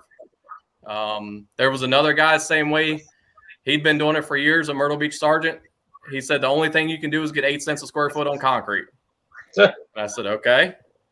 I said, that's how you guys work, but that's not what we're doing. So again, we started March, first month we went, did 10,000. I'm like, okay. All right, but it's spring. We go into April, do 25,000. Then we go into May, we do 30,000. And I'm like, well, I don't know where the $40,000 is. If I've only done 40 in 3 months, it must just going to be completely dying. And in the fall, we actually still had higher numbers than we did in the spring. So it's just the discipline. If I can tell anybody, it's the discipline to do the things that nobody else wants to do. Because yeah, the cleaning's fun, but when you're up at 6 a.m. getting everything ready to go, and then you're coming home at night and you're still sending out estimates, you're still doing invoices, you're still getting everything prepped up for the next day, you're tired, and it's day after day after day in a grind, then if you don't have that discipline, literally the thing in my mind is you won't outgrind me. That you just won't do it. But you won't outgrind me, but I'm not looking in the Facebook groups at all the arguments over a garden hose. I don't care about the argument over a garden hose. Right on. That time suck. Smart man. And you'll see them everywhere. They'll argue literally about anything. If we looked outside and said it's not raining, somebody's going to argue that it's raining. Yep. And you can't get consumed into that and look at the right things. Even Gary Guyman was on here this morning, and 100% I had a notepad right next to me, wearing that notepad out while he was there talking. Yeah. And 99% of everything he said, I agree with. Like I said, there was a little bit with the soft wash and the terminology, and I know what he's talking about. I 100% understand what he's saying. But down here, most of our houses now are becoming hardy board, and the customers are starting to realize that they're not supposed to be pressure washed because of the high oxidation levels. Yeah, I think as I educate them on that, it continues to sell and close those deals for me. Yeah, I think that's a big controversial thing too. I get people to call all the time that they want soft washing. They're specifically looking for that terminology. So people are more educated about it. It depends where you are, but they're starting to be more educated. It's definitely more terminology. I have people call me. That's all. The only reason they call me. It's all that. That's what they search for. So that's what they search for. Reading on Google. So first of all, thank you for your service, brother. I mean, serving the community, man. And so I want to ask you, for the new guys watching, there's a lot of new guys who are probably going to watch this, if they're not watching now. What's the one? We all talk about the win, so we don't. What's the one pain point that what's the one thing that you struggle with, that you a pain point you had in your first full-time season that a guy can expect may possibly happen to them, and how can you fix it? Have you had any losses? Yeah, I mean, there definitely is. If anybody, and again, you guys touched on it earlier, that only the good things are shown on Facebook. Mm-hmm. You only ever see whatever's going on, and everybody's doing great. Oh, they landed this $10,000 job, or they've got this, they have that. And that's the thing that when I hear people talk about the $100, I make $100 an hour. I guarantee you, if we go back and look at all the hours I worked this year, I probably made about $10 an hour. But I spent all that time investing into my company and making sure that I just tuned in everything I could, because there's so many aspects to a business. If you're coming in here and you think you're just pressure washing, and really that's almost with any business, you're going to get overwhelmed and you're going to get ate up, because there are going to be ups and downs. And trying to be able to get ahead of those and predict them and see what's coming is key. And again, I had a lot of tough lessons early on in cleaning. I mean, it took us, we're down to a third of the speed on what we can clean a house now compared to when we started. But it's still like extremely clean. I mean, we walk around at the end with towels and touch these things up to make sure we don't have callbacks and everything else like that. Because if I expect that customer to pay a premium, then we have to give them a premium service. We can't just charge them for that and not give them that service. So, and on that point, Jamie, that pricing, I would say, is probably what can get guys probably in the most trouble early on, because I can remember the second quote I sent, the person said I was too high. And I easily could have went into shock and be like, okay, I need to reduce my price. But I said, no, just hang on. I think it was Billy Davidson, and I'm pretty sure I heard him mention that people eat a steak at Western Sizzler and some get it at Ruth Chris. What customers are you going to go with? Because when I talk to my landscapers out here in the yard, and again, I had all these big aspirations that I'm going to do all these things in pressure washing. You see all these guys talking about all these fields.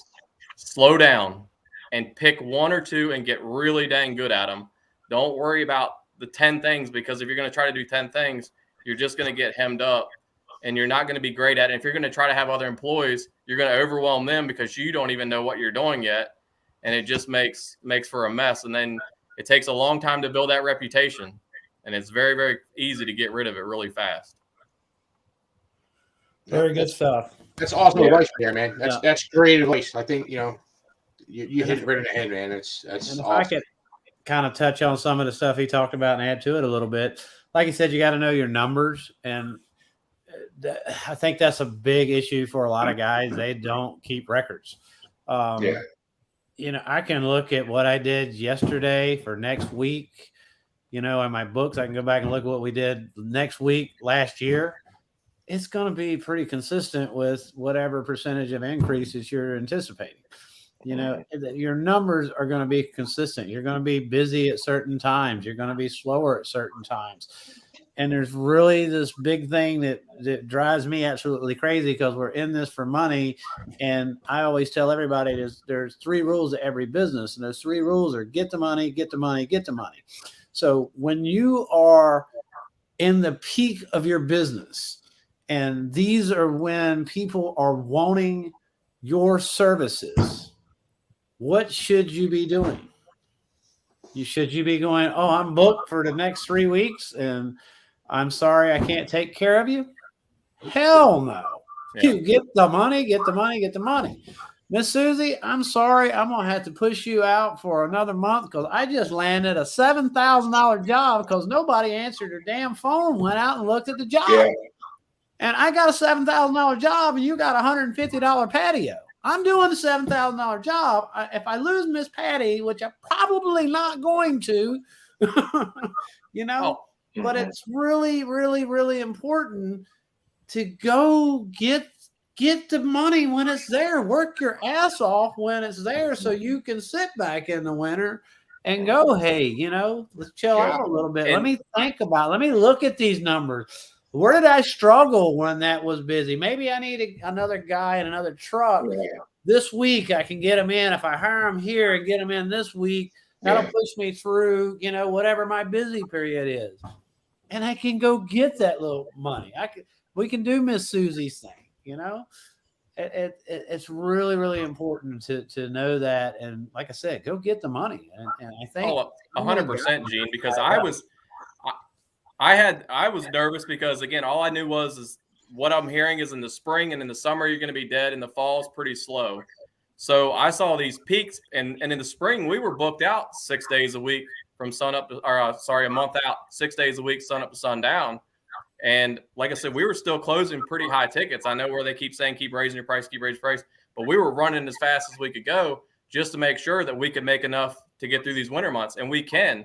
That's the reason why I'm bringing my lead technician to the PWMCA event in Orlando. I want him to get those certifications. I want him to get those trainings because the better that I can get him, the more area that we can control. And I know that he's in that field and I don't have to go behind him and making sure that he's doing what he needs to do. Right. Because I know what it did for me. And again, knowing that you guys are adding, like I said, with the Deco Sealer and AC Lockyer and listening to him last year and picking up those things and those certifications, because again, those will definitely be on my websites. Those are definitely going to be put out on Facebook because again, that's the customer I want. Like I said, when I first got in the business, I'm like, I want to clean every house in Myrtle Beach. And then when I talked to the landscaper here, I was like, how many houses do you guys do? He's like, we do just your neighborhood. And I started thinking about the neighborhood I'm in is a couple thousand houses. I couldn't clean all of them unless we're running sun up to sundown all year long. So again, target that customer that you're after and don't get distracted because there's so many distractions in this industry and what somebody else is doing. And it's just mind numbing. And it'll just, like I said, it'll wear you out worrying about what everybody else is doing. And if I can, with the stress that I went through with the law enforcement side, again, I think it was it Louis or Lewis that you guys were talking to earlier in regards to that stuff. That stuff's real, and you can burn yourself out pretty quickly. And there's nobody else getting you up out of bed in the mornings. So I mean, I could take a week vacation this week if I wanted to. But again, when you make those decisions, there are consequences to them. So like I said, in the grind and knowing when you're going to do that, and you just got to, like I said, that's where that discipline comes in, that I'm going to get up in the morning and I'm going to go out there and I'm going to chase it as hard as I can until I can't go anymore. Yeah. Kenny, were you K9 cop in Myrtle Beach area? Yep, I was. Give me 1 second. I'll show you guys the best salesman. The best salesman, hands down, in the whole area. Yep. Hang on. Roscoe. Hey, puss. The dog.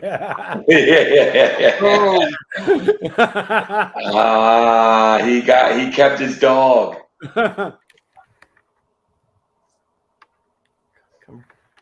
Roscoe. Hey. You guys can't outsell it. Right there, boy.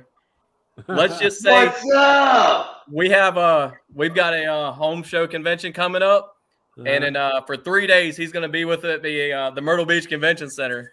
So yeah, he's awesome. A ladies man. He is the best salesman, dude. So Flip, you seen his logo, right? Flip, you seen his logo, right?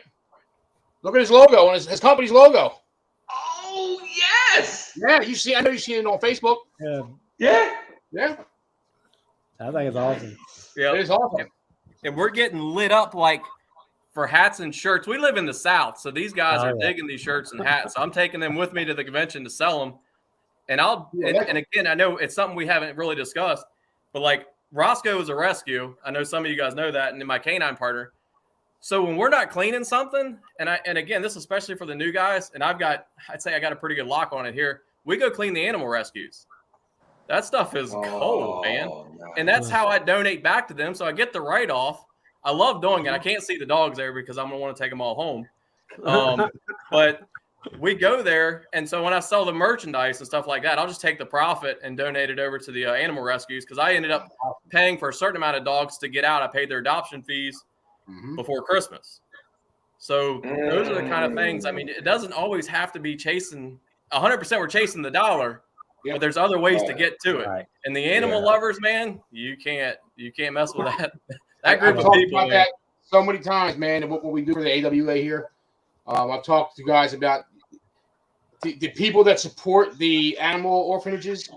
They are like dedicated, like you wouldn't believe, like you would not believe. They will support you like it's crazy. It is really awesome. Yeah. So they didn't. So as a canine cop there, they wouldn't allow you to take your dog home with you. No, Myrtle Beach was the only one that didn't allow it. That's so weird. It was definitely weird. And Roscoe, so I took him over, and he was not doing well at all with the other handler. And then we went to canine school together when he was young. And when we did, we actually graduated the highest to ever go through there. And we went to canine school just north of Atlanta. And when we came back, we got to do so much undercover work because nobody ever saw that dog and thought, hey, that's a narc dog. Right. So we did like a lot of DEA, a lot of big stuff back in the day, and it was a lot of fun.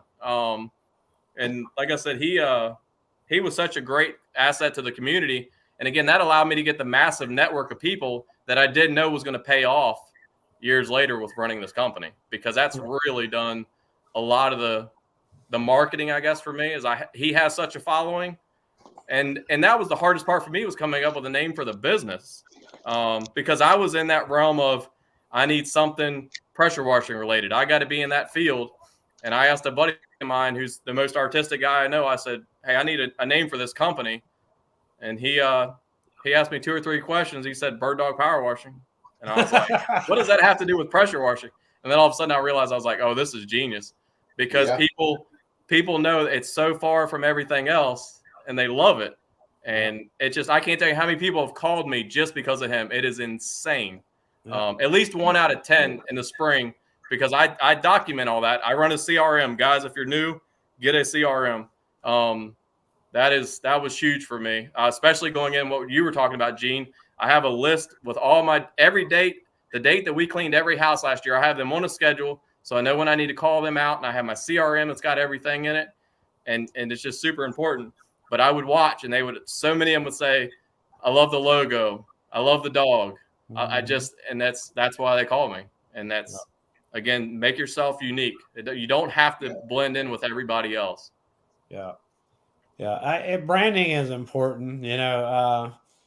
Gary, the numbers guy, Gary Guyman is a numbers guy. But when you get in that residential niche, it's extremely important for branding. It's like you got to have something where somebody can go, hey, I got an HOA letter from my house. Oh, yeah.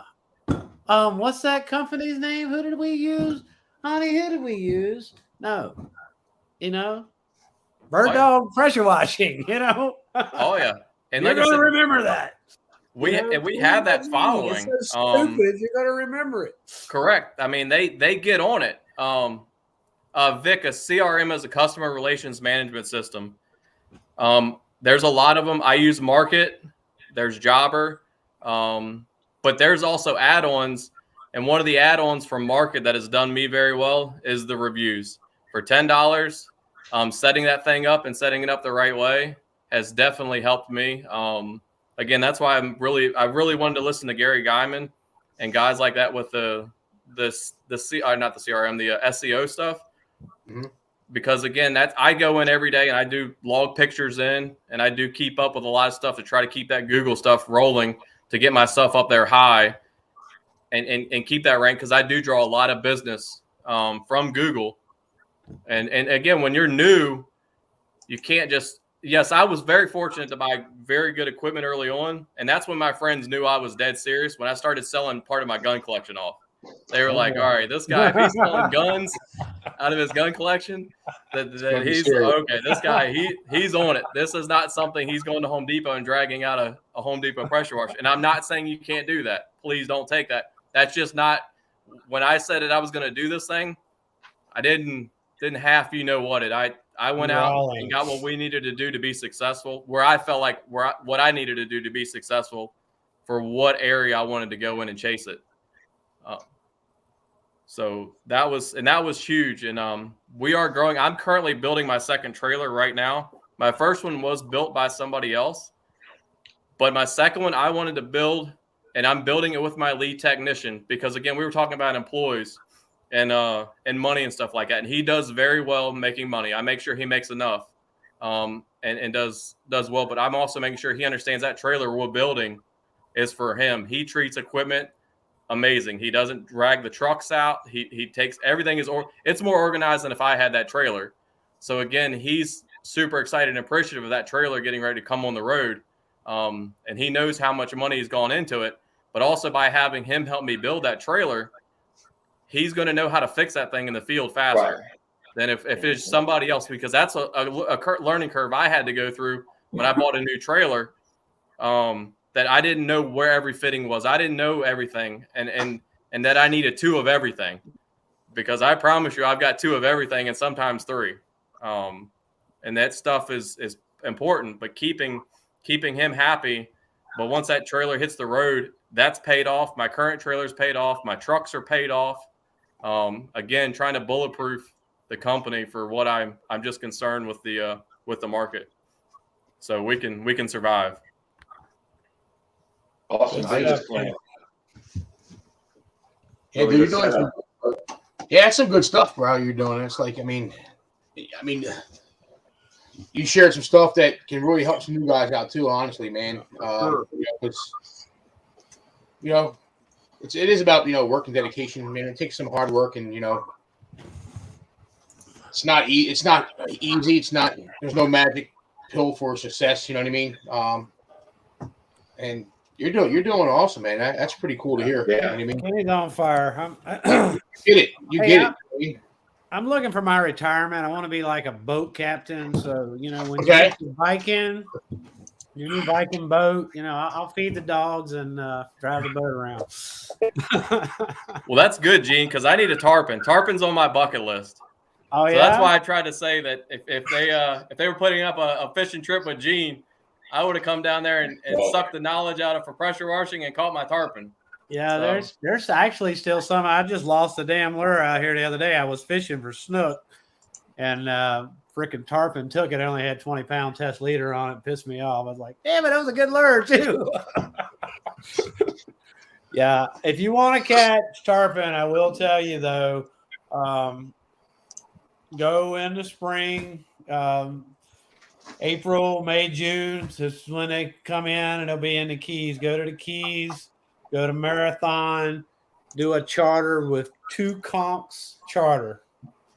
And them guys don't play around, dude. They'll take you out there in a $300,000 yellowfin, and they ain't scared. That current's ripping through the 7-mile bridge there. Them guys, they throw an anchor out. They'll back that boat in. You'll be that far away from the bridge. They'll set out a thing to top it off. When you hook up, they'll bust that anchor off. You'll shoot back behind the bridge and be fighting the tarpon. They don't play around. Them guys, if you want to do that's a tough time of the year for us. Those are the guys that do it. They'll put you on it. Yeah, that's a tough time for us because once the pollen starts flying in March, this place goes crazy. Yeah. About March, April, May are just March, okay, but April and May, and I'm a diehard turkey hunter, so that's cutting in. It cuts into my turkey hunting a little bit. So I've had to kind of get used to that. Get into June. June they're still running in June. Are they? That's good to know for sure. Yeah. But yeah, that's a fun fish to catch. No kidding. Yeah, it definitely is. But no, like I said, I definitely there's no regrets going into this industry. There's definitely, like I said, been a lot of learning, and there's a lot of learning still to go. Like I said, I've only been really March 1st, like I said, since we've taken customers. And yes, it's just figuring out what wasn't right.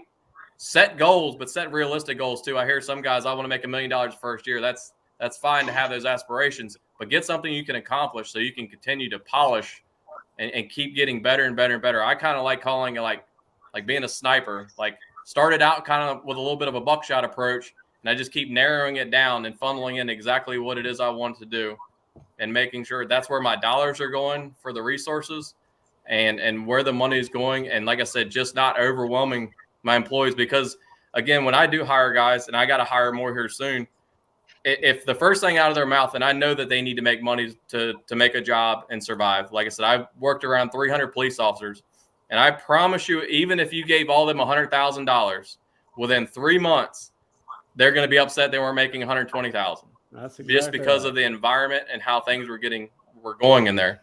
So again, it's making sure that it's just not overwhelming these guys, and that you actually let them have a little bit of a life. Because like I said, I didn't have one, and making sure that it's just not a toxic environment. And again, it's usually, and I watch, and because I've been there, and it's usually a failure to train or a failure to supervise issue that is in the field. The mistakes that my guy has made, and he's made, all my guys have made, there's only 2 incidents I can remember, and both of them I took responsibility for. And that's where guys have to understand, if you didn't train them or teach them the right way, and it fails, you can't blame them. You can't get out and start screaming and yelling at them because you put them in that situation and didn't allow them to succeed. That's still a reflection on your company. And that quickly actually gained the respect of my guys when they're like, hey, he'll step in and take and protect, and not step up and not just throw the blame to somebody else. If that kind of makes sense. Absolutely. It makes a lot of sense. It makes a lot of sense, man. Love it. Love it, man. It's like knowledge. Like giving some nuggets out, bro. I told you we talked. You like, it doesn't, dude. You have nuggets that you guys can take from. Trust me. You know. And that's why it's always says the guys like, hey, somebody's newer and stuff. They don't have anything to offer. That's bullshit. That's bullshit. Everybody has something to offer, man. I mean, guys, everybody has something to offer. What you just. You help some guys with what you just talked about. Trust me. There's guys out there watching this that are like, man, like they can relate, man, and that's why it's awesome. Where it's not always like somebody that's been in business forever, that's talking about things, because sometimes guys can't really relate because they want to relate to like this is going to be their first year. So they're like, all right, I want to see what Kenny did his first year, man. He made it. Like that's what's awesome. And that CRM. And the way that I run that thing, it's tight. Like I said, I use Market, so I can't really discuss on any of those. And I am starting to look at like Responsibid and other things to bring in. But when that customer goes in, I try to make sure it's as fluid as possible. But when I get to the estimate part of that thing, it's probably not like any estimate they've ever seen coming from a pressure washing company. And I try to make sure, again, that I'm separating myself from my competition. When that thing gets there, it has the line items of what's going on. And then I get in that narrative and I give them just enough that they understand, man, this guy kind of knows what he's talking about and how he's going to handle it. And at the bottom, when I close it, I make sure I let them know that I'm insured, licensed, bonded, and carry a workers' comp. And I even slap those inside there as attachments. Heck, if I'm going to pay for it, I have no problem with them seeing the dang paperwork that I'm insured and licensed, because Myrtle Beach is just, like I said, overrun with guys dragging stuff out of their truck and taking money. And they don't realize that they're actually making it easier for me to close deals when they're doing that. So I got a comment here. So I know you're going to be in Myrtle Beach. So this is awesome because Gene has a class in Myrtle Beach that's going to help you with this problem.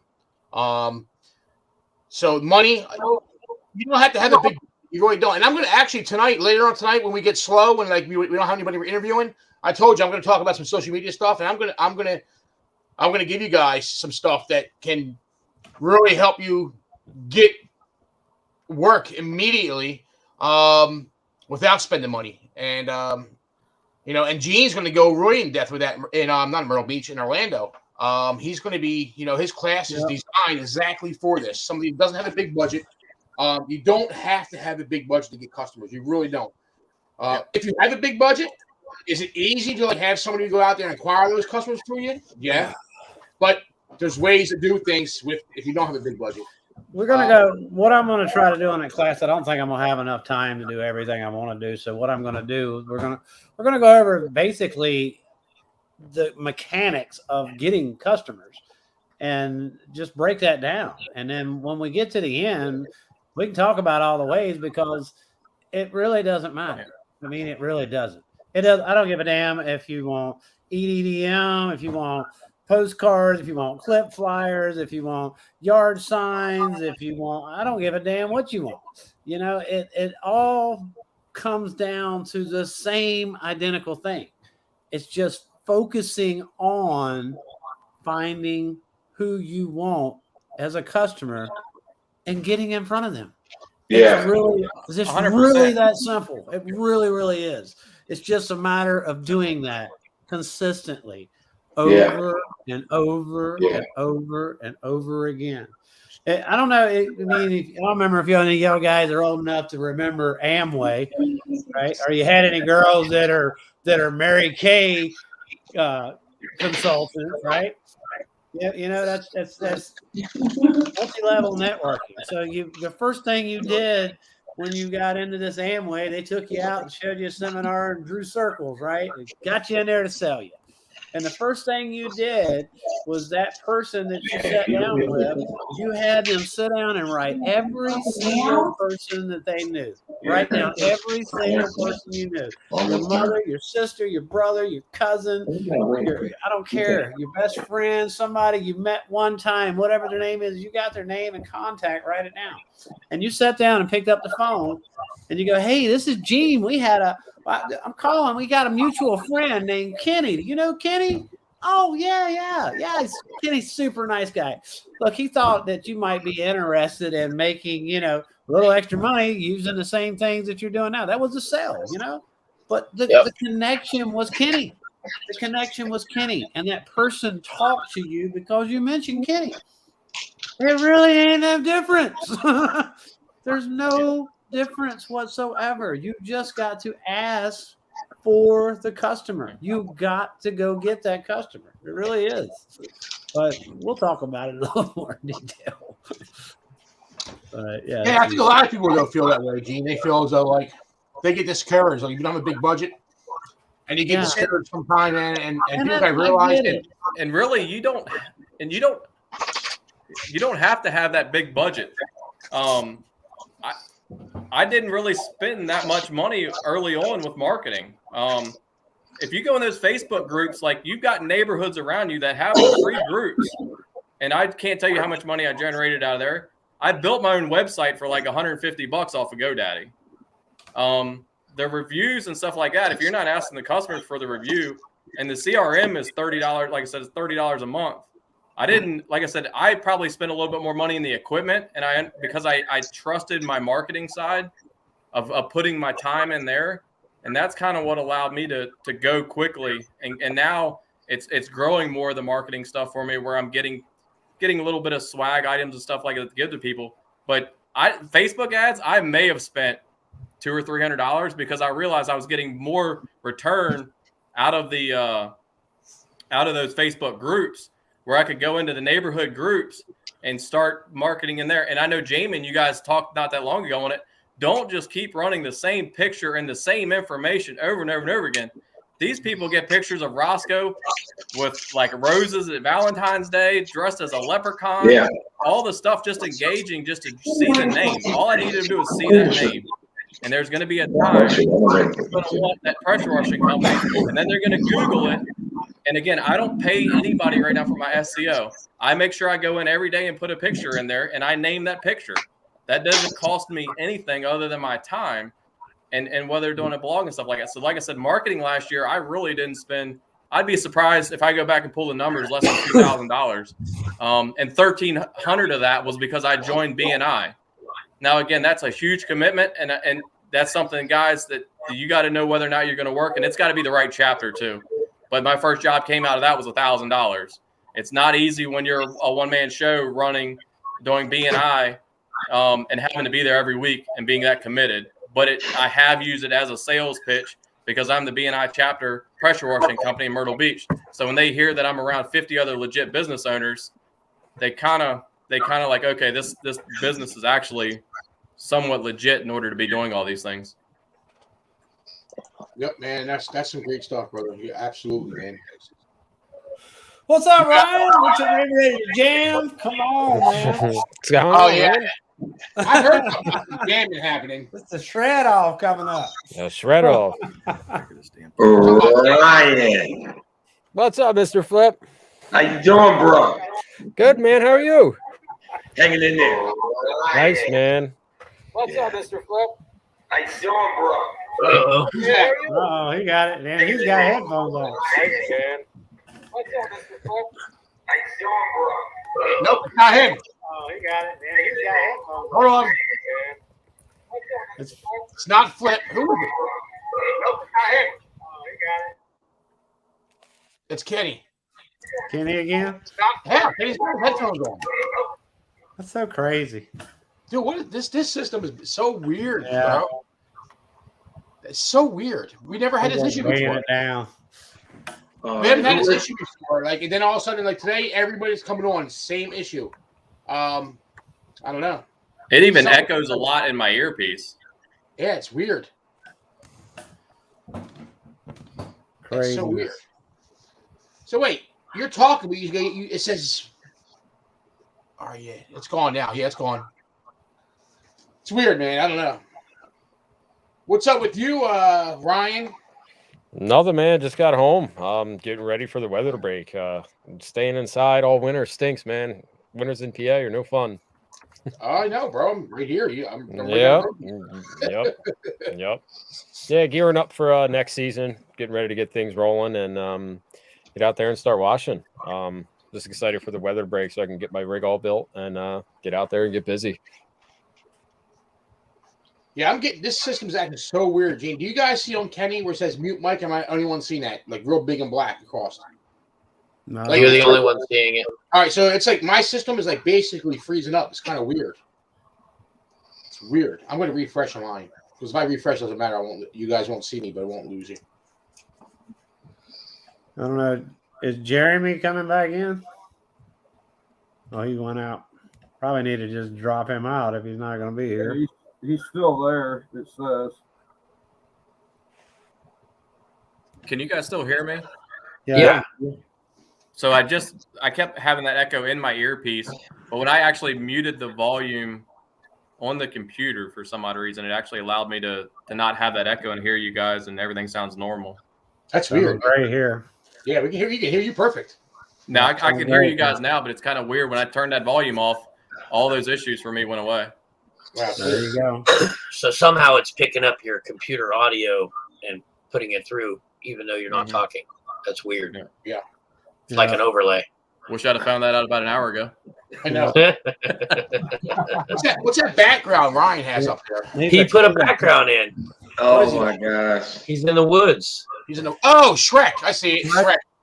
Yeah. I had to look in there. I see it now. Shrek. North County Community College. Oh, yeah, dude. Oh, yeah. Flip, me and you had the same stomping grounds, man. I know, man.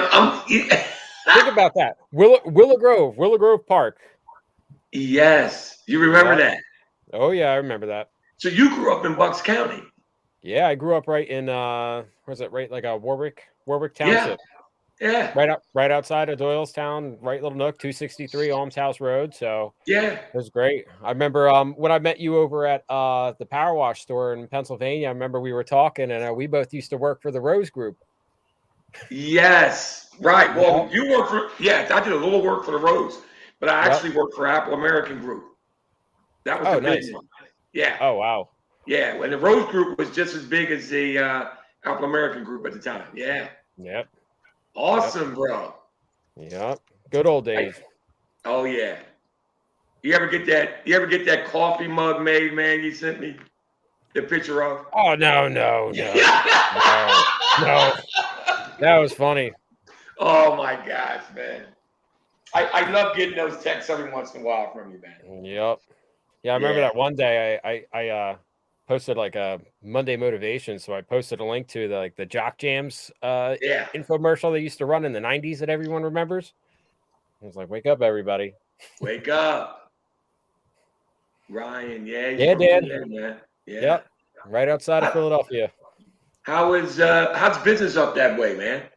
I mean, it's slow now. I paint all winter long, so I just stay busy doing that work to still keep income coming in. But you know, spring, summer, and fall is a little, you know, it's wild, it's crazy. Last year I was doing that. I was doing a lot of decks and stuff like that, and I'm trying to kind of get away from them or be a little more choosy about which ones I want to take on, because you know, for a solid stain deck, you know, it's like I'd rather kind of let like a painter take care of that. But if it's like a two-step cleaning process and wood restoration, the whole nine, that's really what I like doing. I mean, I've been restoring decks for like 15 years. So, you know, it's fun for me, but you know, it's getting to a point where like with the washing aspect, it's like, all right, you know, I kind of want to slow down on doing the decks and, you know, use something that's more versatile that I can do when it's, you know, kind of wet outside or dry. I mean, I was using oil for years. And, you know, recently I was at a Woodfest for Everett Abrams' event that he had in the spring, and once I saw his stain and the stuff, I was like, just like, wow.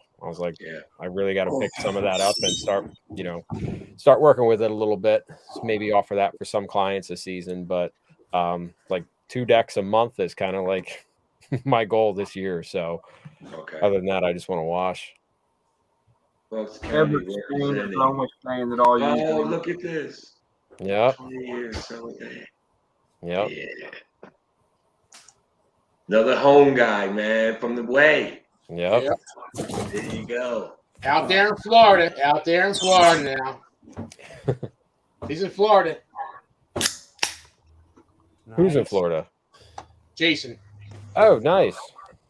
Nice. Jason.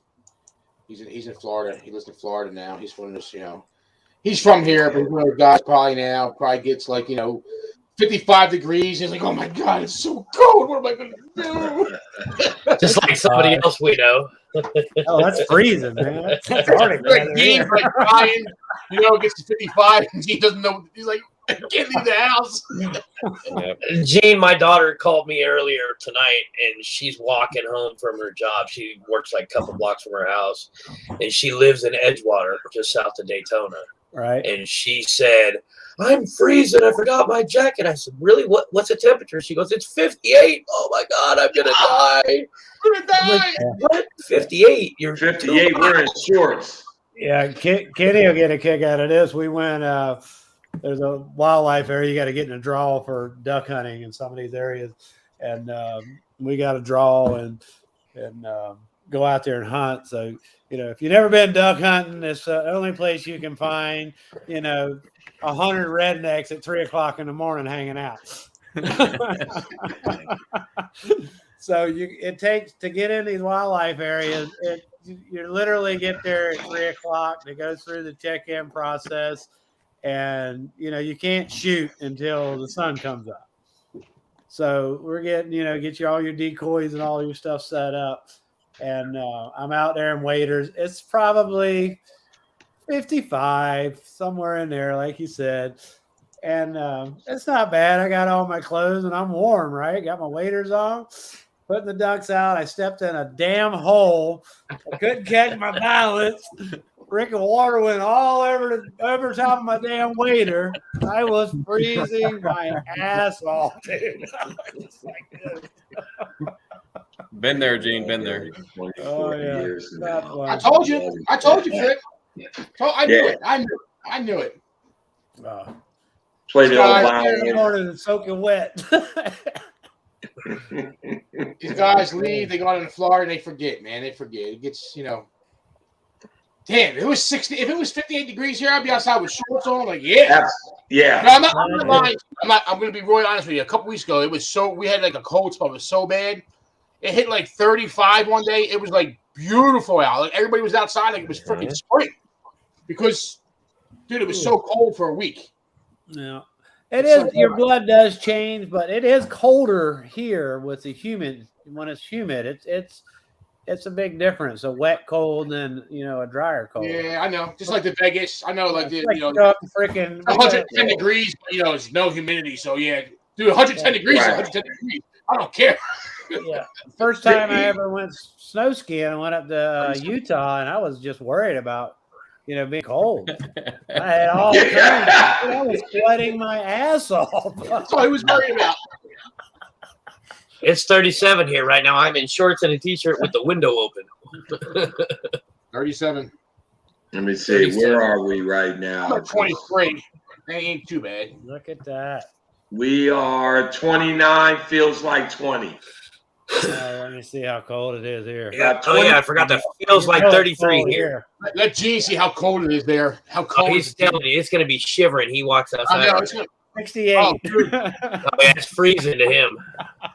Yeah, we are 33 here. I don't know. Let's see.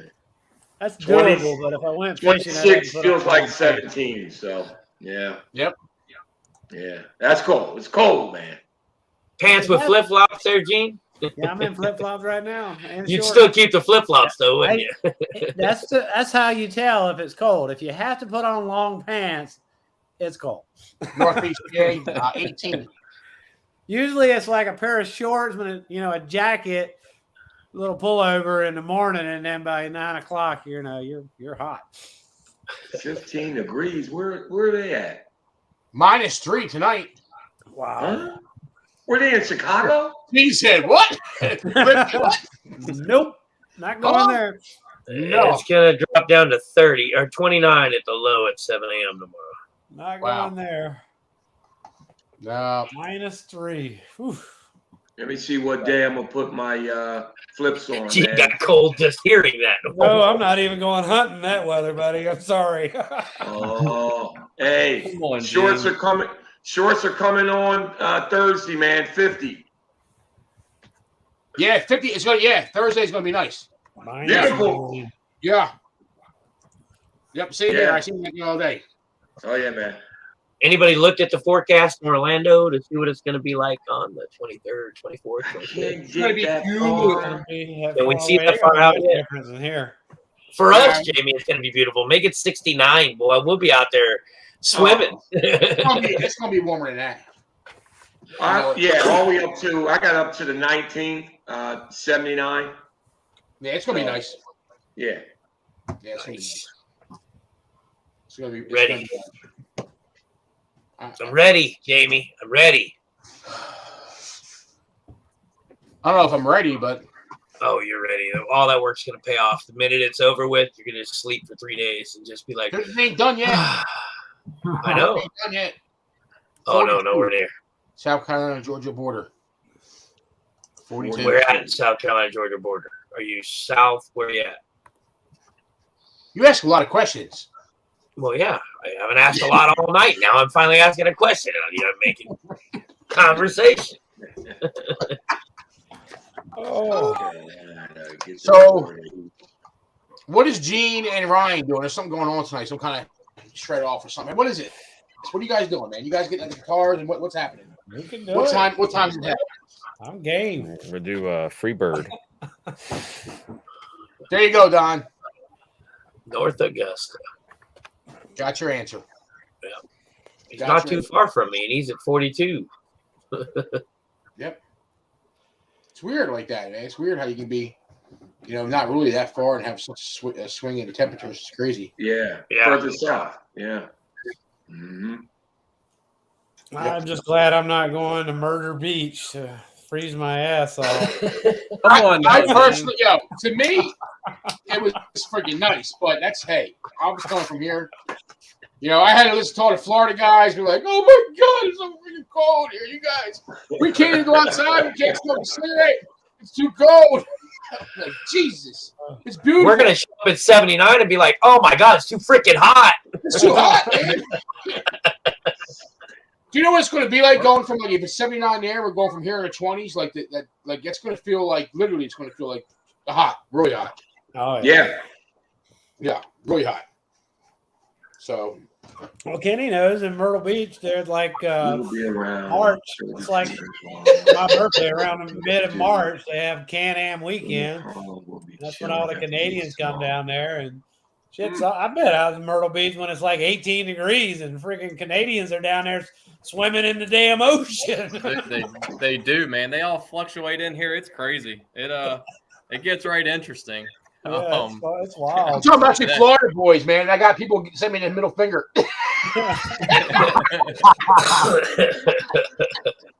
Yeah. No, Yeah, I mean, like I said, at least it's still warm enough we can clean. We've still been pretty steady here, man. Nice. Yeah, that's not. We're not here. I mean, we were lucky all.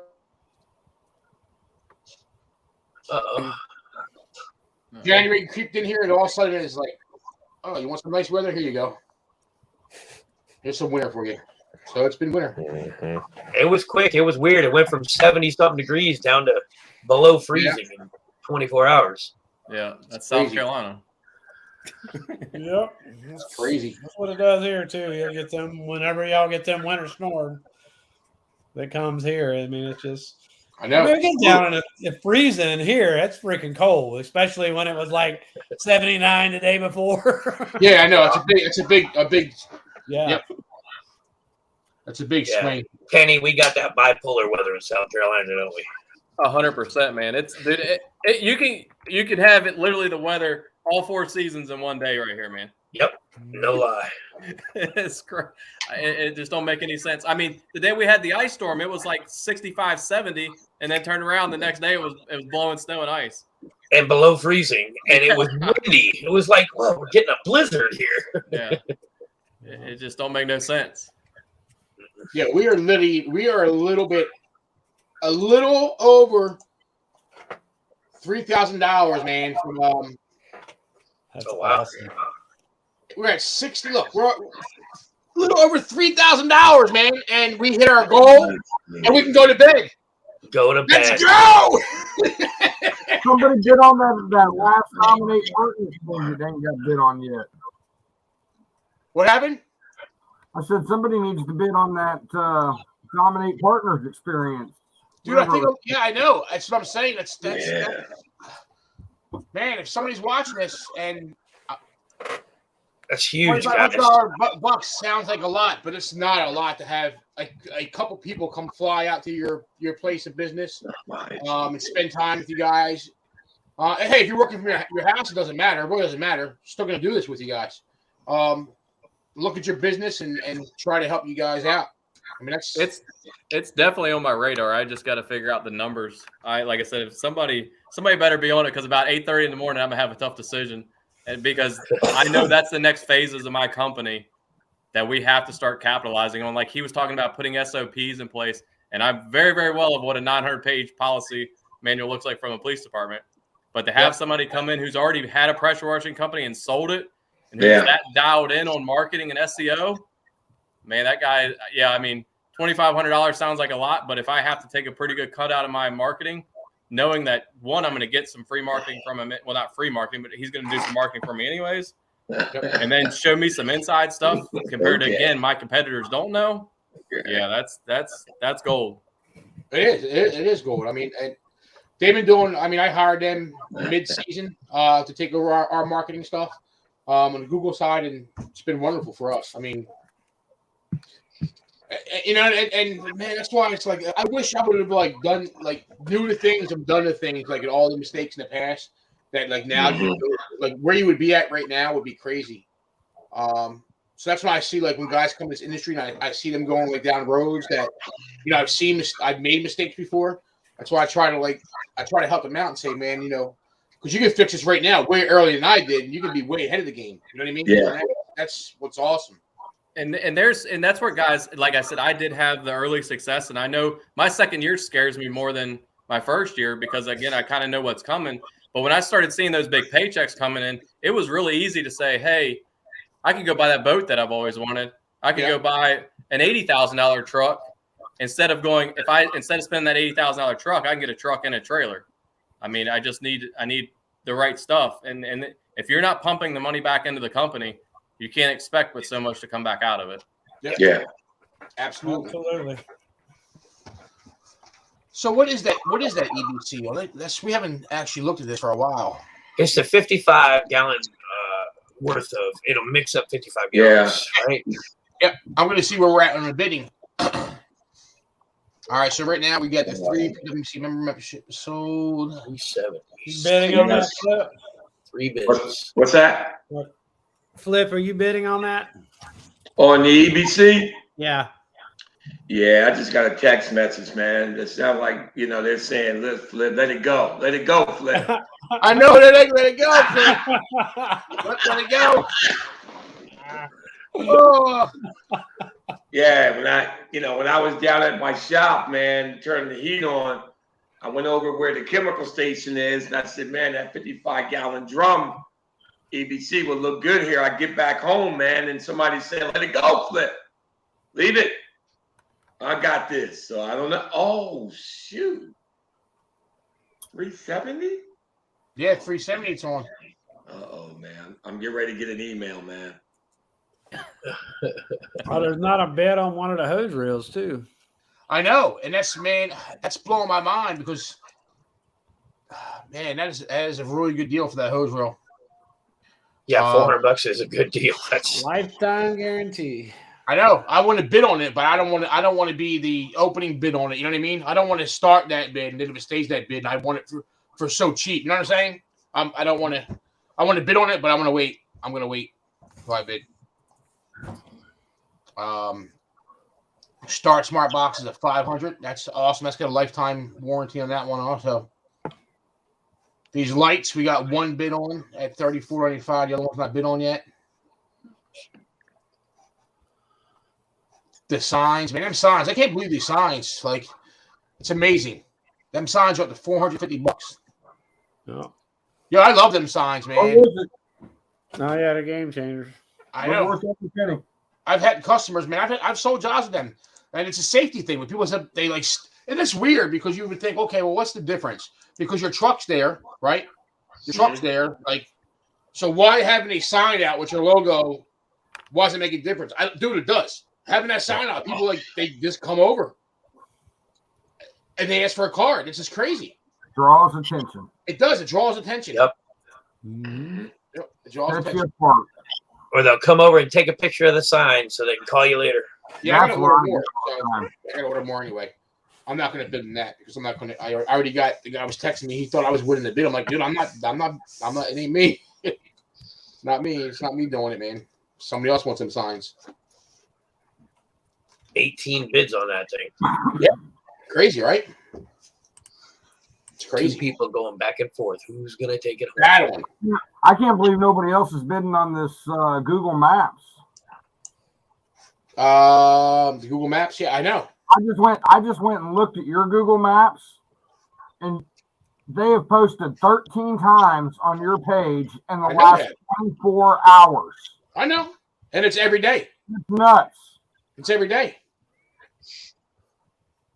Yeah. That Google Maps, man, is and that's not the only thing they do. That's one of the things they do. Right. No, I know they do a lot. Yeah. That Google Maps packet thing they do is pretty legit, man. So yeah, that's at what is that at now? That's at a low price. I'm still winning it at $650. Yeah, that's a good price. Yeah, man. That's a good price. Definitely a good price for that. Let me see the Google Map pack.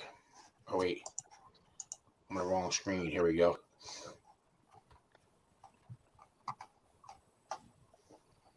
And that website right here. Yeah, I was winning that, and I got outbid a little while ago. So what's interesting on that website is, you know, if you guys were here when Gary was on talking to us earlier, he showed us that plugin that they have right now. That's pretty sick, man. That is pretty. That's a good deal for that. And the map pack, I just seen that right here. So that's 6 months of Google Maps. Yeah. So let me see if I can actually.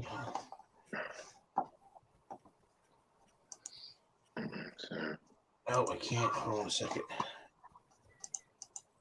I got 200 unresponded reviews. So, yeah. Let me see. Let me get in here, and I'm going to share. I'll share the screen really fast. All right. Sign in. I thought I was already signed in. I guess not. All right, here we go. So let me go ahead and make this screen bigger. Let me zoom in.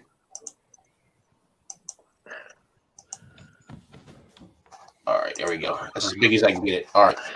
So here's kind of what what Lewis is talking about. So Gary Guy and Dominate Partners, they do my Google stuff, and they do our postings, and this is what Lewis is talking about. So they post on my Google My Business like a lot. I know they were testing. They were doing a lot of different tests on how many times and what keywords and all that stuff. But you can see 6 hours ago, 7 hours ago, 8 hours ago, 9 hours ago, 9 hours ago, 9 hours ago, 9 hours. It's like they post nonstop. Like this is all of 14 hours, one day, like nonstop. Their team is posting, and it's awesome. I mean, it's something that like I definitely couldn't do. Like because I was struggling at like being consistent. But now this is even beyond being consistent. This is to the point where it's like, okay, well, I can't even come up with the content. Yeah, exactly. Like I can't even come up with that content. So it's cool, but now I can take this content and put it on my Facebook page. So I talked to Gary about that. He's like, yeah, absolutely, you can do that. Just take that. You can take that and put it on your Facebook page. It's stuff you see on there at work for you. So it's pretty cool, man. And that's what I said. Like you gotta like. I know a lot of times we wear too many hats, and that's kind of the issue. Like sometimes you have to take some of those responsibilities and give them to somebody, and say, here, you just, and then you focus on something else. No, you're dead on with that, Jamie.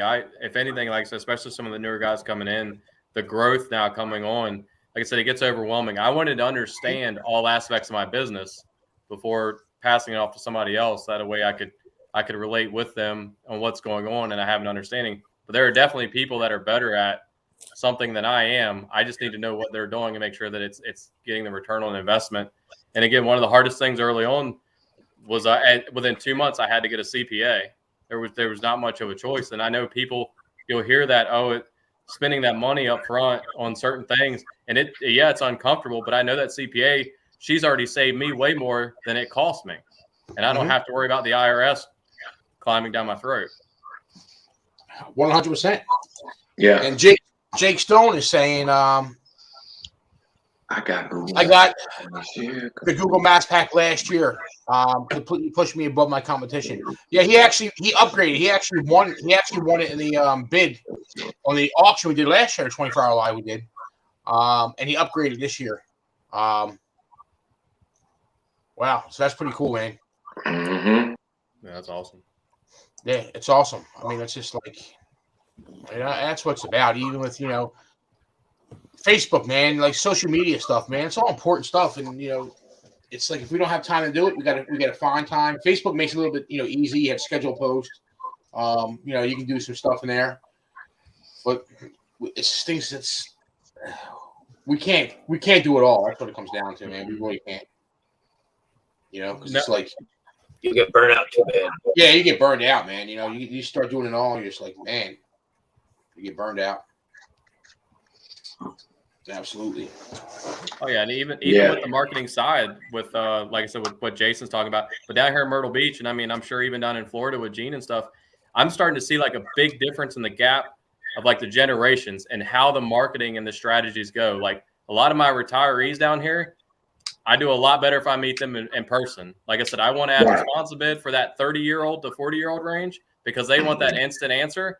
But I know if I tell some 75-year-old woman to go on ResponsiBid and fill it out, I'm not going to get the answer I want. So you got to, again, kind of realize what you're dealing with and knowing putting the right person in place. And like I said, probably going to be dominant for me here in the near future to try to help me with some of that stuff. But everybody wants to look at it from 100 feet back up and look at it from all different directions.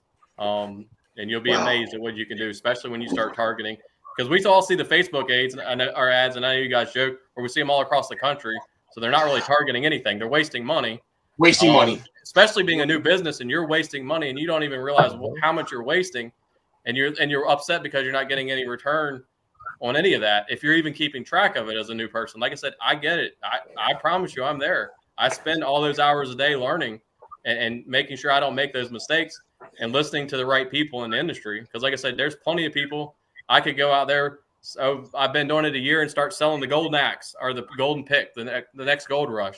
But again, I've been doing it for a year, and I have other guys in my area that'll tell me, "Hey, I'm not going to training. This works for me." That is some of the biggest nonsense that I've ever heard. I'm not saying that you need to take everything away from all of them, but I guarantee you, if I sat in and had a conversation with every one of you guys in this group right now, I'm going to take something away. There may not be something because you may be in a different market in a different area. And guys just have to understand that. I see that, oh, well, what should I price it at? If you don't know where you need to price that to get you through a year, you need to slow down a little bit. 100%. You know what? Is it possible to go back? There was a comment about somebody posted a comment about they get reviews, but they don't reply back. Yeah, right here. I was just going to bring it back up. I was waiting for Kenny blocking the screen. That was Jason Thomas. Yeah, Gene O'Neill. I remember you talked about this not long ago. In fact, well, if I believe just like, go ahead. Yeah, go ahead. Well, just like Kenny was saying right here, if you want to, this is part of your SEO and your Google. All right, so this is a key opportunity to get that in your search, to optimize your search results. So you want people to look at your reviews. That's 9 out of 10 times, the majority of customers are looking and going, "You've got great reviews. That's why I hired you."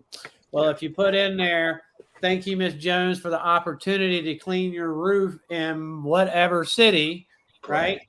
When somebody searches "clean roof" in that city, that review pops up.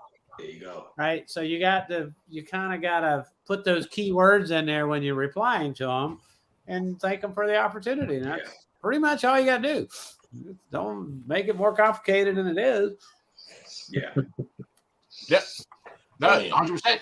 Right. But the problem is that I get what Jason's saying is I do the same thing, man. I know I'm supposed to do it, but I just don't do it. Why? Get the app and just do it off the app, off the Google app. Do it off that. Yep. But anywhere somebody leaves you a review, do the same thing on any platform. It doesn't matter.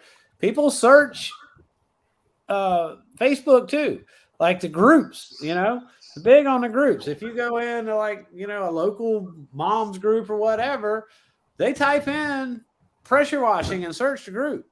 It's the same concept as Google, that person's looking for your information. Now it gets a little different when you're running a Facebook ad, because people they're going to groups and maybe looking for somebody, hey, somebody that does pressure washing, looking for recommendations.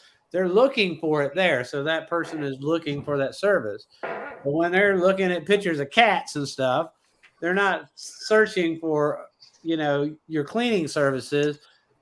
You're just kind of trying to grab their attention with it. And, the trick to that, and I'm not big on Facebook ads. We don't run a bunch of them. We run them a lot for marketing. But if you want to get if you want traction on that Facebook ad, you got to have interaction on that ad. And you watch yourself when you see ads, and the ones that have interaction and comments, you are more likely to read them. You watch yourself. If you have people, if you want somebody, send them the link to the ad. There's a guy here that does paver sealing.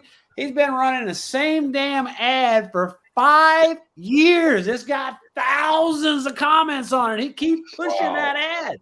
And people go, "Oh, wow, this guy must be great." No, this shit's 5 years old. But it's smart. It's smart. Yeah. Dude, Facebook ads, man, video is king.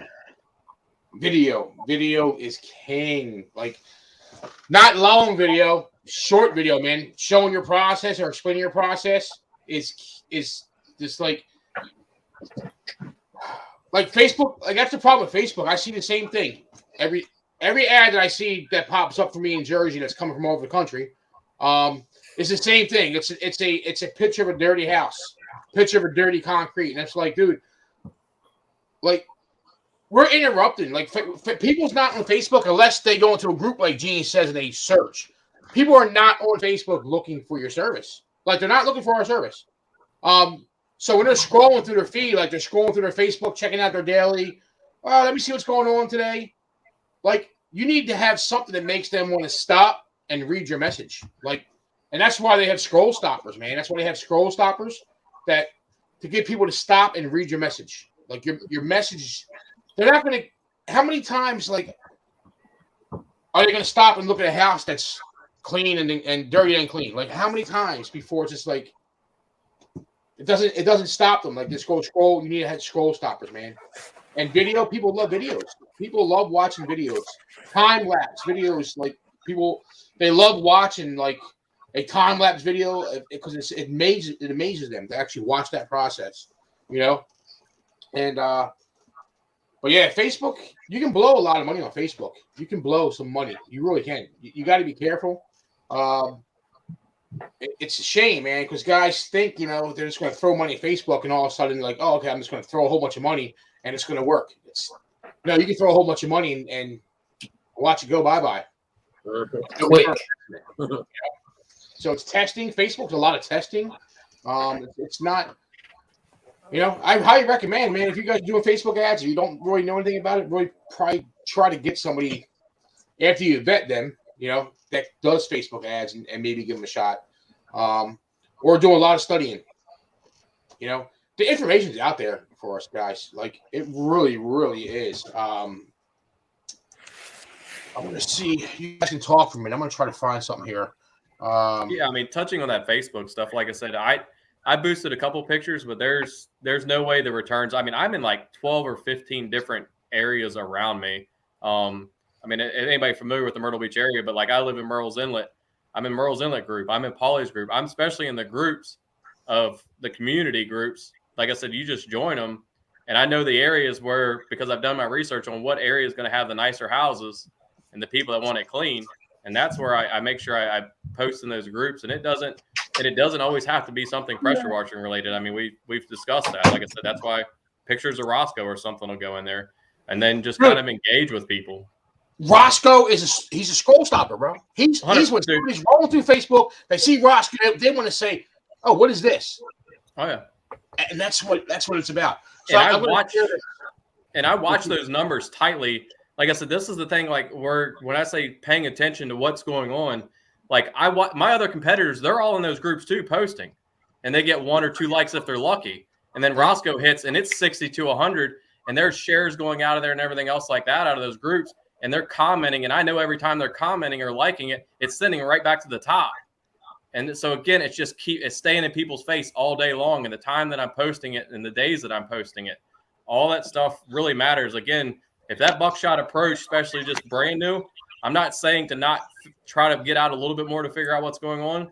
But if you're just throwing money out against the wall and you're not really tracking and what's going on with it, and you think making $100 an hour is going to be the ideal answer to being successful in this business, especially anywhere I would consider north of South Carolina or even in South Carolina, a year I'll be probably buying your trailer. That's just God's honest truth. Here's another one. Just what you said right there, and it's so simple, stupid. It's so simple, stupid. So Roscoe, you know, you take Roscoe to the park, everybody wants to come up and pet Roscoe, right? Oh, yeah. What are you doing right then? Oh, 100% engaging with them. I have business cards on me. I can't tell you. How you doing? Hey, yeah. You ever need anything? Yeah.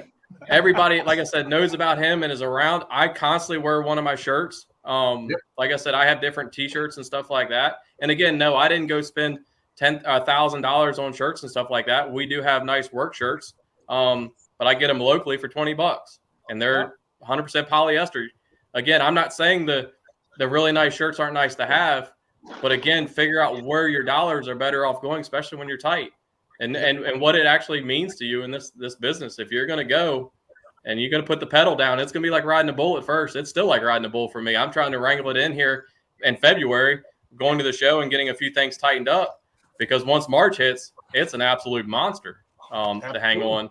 And you're going to get that big hill, and you got to get in there. And that's when it gets hard, especially for the new guys. And I mean, I know some of you guys have been around for a while. The phone's going to start ringing. You're trying to clean at the same time. And if you're really doing good marketing, you're going to have 15, 20 calls a day, and you're trying to get them. Again, that's where I was talking about a CRM. I have 2 phones. I start plugging into the other CRM, because if you're writing it on a notepad, and you're only writing a phone number down or you're writing anything else, you're going to start losing that. And that one phone call, you just don't know how far that's going to hurt you, because if you do good there, how many referrals come out of that phone number? And again, the guys that don't have those big budgets, referrals was my number one sales this year. Yep. But it's just that simple, though. It's like for especially the small guy, you know, but it's that mindset. It's just like Kenny said, you go to the dog park. Here's another concept. If you went to the dog park and you already met Joan and Jan and the guy that's got the pissed off dog that's always an asshole, you know, you already seen them people. Why are you going to that same dog park? You got to have that mindset where I can go over here. This is where my customers are. I'm going to take my dog over to this damn dog park. Oh, yeah. You know, I'm going to walk. I'm going to meet new people. I'm not going to do the same routine, because I can guarantee you doing the same things is always going to you're going to get the same results. You got to go different places. You got to figure out where your customer is and where they are, and you got to go there. And, you know, and you can do that in part of your personal life and still enjoy going out and doing things, you know. But you got to keep in mind that you're still all the time the wheels have to be clicking, you know. And one I get is like the Facebook thing. If you pull up my personal Facebook account, I mean, it's pretty obvious what I do, right? It's pretty damn obvious what I do. Yep. Right there. You can contact me right there. Oh, you know, you got guys on here that say I can't get any business, but they don't have any contact information that you wouldn't even know they're a pressure washer. You got to speak up. You've got to just tell people what you do. What you do. Know? All the time. You've got to continuously tell people what you do. And you got to go back and tell them again. And guess what? You got to tell your customers too the same way. You got to remind them, hey, how you doing? This is Gene. What's up? It. Do you know anything? You want some shit washed or what? You want to get your name out there? I'm going to share with you guys. Two resources, man. So we're talking about Facebook ads. I'm going to share two resources for you guys. Resources that could be really awesome. So write this one down if you guys are watching this. Udemy. It's UDEMY. Right? This is a course platform. Let me try to zoom in so you guys can see it's a little bit better. Try to make it as close as I can for you guys to see it. Okay, that's the best I can get it. Here we go.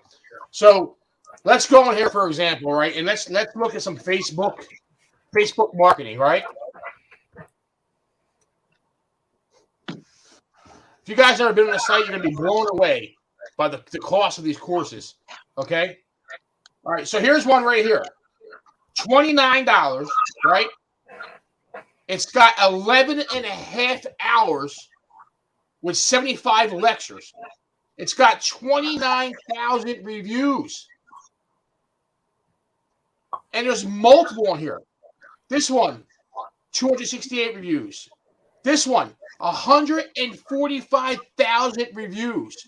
And they have 22 hours of content and 246 lectures. Like, there's resources out here. Like, if you guys want to do things yourself, there are resources that you can go. And places like this are legit. I mean, it could be anything. You can look up. I mean, you can look up anything. You want to do like Instagram. You want to get the Instagram marketing? Same thing. Boom. It'll come up. It's going to be there. There's going to be all kinds of courses. $25, $17, $14. These resources are out here for you. Facebook itself has Facebook Blueprint. This is from Facebook. Facebook.com/business/learn. Or if you just Google Facebook Blueprint, you'll find this also. This is from Facebook. They want to give you free. They want to teach you because they want you to use their platform to advertise. They'll teach you how to do it. So, like, if you want to do this stuff yourself, like, it's fine, but you've got to like educate yourself and just don't go out there and just start throwing money on Facebook and say, I'm just going to figure it out, because you're going to waste a lot of money figuring it out. You know, if you guys are in a cold climate, man, that's the perfect time. Like in February, that's when you dive in and you start doing those type of things. You know, it's just so much information out there. There's so many resources for us. Like we're in an age where we have like right at our fingertips. The information is there. We can go get it. Yep. It's crazy. It is really crazy. And the big thing is just not stopping. Like with the marketing, especially the newer guys, you're going to get real busy because you're marketing, and then all of a sudden you're going to let your marketing fall off, and you're going to start going back down, and then all of a sudden you're out of work, so you got to market again. And how many weeks, 2 or 3 weeks, especially during the peak season, that you lost? That's thousands of dollars. Yeah, that's a mistake. It's unfortunately that's a mistake a lot of guys make, man. Like, you know, I had somebody who was a friend that made that mistake, man. He was like, you know, it was April,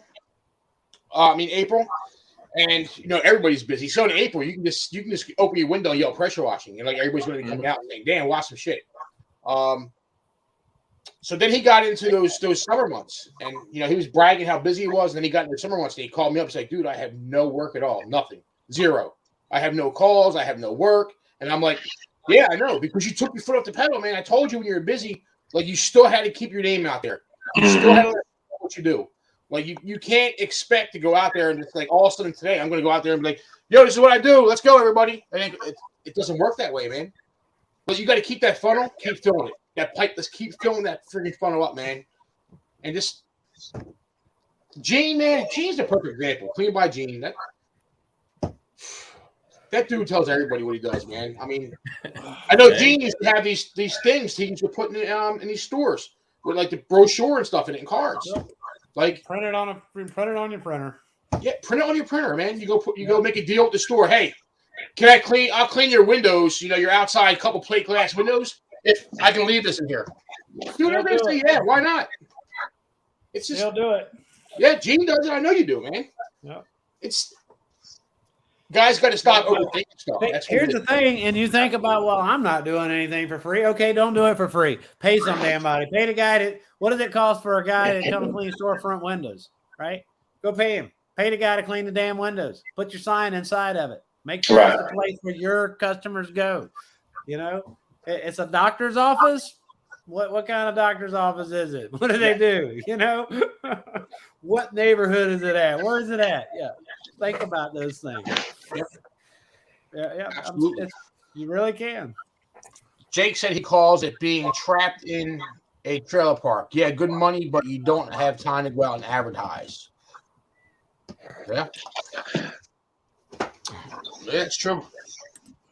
But yeah, man, it's just like, guys, man, just go out, man. There's no reason why, like, if you get slow, just go, like, instead of sitting home and like just laying down watching TV, like thinking like something magic's gonna happen.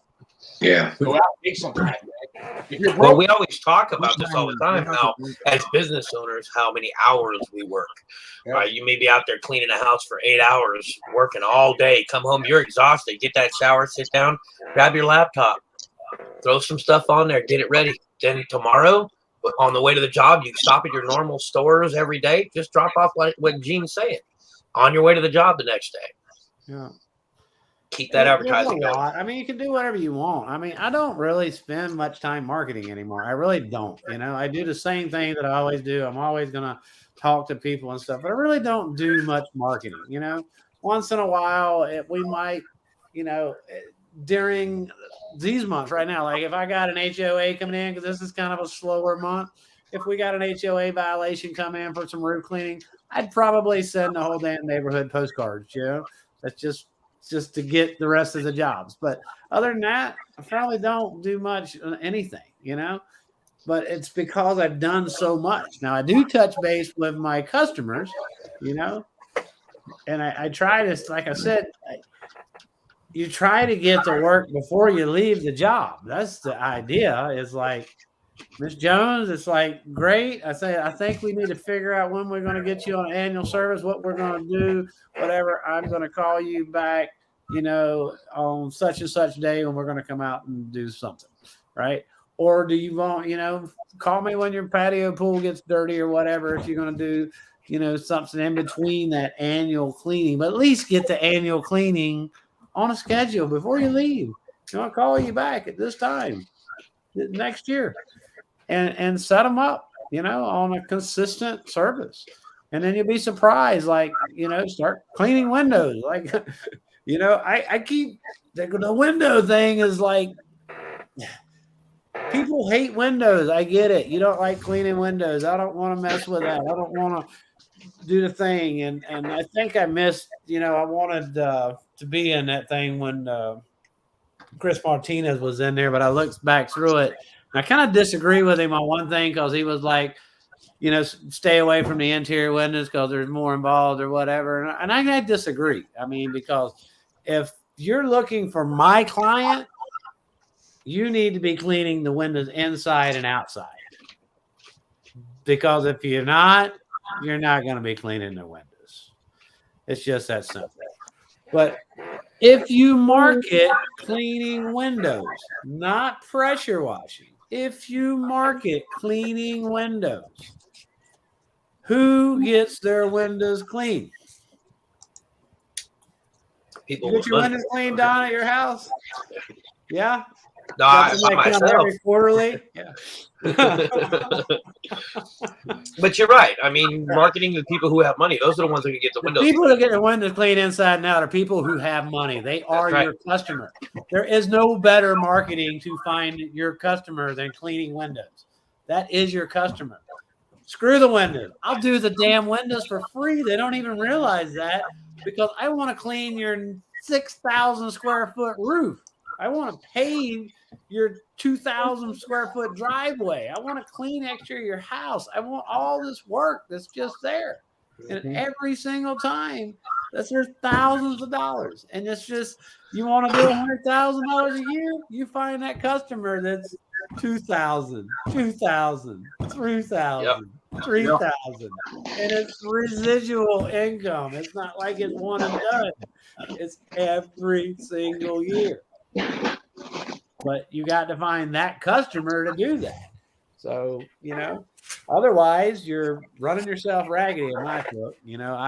I'm not going out there and, I mean, we don't do $50 jobs. We don't do any of that.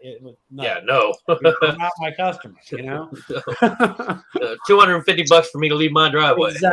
Exactly. So, you got to get to that point, though. I'm not saying if you need money, you go out and do the job, for sure. But I'm saying if you want to get to that point, you've got to find the customers that are going to pay you the money to make that happen, And I hear, everybody says, well, they're not in my area. Well, I don't care. And I hate hearing that in Florida.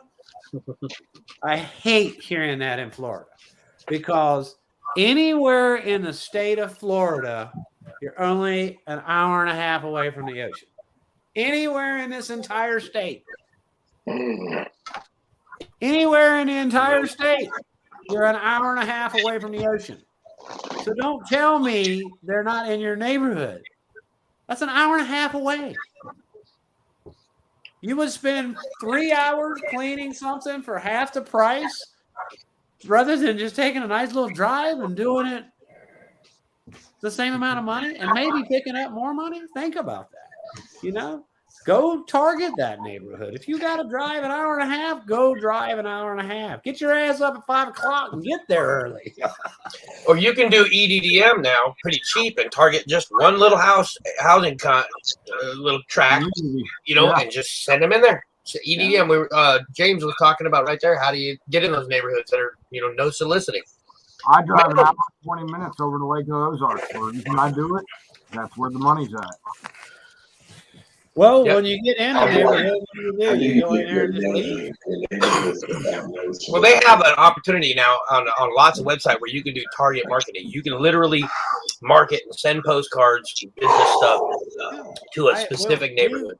We do some of that. You really want to find out who the property manager is. The neighborhood, to send a postcard of that neighborhood. But if you get one customer in that neighborhood, you're going to run in there and rush to get out. What's our man? Define soliciting. We have a police officer over here. Define soliciting. Unless I go to your door and knock on it, by law, I am not soliciting. I can trunk a clip flyer in your driveway all day It's called long. a handbill, and the handbill law is you to drop a clip flyer. Like they're like a little bit extreme. They might be upset and call it soliciting, but really it isn't. It isn't soliciting unless I go up and knock on your door. Right. And one thing I picked up from Pat Clark last year, or when we were at the or Pat from Greenville, South Carolina, there, and I mean I'm right there with him. He said basically, if you haven't pissed off somebody by noon, then you ain't trying hard enough. Exactly. So when you're early on and you're grinding, you got to have that mindset of like, okay. And when you guys are talking about EDDMs, and again, how I kind of talk about a little bit how I kind of really start targeting down. So what I noticed for me is we had that big pollen push in the spring. And for some odd reason, like June and July, I had all these HOAs when they started sending all the fines out. So now I use, I have Minuteman Press here nearby, and I can go get the EDDMs already made up. So they're already going to have them. And I will tell them, hey, I know this neighborhood just got letters sent for dirty houses and concrete, and send it. So that way there's not a week delay. They have them. Within 2 days, they're in their mailbox, and Bird Dog Power Washing is sitting in front of them to take care of that pain point. And again, once I get in there, like you said, 1 or 2 houses I'm in there, you're going to have problems trying to get me out. Yeah. So, and this is a true story.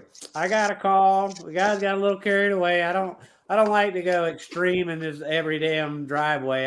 I'm kind of like, 3 or 4 in, 3 or 4 out type of thing usually during our day, but I guess we didn't have much on the schedule that day, and the guys they trashed the neighborhood with clip flyers, So I had the phone, here it comes. And the property manager, somebody in the HOA called the property manager. The property manager called me up and like, your company soliciting, and this is, you can't solicit in here. And I was like, oh, I'm sorry. We cleaned several roofs in here for HOA violations. But I really apologize. I got a little carried away, maybe, and I will go back, and if there's anything, we'll pick them up, or whatever, which we didn't. But anyway, I said, well, what, are you over the HOA? She goes, we're the property management company. So, well, I noticed the sidewalks are dirty. I said, do you have somebody that takes care of that? And she said, no, we don't. But we were looking at that, and we need a bid. And I gave her a damn bid. I won the bid off of her calling and complaining. I mean, come on. That's for real. She was calling and complaining on me, and I closed a $30,000 contract on that. You just got to talk. And not get upset either. Crazy, right? Gene, just talk to people. I mean, just calm down. Yep, you threw flyers out. Okay. And if that's what you were doing and they start getting upset, but just don't escalate the situation. Right. Gene circled around, calmed her down, showed, hey, I'm a professional. I'll come back and fix what's upsetting you guys. Right. And hey, I noticed this. I'm taking care of it. Yeah, it's not when you start escalating, and even with any customer, I deal with a lot of residential because I'm okay dealing with a lot of people. I know there's a big discrepancy on, well, some guys only want to deal with commercial because they don't want to deal with people. And some people, like with me with residential, and you're going to have those customers that are a pain in the butt. The good thing is, compared to when I was in law enforcement, I don't have to go back.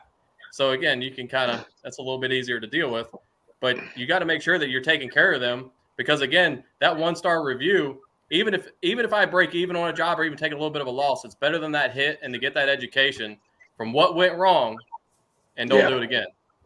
Yep. Because they're going to happen. They're going to come, and how you handle it is really going to set you up, because I promise you, that person, I've had the 3 or 4 times we've had where we've had to go back and fix an issue, I made them way happier, and I know that they weren't going to start telling everybody in that neighborhood. And you have to think like that. It's not always what's going on in that second, man. Yeah, it's if you don't have work to do, you have nothing but time. And if you're looking for work, you could realistically write on a piece of paper, hey, my name's Gene. I just started a pressure washing company. I'm trying to introduce myself, and we're giving away 10 driveways or whatever. And you can start walking around the damn neighborhood and handing that out. And you're going to clean 10 driveways for free. And then the 11th person is going to call you up and go, well, I want to call and get my driveway cleaned. Well, we already cleaned 10 driveways, and they're going to find something else for you to clean the ones that you did clean the driveway that are going to pay you. So if you want to go out and hustle money, it's just about getting out and hustling. I mean, it really is that simple. I guarantee you, you can hand me a Home Depot pressure washer and a surface cleaner, and I guarantee you I can go in a damn neighborhood and make $300 or $400 minimum in one day. Guarantee it. Use everything you got to your advantage. Kenny, he used his dog. Yeah. People criticize me for it. You guys saw him. I used my kid. 2 years ago, 2.5 years ago, he got put on the cover of American Window Cleaner magazine. You don't think I marketed the hell out of that? Of course I did. On a spring afternoon or a fall afternoon, Saturday afternoon. Me and Mom will walk down the sidewalk and he'll run up and put door hangers on the doors. Saturday afternoon on a nice spring day, everybody's outside. You see that little kid running up there? Of course, they engage with Mom and Dad. They start talking to us. We sell jobs that way. Use everything you got to your advantage. Yeah, 100%, Louis. But it's just a multiplying of that. It's just like I said, you go in a neighborhood, I could do one, with a Home Depot pressure washer, I can go in there and I guarantee you I can generate $300 or $400 by myself. Guarantee it. I guarantee it, here's one. But I don't want to do that. I want mine the next level up. So now I want to go in that same neighborhood and do the same exact thing, except I want to add a 0 to the end of that. Yeah. And I want to leave before noon. Right? That's what I want to do. That's my objective, is to go in there and make $3,000 and be done before noon. Now, I'm not always going to accomplish that in that same neighborhood, but you'll be surprised how often and how easy that is to do. And got another guest coming up. We got another guest getting ready to join us. Another surprise guest. 12 o'clock. Surprise guest. Surprise. All right. Not after midnight yet. So. I'm tired of giving on my soapbox. Y'all excuse me. Oh, Dan, send me your I couldn't find it. Send me the link to your Facebook page. Because if you're getting called about that page, there's something going on in there. Let me look at it. Hopefully, you didn't have a lot of people that are in the business. I'm gonna look at it. I can't from other states. And that's another thing. Dan, when I went to your personal page to find your business page, you go take a look at it. Guess what? Not there. Can't find you. I can't find it. So although I don't post a lot on my personal page, on my personal page I do like what I do because people got to know what I do. I don't overload it trying to sell power washing. But if somebody goes to my personal page, they'll know that I'm a power washer. You know what I mean? So you got to make sure people can see what you do.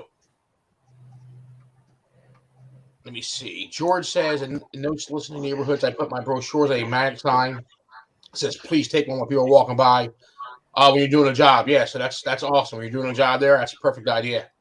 Yeah. The other thing I do when I get in one of those neighborhoods, while the guys are setting up, get ready to wash, I will knock on about 4 or 5 doors. Next door neighbors across the street. I'm not selling them anything. Hand them my business card. Listen, ma'am, just want to let you know I'm Flip, owner of FNS Power Washing. We're going to be next door to your neighbor's house for a couple hours. They hired us to wash their home and clean their driveway. I just want to let you know, just in case you see our trucks out there. Thank you. Have a great day. They know they're looking out the window. Bam, right? Then before I leave, you guys see me do this. I will go live and on Facebook and tag where I'm at and show you, show the audience where, what we're doing. You'll hear me say, hey, this is Flip, FNS Power Washing. We're going live and, we're Hoboken Beach, Delaware. And then I leave. I don't leave those neighborhoods without tagging it and going live. Yeah, well, what was it? Pat Clark that used to do still does, I'm sure, what he called 7 up, 7 down. So if he's washing this house in this neighborhood, he has a little sheet made up that has all the services he does. And then a couple of lines on top, and he'll put the address of the house that he's cleaning and check the boxes on the ones that he cleaned and what he did at that job. And he'll put it on a clip flyer just like that and throw it in 7 yards to the right, 7 yards to the left on both sides of the street. So you're hitting 28 houses right next to it, and they're going to drive by that house every day and see how clean it is. You know, because you put the address on it. We did some work here. If you need anything done, please give us a call. Yeah. We have another guest that's joined us. We got James from Whisper Wash here. Hey, hey guys, how you guys doing? Hey, man. James, good to see you. Hey, Flip, you know, how you thank doing? you for the donation. Good, man. How you been, brother? Whisper Wash Purpose Cleaner auction. Whisper Wash. Yeah, we appreciate I you. spoke to that man a couple of times. Yeah, I remember talking to you one night. Yeah. I think you just got your rig, didn't you? Yes. How you been? Good. Happy So New how's Year, life right? treating you, man? I know you're busy. Yeah, pretty busy, man. Thank God for those Whisper Washer surface cleaners, man. Yeah, that's good to hear. That's good to hear. Oh yeah. And you got your wife out there helping with you too? Yeah, you know, she's actually pretty good with paper cleaning and sealing, actually. Oh wow, okay. Yeah, I know. Go figure. Who knows? Oh, you got just the one truck, the one rig, or do you have multiple? Nah, we got yeah. Wow. And we're gonna be building a box truck, man, in about 3 weeks. And what kind of gallons per minute are you running right now? Chocolate. We're the white truck. That's the big boy one. That one's got 8 and 10 gallons on that one. Mighty Mouse has a 5 and an 8. Nice. Yeah. You doing hot water? What's that? Are you doing hot water? Oh yeah. Okay. Yeah. So we got a Hydrotech on cold water only on Mighty Mouse, which is the black truck, and we got a Hydrotech on the large white truck. Okay. Yeah. I think a lot of people are starting to jump up from the 8 to the 10 now. So I know 10's getting pretty popular. I see. If I'm not mistaken, I thought I saw Eric and Lisa put a 10-gallon hot. Wow. That's what I said. Wow. Yeah. Yeah. Oof. Yeah, the 10s are the new. I guess the 10s are the new 8s now. Remember, Yeah. years ago, people were going to 4 to 5.5. That was a big deal. That was a big jump. And then this recently, I would say in the last 5 or 6 years, everybody just was going from the 4. And again, they start getting those contracts rolling in. They start getting busier. They go right from the 4 right to the 8, and they get the biggest smile on their face. I know that's a big jump. Yeah. So we were on the 10, I guess, since 2019, I believe. Oh wow. Okay. Is that 3,500? 10, 3,000. Okay. Yes. Mm-hmm. You do anything special about that? You just use 3/8 hoses or 1/2 inch? Yeah. No, nothing special. Just 3/8. Okay. Yeah. Mm-hmm. Yeah. How's everybody else doing tonight? Good. Rocking and rolling. Still awake. I can see. Yeah. Jamie, you're gonna go to what? 7 in the morning, right? 9 in the morning. Whew, man. I just put my Whisper Wash together today. Oh, did you? Which one's that? Yeah, I got the Whisper Wash Classic. I got the 4 nozzles. Put it together for my son early this morning. I was all excited. I was like, sweet. Yeah, I still get a kick out of people will post on YouTube or even online where it's like Christmas forums.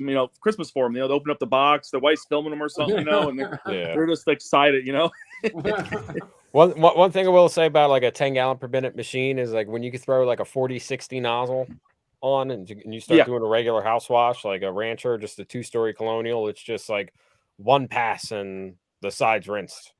Yeah. They're just like flying right through it. It's like you're dumping a lot of water, but if you're only running one machine, you still want to hook up to like 2 spigots to keep it rolling, because the second you run out and gotta wait, it's like you do like one side of a house shut down for 5 minutes just to have the buffer tank fill up. Yeah. People are smarting up. I think people realize you can do 2 hoses like that from different locations. I know a lot of places, especially if they are farther down when they're closer to where the water source is, in a sense, where the water plant is and all that kind of stuff. I know a lot of people older homes will actually turn the water pressure down. They'll go outside to the meter and turn it down. I've heard people before where they'll actually turn it up. They'll actually go out there, open up the meter and turn it because people are so worried because the houses are older. And as soon as they go ahead and turn the faucet on and off, it does that hammering effect. Yeah. In my region, I actually have the Sunoco pipeline is putting like this giant oil pipeline through my area, and it's starting to affect like some like local well waters and even some public water, I guess, with sediment getting into the water and stuff. So I'm actually looking into like a whole house water filtration system to add before my buffer tank. Okay. So when I have the water coming out of the house, it's a regular house, it's probably not going to be that bad. But if it's well water and there's already a bunch of junk in the water, like all the stuff that accumulates at the bottom of your buffer tank. I mean, if I can prevent that from getting into my system and clogging up anything in, the pumps and seals, like as it hardens over time, you're talking all those minerals that just, I guess calcify and start, busting the internals of your pumps up. So, I was looking on Amazon. They got some of these kits are like $500. They have filters that last 100,000 gallons, and to replace the filters, you're only talking like $50 or $60 or something. Well, that's not bad. Okay.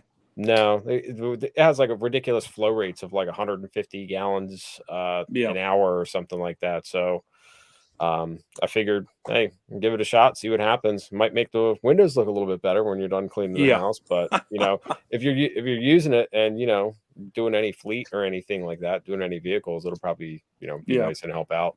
Yeah, I remember years ago when I first started pressure washing. And again, this is when I was working at Whisper. I took one home and started using it and stuff. And I did this person's house again. I was only doing 4 gallons at 4,000, and I just for some reason this wasn't working like as good as the previous house I was at, and that's what happened. It was an older community, and that's what she did. She turned it down because she says, "Oh, I don't need that much pressure in the house," and so she turned it down. So I go, "Can I turn up just for a little bit?" Oh, made a big difference. Made a huge difference. I have people where I'm doing their house, and maybe their kids taking a shower. Person's filling a pool up in the backyard, and all of a sudden it feels like the machine sounds different. The service cleaner sounds different just because of that. And that really, changes everything when you get yourself a buffer tank. You don't have that many problems. But you have 4 gallons a minute. People who are starting off, they go from one site and everything cleaned up nice. They go to a second site and they get bummed down. They just get upset. And they're like, man, it's not clean like it should. But it's, again, are they getting the water source? It makes a big difference, Yep. Yeah, exactly. I think I'd tell anybody starting out, go as big as you can go. I mean, I can tell you my number one, I've got trucks with 600 gallons of water on it. My number one time consumption is water. Oh yeah. Number one. Yep. 100%.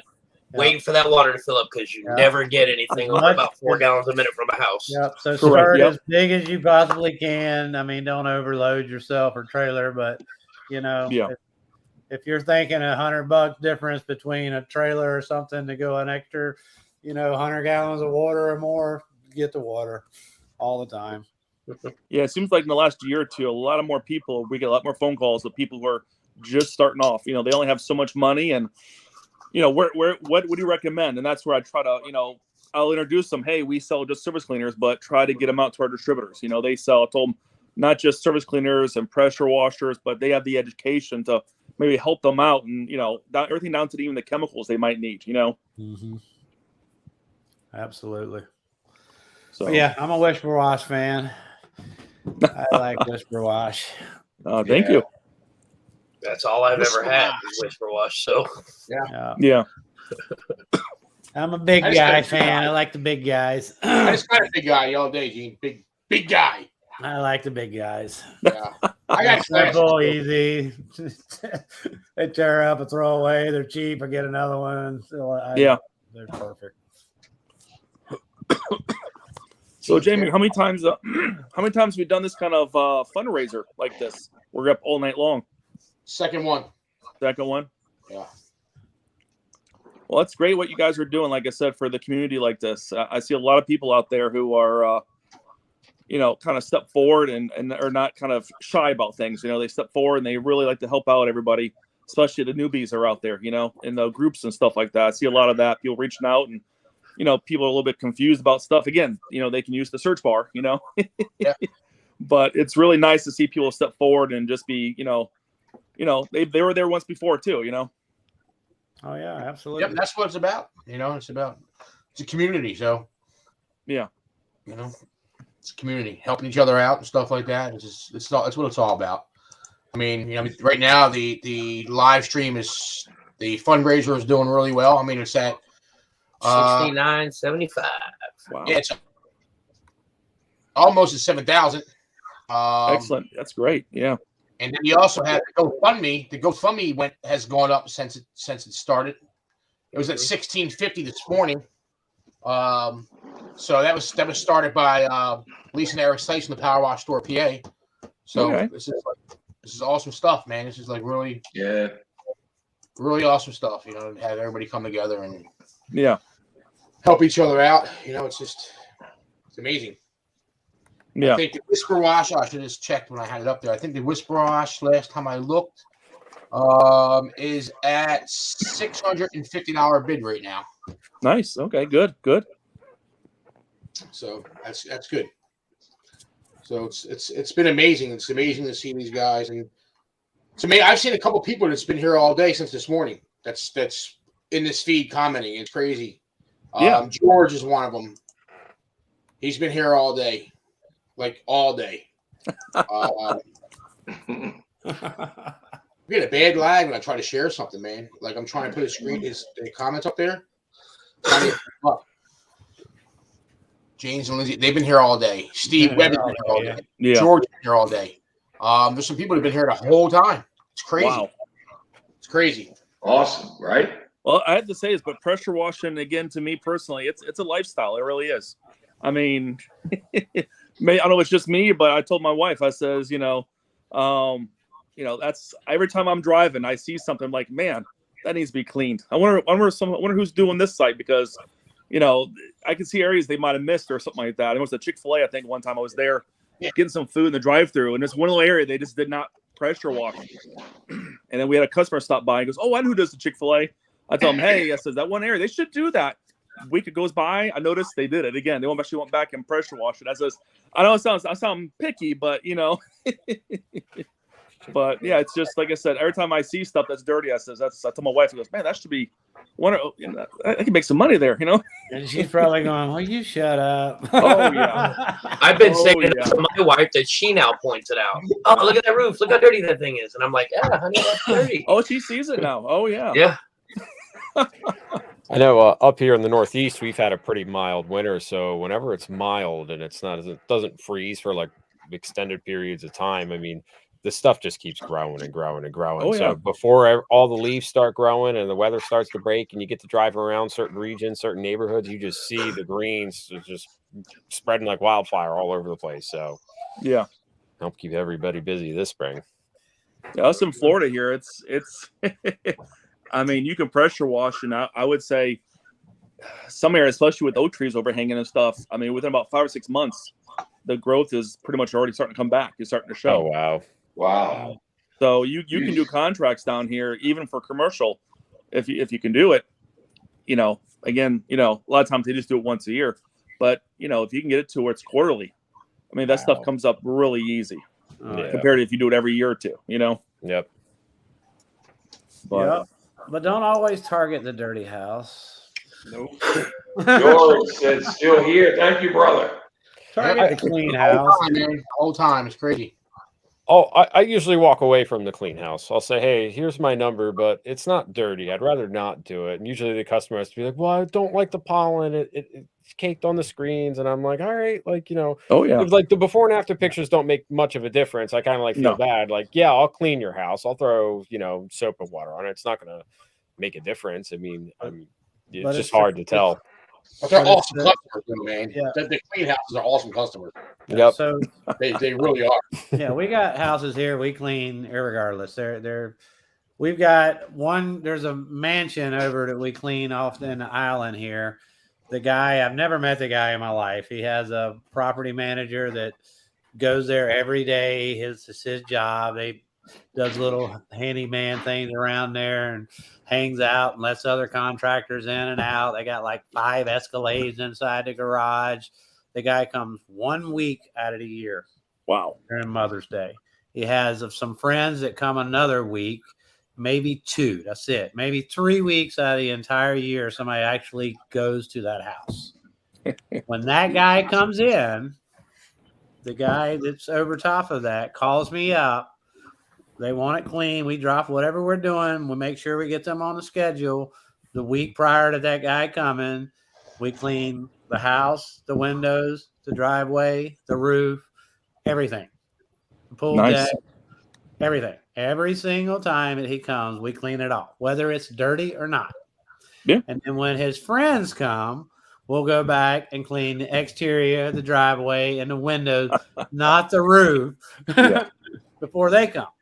Yeah. And it's just different people, man. It's like we have customers that we clean on a quarterly basis. Their house is not dirty. We literally do not even spray chemical on their house. We literally rinse off spider webs and, light and breathe. And that's what they want. They want exactly. Their house Oh, clean. yeah. It's no different. And here's a concept that'll make you think. And I know that I got some of these markets where you guys don't have them, but I know, you still have these homes, and I want you to think in perspective. We have houses here that people spend $15,000 a month for their landscape company to come out. Okay. Year round, all year round is $15,000 a month for the landscape company. Right. That's to spray, whatever fertilizer on it and cut the grass and make sure everything is, trimmed up, look like an animal in the front of a Disney World, There's lots of money. Now, I'm not saying that all of them are like that, but there's a lot of them that are like that. And there's a lot of them that are damn sure in the $1,000 range where they spend that much on landscaping alone.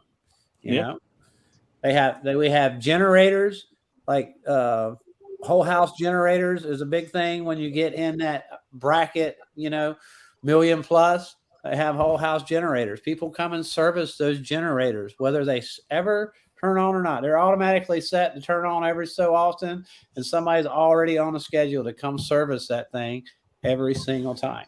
Their pool guy is there to clean their pool every single week. There's a maid in their house at least 2 times a week, They want their house clean. Don't be guilty for going to clean their house.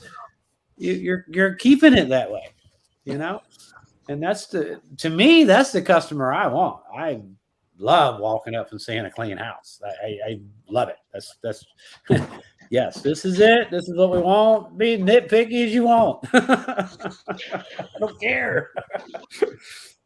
Now you get a lot of word of mouth now. You've been in the industry for a while. And you get more word of mouth out there going, or is it still a lot of advertising, the kind of door-to-door kind of stuff you guys are doing? We do. The majority of ours is word of mouth. We are having a fluctuation of people moving to Florida. So we got, a lot of new business as well. But yeah, we got a great reputation. We've been doing this since 2005.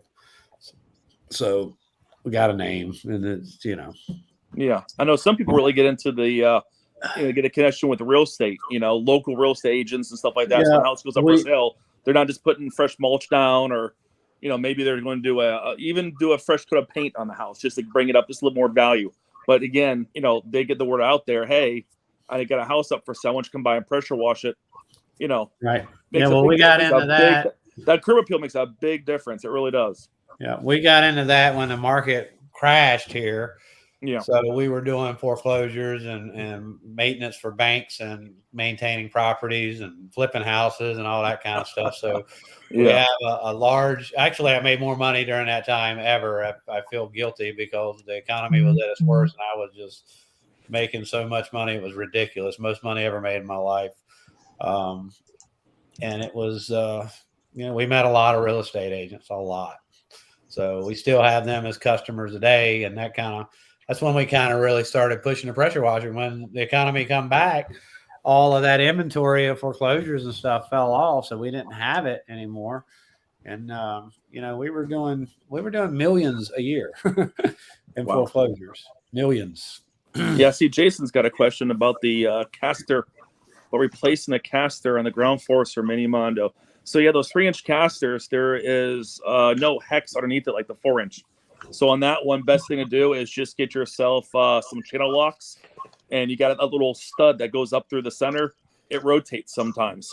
So if you get some channel locks and go up underneath the caster, and a good size pair of channel locks that is, get up underneath there and then just clamp that down, that stud up against the outside of the caster, and then squeeze it. Usually that nut spill will come off. So I know some people actually will put almost a I know one customer, we don't do this, but what he does is when he takes his machine, because it's stainless and stainless together, the nuts and everything, and the bolts, he'll put like an anti-seize on it, so that's easier to to get it off. So yeah, he'll take his casters off when he gets them on the machines, put a anti-seize on there, and then put that nut right back on. Right. So I've seen that happen. No, not seen it happen, but that's what he does. Yeah, that's one thing I wish Whisper Wash would do. Is I like the big guys. The weakest part of that is the axles. I wish they would put stainless on there. Just charge me more money and make that all stainless steel. Well, right now we're actually in the process. For the last about 3 or 4 years now, we've been talking about doing a different big guy handle and big guy axle setup. Right. So, and go and get away from the steel that we do right now that we powder coat. Of course, that will rust over a period of time. Right. But go into an aluminum setup. Right. But also to go into a trigger setup on there, so it's not so how to phrase this, a little more longevity on it. Because again, those set screws are growing into the brass part of that trigger gun, and within a few months, starts to come loose. Right. Yeah. I'm not even worried about the handle on the stuff. We'll bypass it. Put the I know. right on there. We have people all the time. I don't recommend it, but I hate to say this. My first thing I did with my 4-gallon was bypass the trigger gun. I even put a 1/2-inch hose on mine just because I wanted to see how it responded. And this was 4 gallons. I'm not kidding you. It sounded different. It really did. Yeah. Christian has a question for you guys. Well, I guess everybody, not me. No problem. Yep. Nope. No. I love my Crocs, man. Especially after duck hunting. What you were talking about, Gene, where you fell in the water, Crocs are amazing. Oh, there you go. There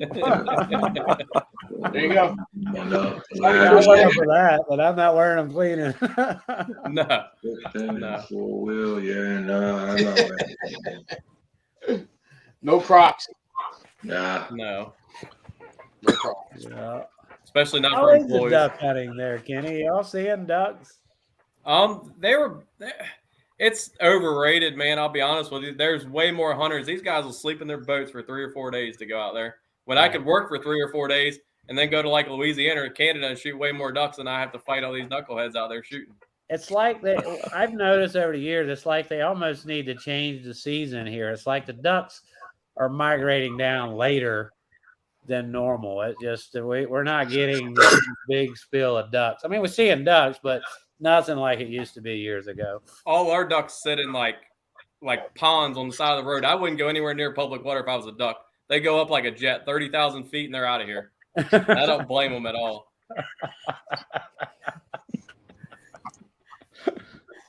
Too funny. Yeah. Yes. Let's go, guys. Get What's the duck hunting, buddy? I love it. God, I love it. I do Like too. said, I've the craziest thing that I've ever done is I went to Alaska on a self-guided moose hunt with my dad. They dropped us off in the middle of Alaska on about 6 million acres with nobody else around. Had to float 160 miles. That's on my bucket list. You want to talk about cold water? That's cold water, Gene. Yeah, I bet.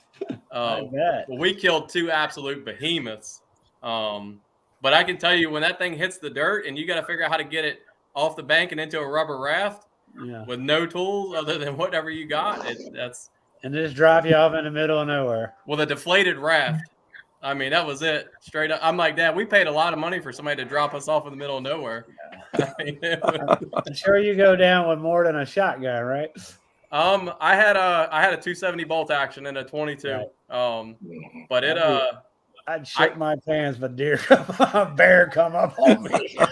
Dude, what's even crazier is like the third day, our tent, because we were trying to get everything light, our tent blew in the river. And like we had no tent. We slept under a blue tarp with moose meat hanging around us for like 2 weeks before we ever got out of there. So no, I've been through some trenches, man. But I can tell you right now though, it is incredible to be that far from society, especially for me at that time in law enforcement, and no cell phone and everything else like that. When I had to turn all that stuff back on, man, it was disheartening. Yeah, that's awesome. That's why I like offshore fishing. It's the same thing. You can do it in a day. It's like you're out in the middle of nowhere and nobody around you. It's just you and the ocean. No cell phone service.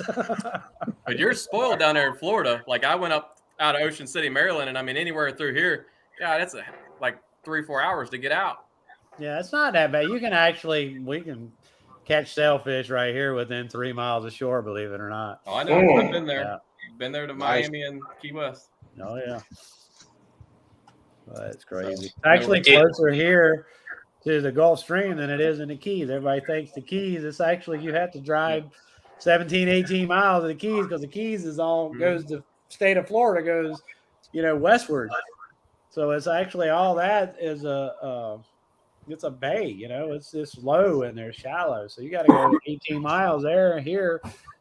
18 miles, you're in the Gulf Stream. There, you're just hitting the edge of the water. Yeah, Bobby just asked about catching gators. Yes, Bobby, I've caught gators. I was actually in Florida again this year, down there chasing them, and then I catch them out of South Carolina here. They're that's a pretty wild rush there, man. When you get ready to pull that sucker up out of the water, that'll make you feel alive. So we go. we just go like to one area. We don't apply all over the place, but it's like a lottery. You gotta apply to get a gator tag during a certain season, and they only issue so many per area. And we've got a buddy, and he's got a pontoon boat, and it's just a raggedy old ass cheap pontoon boat with nothing but a flat deck. There's no handrails all the way around it. Right? It's like a couple toolboxes on there, and that's it. Throw a cooler on it, and all of us get together. It's like a group of about 8 of us, and we all apply for the tags. And then whoever gets the tags, we all go out in the boat, and it's funny. It's fun as hell. We go. I think Flip would like that. We should take Flip to do that. He'd probably flip the boat. Yeah, and we both shoot them. Yeah. No gators. No, thank you. I moved forward and I said, and then I went backwards, right? Yeah. So in Florida too, like you see on, shoot them on TV in Louisiana, they shoot them with a gun. They don't allow that here. You can bait them with like chicken or something if you wanted to, and a lot of people take like a big old gaff hook on a rod, and they'll try to gaff them with the hook. But we use a crossbow, and then so we're shining a light. You shine a light on their eyes, and then you kind of nod off of it, and you're trying to sneak up on them, basically. And then we'll take the crossbow and shoot them, and then that's got like a fishing crossbow. There's a buoy on it though, so this is just one part of it. So it sticks in them. And there's a buoy with this like kite string. I mean, it's literally kite string. So the buoy goes off. So now you're chasing the buoy. You know where the gator is. So you're chasing the buoy. You get the buoy in your hand, and you got to pull it close enough. So now you can get a harpoon out, and you hit the thing with a harpoon. So now you got something thicker. You can pull him now. You got some cable. So now you got to pull him up to the boat, and he's like he gets to the boat, and he's raising hell, and the boat's that far off the water. And then you use a bang stick, and a bang stick is basically just a gun, but it only works when you hit it. So it's just a power head, and when you hits down, it shoots the bullet out. So that's what they allow in Florida. So you got to get him up, and there's only one little spot that you can shoot that gator and kill it. Just one tiny spot, size of a quarter or a $50. About the size, about that big around. If you hit him anywhere else in there, he is not going to die. And most of the time, when you pull him up on the boat, he is just stunned. He's not dead. As soon as you get him up there, you take electrical tape and wrap it around his jaw so he can't open up. And then next thing you know, he's crawling around, and then you had to pull him over the side and hit him again. And it's an experience. Losses now. I see Bobby's asking if Jamie will wrestle an alligator. I bet you odds are pretty good, man. After that 3-hour social, he'll be ready to take that gator on. Oh yeah. Oh man. We gotta get Bobby on here. Yeah, Bobby can come on. Bobby, come on, bud. What happened to the commish? Did we lose him? I think he's been gone for a long time, bro. Yeah, he's sleeping probably in his chair. Oh. Yeah. Fellas, Yeah. that's a lot to bring a gator on a boat, man. It's fun, man. It's a lot of fun? definitely. Oh yeah. It's great fun. It'll, like I said, when that thing flops over the side and you're like, oh my God. Yeah, especially when you get in a good one. I mean, it's a fight too. It's not like a 5-minute fight. Oh yeah. It's hours on a big one. I mean, you're getting drug all over the river. Florida's got a lot of them. I mean, it's easier to get tags down there. It takes me about 5 years to draw a tag here in South Carolina now. We've been up on the bank where sometimes they'll pull the damn buoy up on the bank. We've got off the boat, went up on the bank and chased their ass down. Yeah. It's on foot. Get Get over here, gator. Get over there. I can imagine Gene chasing me through the woods. I'd be running too. Hey, Flip, this is for real. When we go duck hunting, all right. So luckily, mating. The only time gators are really aggressive is during mating season. So they don't want you around their young. When we go duck hunting at 5 o'clock in the morning, we're shining a light out across the water. There's gators everywhere, buddy, and we're walking out in that water waiting. They trying to get me down, a brother, to go do some gator hunting. Yeah, it's tie him up with some, I don't know, put a buoy on him. And it's kind of a weird feeling when you're sitting out there and you finally get your spot set up to go duck hunting, and it's not even light yet, and you start hearing noises behind you. Yeah. Yeah, especially even during turkey season, man, down here wading through these swamps with the moccasins, man. I've had some close calls with them puppies, man. Oh, yeah. Oh, those are nasty, man. Those things are. That's what I was going to ask you guys. You ever come into any close calls here? Yeah, I've had some close ones, man. Especially with the moccasin. He had me dead to rights one day, and it was just cold enough. He was a little bit lethargic to get away from him. And then in Alaska, man, going back to that trip, so we had already killed our 2 moose, and we had them on the boat, and we come around the corner and saw a cow, and there's another bull standing there. So I started grunting at him. Well, he's chasing us down the river, man. I mean, you got like 2,000 pounds of meat with a door sideways on his head chasing you down the river. That was pretty exciting. Yeah. So, oh my God, grunt at him just to get him to chase you. Oh, 100%. I got trampled by a caribou up in northern Quebec. That was a high school graduation present, so I tried to get as close as I could to him, and yeah, I got run over. So I did get run over by a reindeer, I guess you could say. I think the scaredest I ever been hunting is deer hunting, and it was just like a normal day. I was up early and got my stand, and I'm like, well, I'm gonna get down, and then I got down, and this damn coyote in the middle of the day just started charging right at me, dude. I was like, oh shit, And I pulled up the gun, and I swear that thing got within 100 yards of me, and I was shaking. I missed the damn thing when I shot at him, but it scared him off. He turned around and ran off. But that scared the shit out of me. I was like, man, a coyote jump on your ass, you're gonna have a bad day. Oh yeah, no, it's like I said, but that's what's kept me sane, man. All the years of law enforcement. And you guys were touching that a little bit earlier, and I know you guys have mentioned hunting and fishing. The guys in this industry, you got to have a little bit of an outlet. Yeah, you definitely just so you don't run yourself into the ground. Give yourself something to look forward to, because if you just get in that tornado cycle where it's the same thing over and over and over again, you're going to burn yourself out pretty quickly. Just remember why you started it, why you're doing it. I tell everyone I'm in this for pizza on Friday. Yeah. Yeah, on Pizza Friday.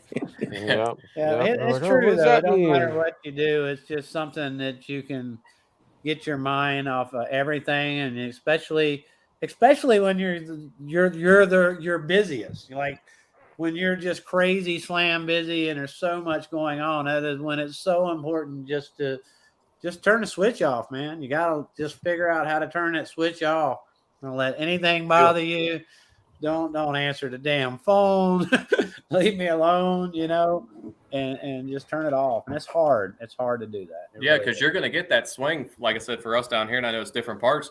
Like we have that big, massive swing in the spring where, like one of you guys said, you yell out the window, you're going to get business. Yep. So, yeah, you're going to get tired there. But know that winter months when that phone does stop ringing, especially your first year, I've been very fortunate that really we've been able to clean something every week. But when that phone stops ringing and it slows way down and you have employees, I mean, that's another thing that gets me out of bed. I mean, he's an investment. He's not just a number. I was a number 8073 for the Myrtle Beach Police Department for a long time. That's not how my guys are if I'm going to keep good quality guys. So, I mean, I got to get up, not just take care of my family, but their family. That responsibility falls on you, and it can weigh on you. But you got to make sure you're out there and you're keeping up with it and grinding it out, so you don't fall. Because it's a roller coaster of emotions. I can definitely attest to that. Now, how are you guys doing with keeping the employees when you go slow down? Maybe do the whole season. You may pay them salaries, or so how do you keep them? Yeah. I mean, for me, I know you guys got them differently, but yeah, for me, I have a base salary set for him, and then some production also. That way, it allows him to kind of dictate his raise, if that kind of makes sense. So instead of him coming every year wanting more and more and more money, and again, my lead technician, Logan, who's going to be with me at PWMCA event, this guy is rock solid. And I do everything I can to make sure I take care of him because, again, I have no problem talking about it, but he's kind of rebuilding himself back up, lost his father and stuff like that. But, I mean, this guy's a grinder. He doesn't care if we miss lunch. He'll have what he needs in the truck and get out there and get the work done. And I don't have to go behind him. He is killing it with Google 5-star reviews. Oh, wow. And that's the kind of guy I make sure that I am constantly, he knows that he is pretty much my top priority next to my family to keeping him going. So this time of the year, like going to training, we're building our second trailer. So he's helping me with that. And even some of the houses, like my own house needs to be cleaned. If anybody knows with a pressure washer, you don't want to clean your own house. So it's usually the dirtiest one in the block because you got everything else going on. So I'll have him clean that or anybody else, even for me. And this is something too, guys, if you don't have a lot of money, don't think you can't, like somebody in another field, like somebody already does all the logoing on my trailers and all the signage and everything like that. And I go clean their house. So really it's cost me a little bit of time and gas, but they'll end up putting all the logos and decaling on my trailers and stuff like that. And there's a lot of different kind of little fields like that that I try to work with on people to save a few dollars. Yeah, we do the same thing. And I'll just like Jamie does a lot of this too, where you just do community work, clean stuff that's dirty. If we're slow and, Florida is a different breed, our slow time's usually in the summer more than it is the winter time. So, just do something, let's find something to clean, find a little old lady's house that, she's still on a fixed income and just go clean her house. I don't care. We make enough money that through the busy time to justify you making money. So I pay everybody an hourly wage and then a little bit bonus on each one of their jobs. So obviously they're going to make more money when we have more work, but they're not starving at the same time. And then I'm not a big company, and when it's slow and we go fishing, that's what we do. Go pick up some bait. You got the credit card. Let's jump on the boat. A few years ago, I noticed a lot of people are trying to keep their employees and stuff. So they start doing Christmas lights and stuff like that, Right. Yeah. And that's a big business. I sent Jamie a thing the other day. There's a company here that's doing, I don't know what they call it, but it's a permanent lights that they're putting on the house. They're like LEDs. It's pretty smart. Guy's smart. Yeah. So it's permanent lights that they put on the house, and they can change it. So like they can make it like at Christmas time, it can be Christmas lights, and during regular time, it can be accent lights. It's smart as hell. Smart. Yeah. Very smart. Very smart. So that's a big business. I was like, wow, that's pretty brilliant right there. Tic-tac-toe, I win. So Christian, I mean, so you're in Jersey, I'm in Jersey. I mean, so Jersey, you have to, you have to have workman's comp. So that's the first thing you're gonna have to get nailed down is the workman's comp. You have to have it in Jersey. There is no out in Jersey. You have to have workman's comp. And Even highly for a recommend son? it for a son, yeah. If you're an owner operator, you got to have workman's comp. No, not if you're owner operator. Any employees. Okay. But if his family member, wouldn't he be say he's a part owner of the business? I'm not saying I'm not telling the guy not to get workman's comp, but if he's just doing residential type stuff and starting out, all he's got to do is probably add his son to his corporation. Yeah, he can try to put him as an owner. But if he's going to go on the books, see, that's going to get sketchy because if he's going on the books, he wants a paycheck for his taxes, so it could get a little bit weird for him. For his son, you know what I mean? Right. Because that's where I was at. I was there with because I had two of my boys work for me. I have one of them that works for me now, and like back when my other son worked for me, he wasn't on the books at first. It was kind of like, how are you going to like be able to have money for retirement? Like, how are you going to be able to, like, if something happens and we got it, you have to get hurt and you have to go on disability, or if you know what I mean, if something happens, you have to get laid off. So that's kind of the things. He wants to still pay yourself. He can still pay himself. Yeah, he can still pay himself, but as a business owner, I don't know. I think he wants to put him as an employee. Jersey's about $19.100 a payroll is what you're going to be looking at, Christian, on for workman's comp for what we do. Does he clean roofs? No, but he's going to in Jersey. He's going to have to go into the state plan, so he's not going to find anybody that's going to write him. He's going to have to go into the state plan, even if he doesn't clean roofs. Yeah, he's going to have to go to the state plan. It doesn't matter. Power washing. He's going to have to go in the state plan. Yeah. He does roofs too. Yeah. So, but yeah, you're going to have to go into the state plan. So, it's not hard. It can be expensive, but it's not hard now. You can go to a local. You can go to any of your. If you don't have a CPA, you can go to. There's plenty of like your payroll companies. They don't charge much, and they can do your payroll for you. They'll do all the taxes. They'll do all that stuff for you. So, they'll even they'll do the workman's comp too. They'll take it out. They'll take it out automatically, so you can get all that set up. So he likes doing roofs. So he likes doing roof cleaning. Yeah, I just basically got a blanket cover for everything. That way, it's all under one. I'm a big roof washing. Yeah. Your accountant doesn't do it. That's fine, man. You can go to just search payroll company near you. There's going to be plenty of them, man. And get some prices from different ones. They're not much money at all, though. You can't get what about PEOs? Can you do a PEO in your area? My account doesn't. No. My insurance company writes ours. If you have any employees, Gene, that you got to have it with comp. We can't do waivers. You can't get a PEO. You can definitely get a PEO service. I don't know. Have you looked into that? No. Yeah, PEO basically is you're somebody else is the employer and you're renting the employee back basically, and they're handling. It's a group insurance policy, so you get it a little bit cheaper, but that might be your best bet. Yeah. So I mean, I know what you're saying, but yeah, you're still going to even on the power washing, you're still going to. They don't have a plan, but yeah, he can try that. That's why a lot of times, like, if we have a project, if you have a big project you got to do, you got to bring in some like temporary people. Right. You go to the temp agency, man, because they do all that stuff. They work with comp, everything. Same kind of concept. Yeah, you're paying more per hour, but at the end of the day, you're not because you're not paying. You're not dealing with all the headaches. It's the same concept. I would search out some PEOs and just call them up and see what they have to say. Yep. Let me see. And plus, when you deal with a PEO, you don't have to worry about none of the filing, none of anything. They handle everything. So they're handling. There's nothing to turn into the Internal Revenue Service. They do all of it.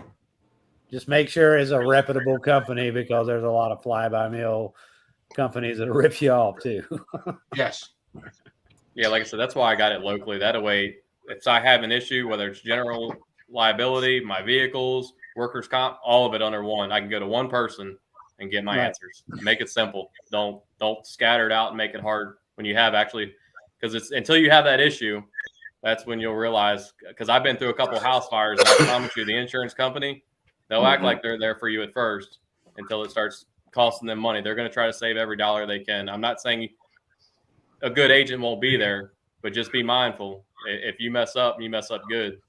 And make sure you have the right coverages too. I mean, a lot of guys don't know the difference between general liability and care, custody, and control. If you don't, you really better know the difference. Yeah, everybody says that, and I'm going to tell you what an attorney is going to tell you, or you can ask anybody. Whenever there's a lawsuit, an attorney is going to sue every single person that could possibly be part of the problem, and you're going to have to come to them and tell them why they shouldn't be part of the lawsuit. That's how the law works. Deep pockets. That's all we ever discuss in law. Every single one of them. Yep. And then you're going to have to come forward and tell the attorney why. That's just how it works. Christian, you can't be scared of messing up. If that's something there's going to be mistakes. You just got to eliminate them the best you can and try to do the right things. If you're constantly going to be on eggshells of making a mistake, man, it's no different than like me for 12 years in law enforcement. I still had a job to do. I still had to go out there and do it at a high level and do it professional. Just don't take on something you're not comfortable with doing. Yeah. If you don't know how to do it, walk. I don't care how big the payday is. Just walk. Or another thing you can do is get with another company in your area and do it together with them. That way you can learn how to do it. Gusto was a payroll company that I used online, and they were really cheap. From online ones, yeah. Gusto was good. They took care of taxes, all that stuff for my guys. Yep. Their money was deposited into their account every Friday. Yep, you don't have to worry about it, man. And money goes into your account, like you said, you don't have to worry about all that stuff. It makes it simple. It does. Yeah, I don't personally turn down work though. If I don't know how to do it or something like that, I definitely call a company around here and I go to work with them. We'll split it. And picking back off of what Don is, I mean, I'm actually really, really close with some of my competitors. Like I'm extremely close with one. Ironically enough, here I was on the law enforcement side. He was a Hell's Angel, and I mean, we are just super tight, as close as can be. And he's kind of gearing more towards hood cleaning now, and I'm helping him along that direction. And I'm doing the residential side. And there are so many jobs we overlap at because we do roof washing. He doesn't. And we end up at the job together. And not long ago, and it's going to happen if you don't have the right things in place, he does hood cleaning. His hot water machine went down this week. I made sure he had what he needed to get it taken care of. And he's been there when I've needed the same thing when there's an issue. I'm not saying you're going to get along with everybody in your business, but there's no way you can clean every single house in your city. I would love to say I can have 100 trucks and do every single one. That'd be great. I'd probably have a lot of stress. But like I said, don't be afraid to talk to your competitors and get on the same page. Now we know why Kenny's microphone was messing up. They were actually tapping into it. Yeah. That's right. I have no doubt. There's definitely some of them around here. I'm sure that would be very, very interesting to know the real fine details. Because like I said, we are inundated with companies right now. And I really just, I mean, as bad as it sounds, I really just don't care what they're doing. And you have to have that mindset. There's so many of them and what they're doing in the different fields. And that's why just trying to pick out what you're really, really good at and just keep focusing on that. I just can't express that enough because it is hard when you're new coming in. And like I said, I was watching all this stuff and I'm like, all these big ticket items and stuff like that. Even the window washing, Gene, you're 100% right. But I am not a great window washer, 100%. But I have a window washing company that comes in right behind me that I know does a phenomenal job when I need them to come in there because I know it's going to be clean, even if I got to sub to them, because I make way more money pressure washing than I do window cleaning. Because if I had to clean windows for a living, it would take I'd be a whole lot less an hour. I can tell you that. Well, we're no different. I hate windows. The guys hate windows. They like money though. Oh yeah, there's money. Yeah, but again, there's only enough hours in the day, and I guess that's where. And I know one of the gentlemen in here earlier sent me a private message. I won't say who, but like talking about all these different things he's doing. And again, and I looked at it the same way. And when I looked at landscaping, I use landscaping as kind of one. So my background, I was a landscape designer and architect for a while. I have a background and a degree in that. I have a biology degree. But when I started thinking, I have to go back and clean a house or cut a lawn 10 to 12 times to make the same amount of money I can pressure washing it. And I only got to go there one time. And there's only so many hours in a day in that spring season. So I'm going to be able to make that much more money on those margins compared to cutting that lawn. And for every pressure washing company we got 50 lawn care companies here. So again, just picking that one thing and being really, really good at it. The Chick-fil-A mentality was exactly when I built this company. I'm not going to be doing cheeseburgers and tacos and pizzas and everything else like that. We're going to do one thing and be really good at it. So when the new guys are in there, because again, you don't have all that money to start separating it, buying equipment on all these different fronts. Put it in one thing and go. Hey, you can keep all those pressure washers over there, by the way. Don't bring them to the other side of the state, please. And there was some post the other day popped up where it was like, hey, the best place to start a pressure washing company or which one's the best place in the whole country to run a pressure washing company. They said Myrtle Beach. I was like, oh my God. And then Leon John just posted one. He went down and some guy just got a trailer from there. Like I said, they're here. But again, they're not going to deter what I have to do. If I know what I do, what I have to do, and I stay disciplined, we're going to be busy. That's just remember, if you go after the little houses, that's what you're going to get. Yep. If you go after the big houses. I want to use Kenny's thing as landscaping just to show you the same concept in the pressure washing. So he talked about you got some agricultural background. Yeah, so I was a landscape designer and architect for a while also. Right. So here's the concept. So there's two types of people that cut grass. There's that guy that can go up and name every plant that's there, tell you what kind of fungus or disease is on that plant, what time of year you need to prune and trim that plant, right? And manicure that yard, and what plants you need to plant around your area. What are good for the area? What maintenance are the plants? What's high maintenance? What's low maintenance? What's quick to grow? All this information, right? That guy can go out and find that customer and get paid a lot more money than the other guy that pulls up and cuts the grass, weed eats, and leaves, right? Same concept in pressure cleaning. It's a trade. If you know your trade, it's the same concept. Now don't get me wrong. And therefore, a lot of people think that one's worse than the other. But the landscaping guys, I've got friends that are big landscapers, and they're the same thing. They're like, well, the $99 guy, the same thing. They got this cheap guy. But I try to explain to them the same thing. And see, like, you've got to follow that customer and sell what you have and find those customers, right? Or you have to cut a lot of grass. So that guy that pulled into this neighborhood that's got 800 homes in here, and he pulled in with 2 trucks and 8 guys and cut your price by $20 on each house that he cuts and blows, he didn't lose money. Nope. He didn't lose a damn bit of money. His trucks pull in, his guys never leave. He does more work, more production, and makes more money. So you can be either one of those companies in pressure washing too. It's the same mindset.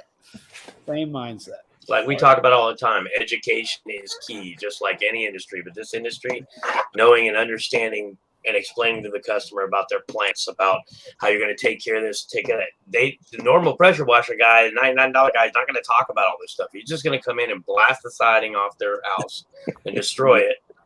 And you're educating them on not only what you're going to do, but what you're going to do to protect their plants, protect their home, taping up their outlets, bagging up all their lights, these kind of things. All this kind of stuff feeds into who they're going to pick to do the job. James can probably whisper wash. He can definitely talk about people that clean concrete. So a guy that cleans millions of square feet of concrete, millions. Yeah. Right. He can justify charging pennies compared to what you're charging to clean a driveway or a shopping center. I mean, how much? Yeah, I mean, same thing like paint your house. I mean, garage, you can hire somebody to come out and paint your house where you make, just for example, you have to upfront, like, say, the paint. So you give him $500-$600, maybe $800 for the paint. He goes out and gets it, comes back, paints your house. It's just one guy. Or you have a company that shows up. You might charge maybe $1,000 more than what he's charging, and he comes out, knocks it out, no questions asked. Within 4 hours, it's done. They prep it right, they paint, they seal it, they paint it, do everything. Compared to showing up and the guy's got the roller out and stuff like that. The other guy's got the sprayer out. He's professional. He knows what he's doing. He's in and out. Yeah, you didn't have to. You can pay somebody some money, look at the paint, and all of a sudden the guy disappears, or I can't do it this week. It'll be next week, kind of thing. Yeah, you didn't have to go out there and go, I wondered if he's messing anything up. Oh yeah, I didn't want you to paint my windows. Christian, no, you don't just go after the dirty houses, brother. Mm-mm. Go after all the houses, every one of them. Doesn't matter if it's dirty or clean. I did the clip flyers for a while. I had a customer call me 2 years later. 2 years they kept that clip flyer in their drawer until they were ready to get it done. Clean places are clean for a reason. Somebody cleans them. That's right. That's truth.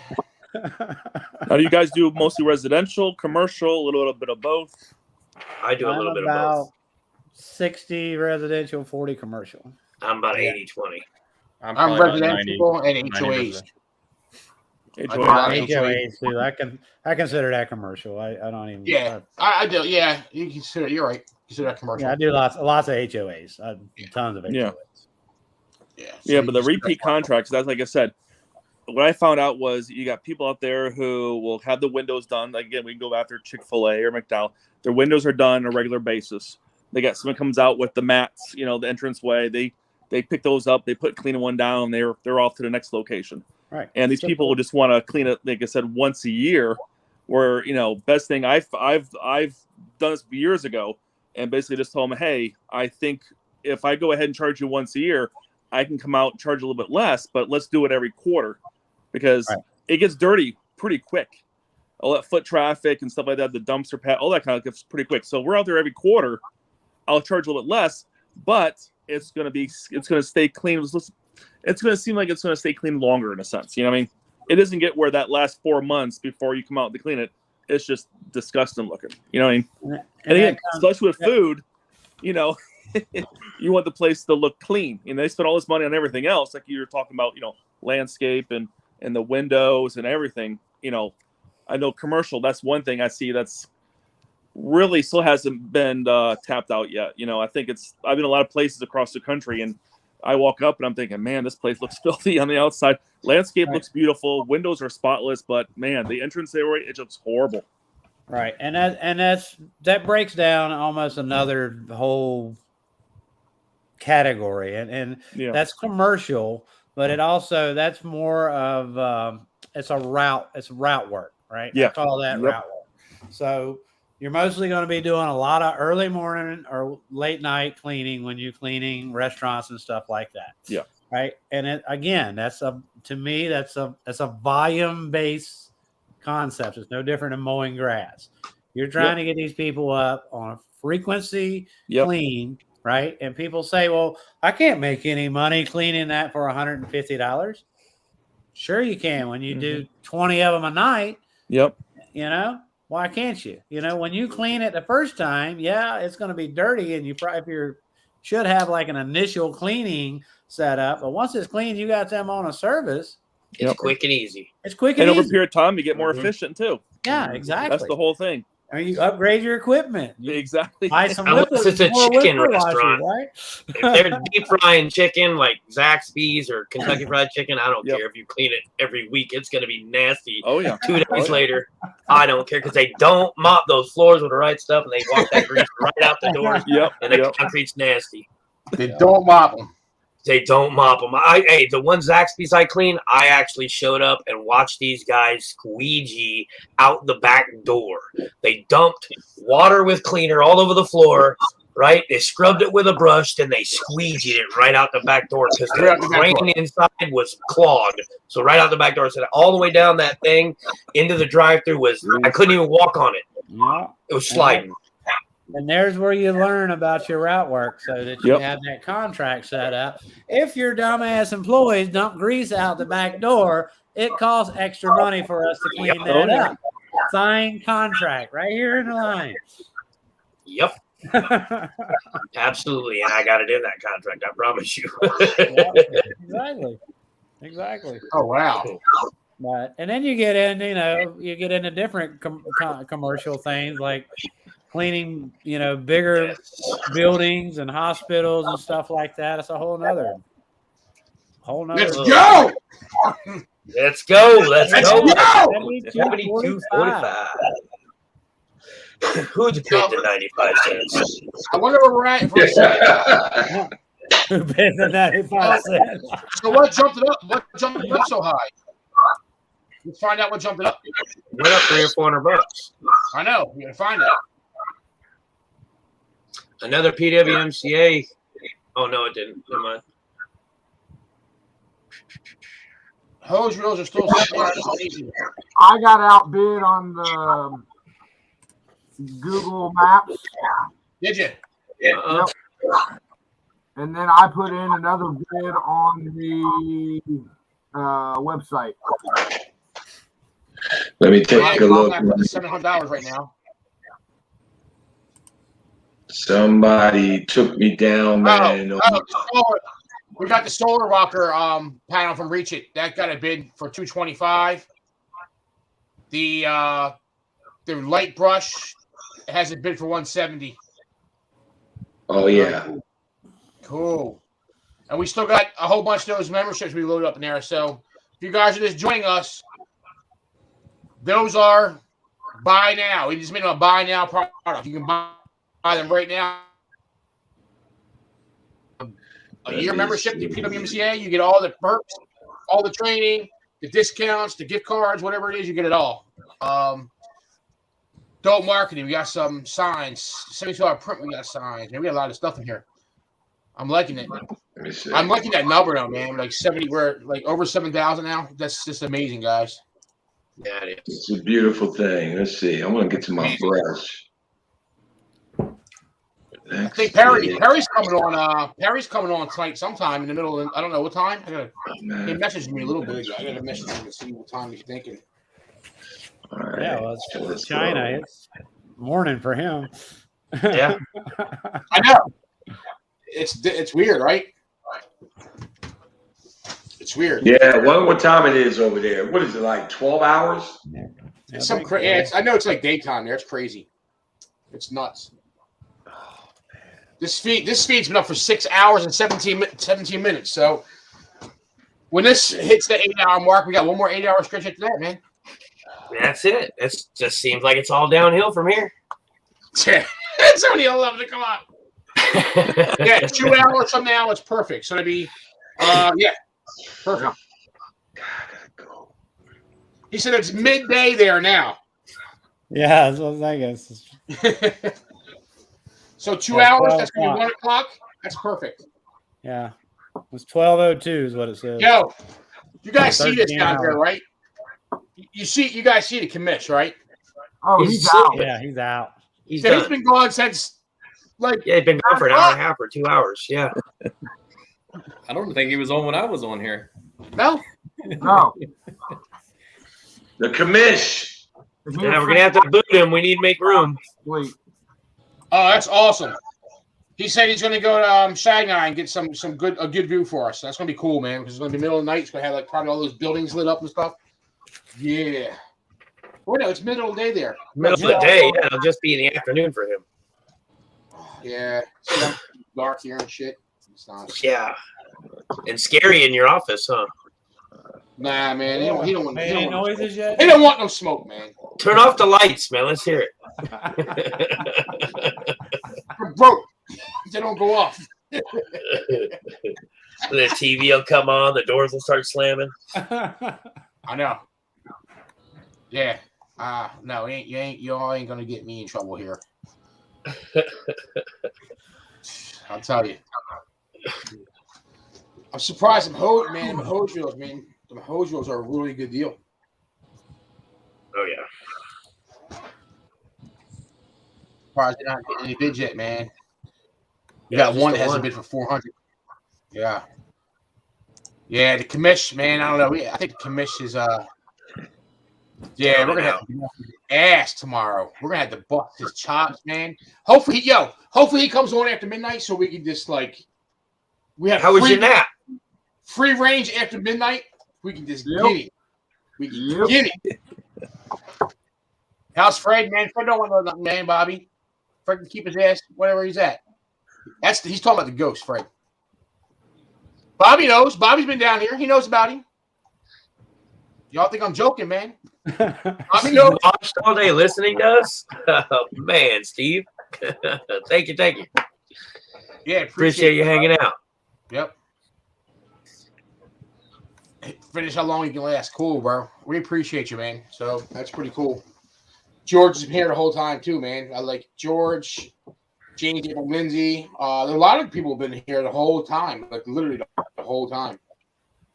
They've been here longer than a commish. Yeah.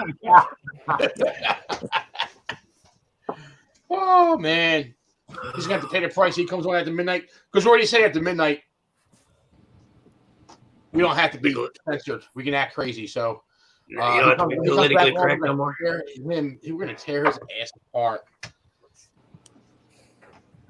Commish. He thinks his wait a minute, where's it at? This ain't nothing. I'm about to work on something for him right now. You need to do with the commish taking a nap. He's lucky to turn his camera off. Yeah. Huh? I said he's lucky he turned his camera off. Oh yeah. Snap a picture of him sucking his thumb right about now. I know. we had to do it from EcoChem come on last year. Jason, he fell asleep. He apparently was out. He was out. So it was a Friday night or a Saturday night, and he decided to join us like 1 o'clock in the morning. He just came out from where he was at. Dude, that was so freaking funny, man. Taking a nap. He called me the next day. I mean, I want to apologize. Like, you don't have to apologize, dude. It was awesome. You kept us awake, huh? You kept us awake. Yeah, we're just sitting there laughing at your ass. I don't know if it was better than Flip this morning. Flip was pretty entertaining when he couldn't figure out what was wrong with his headphones. Oh yeah, Flip. That was pretty funny. I told you that, Flip. That whole time, man. We were listening. We hear you. I don't believe this thing. This ain't working. What's wrong with it? Dude, we were listening to them. We heard everything, Flip. I'm going back and forth with the phone, the computer. Hey, listen, man. We burnt an hour, man, from me trying to figure that out. That's just as bad as that tire coming off of my son.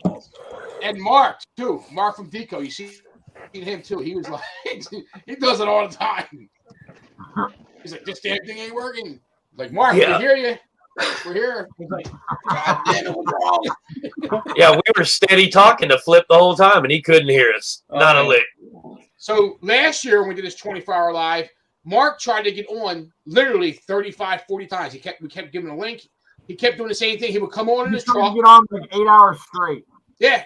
He would come on. He's in his truck. We see him. We hear him. We're like, you're good, Mark. And he'd be like, God damn it, this piece of shit. What's going on? Yo, he rear-ended somebody.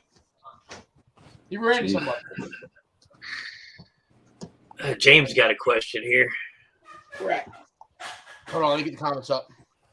Clip flyers, door hangers, join Facebook groups, ads, CRM. All right, so I'm going to give you a little tip that a friend of mine told me, and it actually works. They went down to Sherwin-Williams first thing in the morning. Then places open at like 6 a.m. Go in there with a pocket full of cards, and every painter that walks in, hand them your card. Yep. Every painter that walks in, give them your card. It's about getting your name out there, man. Absolutely. Yeah. Everyone. Have some coffee with them. Just chill out, chit-chat. Spend a couple hours there in the morning because all these painters are coming in the morning and get their paint for the day. So they're going to be a line of people. So website is extremely important. Website is extremely important. That's something you got to build on. That's extremely important. So that's number one, definitely. Clip flyers, yeah. If you want to do clip flyers, they're awesome. Facebook groups and ads, yes. We're gonna do some Facebook stuff tonight. And if you don't stay on the whole night, it'll be recorded later. If you can't afford to clip flyers, those clips sometimes can be up there priced. Do rock flags, man. Go get some of the river rockets, cheap for a bucket of them. 5 gallon bucket. get some river rocks, some sandwich bags, put your flyer inside there, a couple of rocks, zip that thing up, throw it in there by their mailbox. Yep. Clip flyer, Cheap. door hangers, multiple touches. I mean, that's kind of the key, man. We got to get multiple touches. Like somebody's got to see our message and our brand more than once. So that's why it's good. Like we'll usually do, if we do a clip flyer campaign, we'll take a neighborhood, we'll smash it with clip flyers, we'll put yard signs outside that neighborhood, and then I'll do a Facebook ad directed at that neighborhood also. So we try to hit them with multiple touches. Yep. And you know, the other thing is we see this a lot. You know, you see people take like all their energy. They take all their clip flyers or yard signs and they put them out like everywhere, like miles and miles apart, like crazy. Just take that same energy and that same marketing dollar, take like an area you want to work in and just pound that one and then pound it again. Like just keep smashing that area where you want to work at. And it's going to click for you. It's going to. It's going to.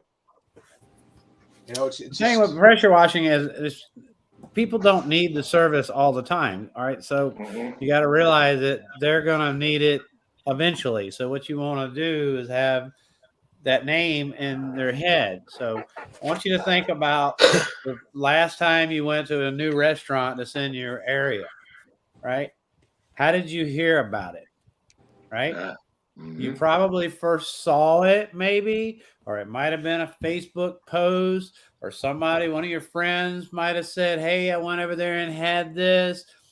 It's usually about 3 times that you heard something about it before you actually went in the restaurant to try it out.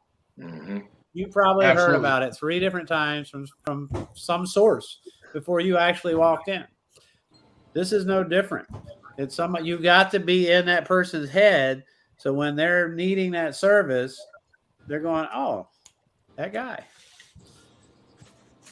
And that's where if you have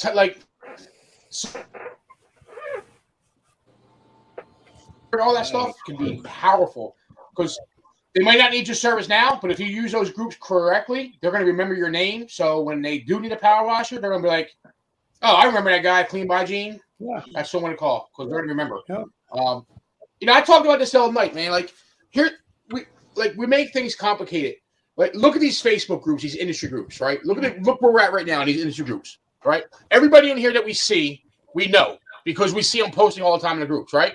Yeah. Take that same mentality into your local groups. I'm not saying go there and post ads all the time, but go in there. I just moved here. Where's a good place to get a sandwich at? Boom, answer that. Like you post every day. You should be visiting those groups that you really want to be committed to, and get your name in front of them, So when you do post that, I'm a pressure washer. Man, they know you. They're like, damn, that's a good Gene.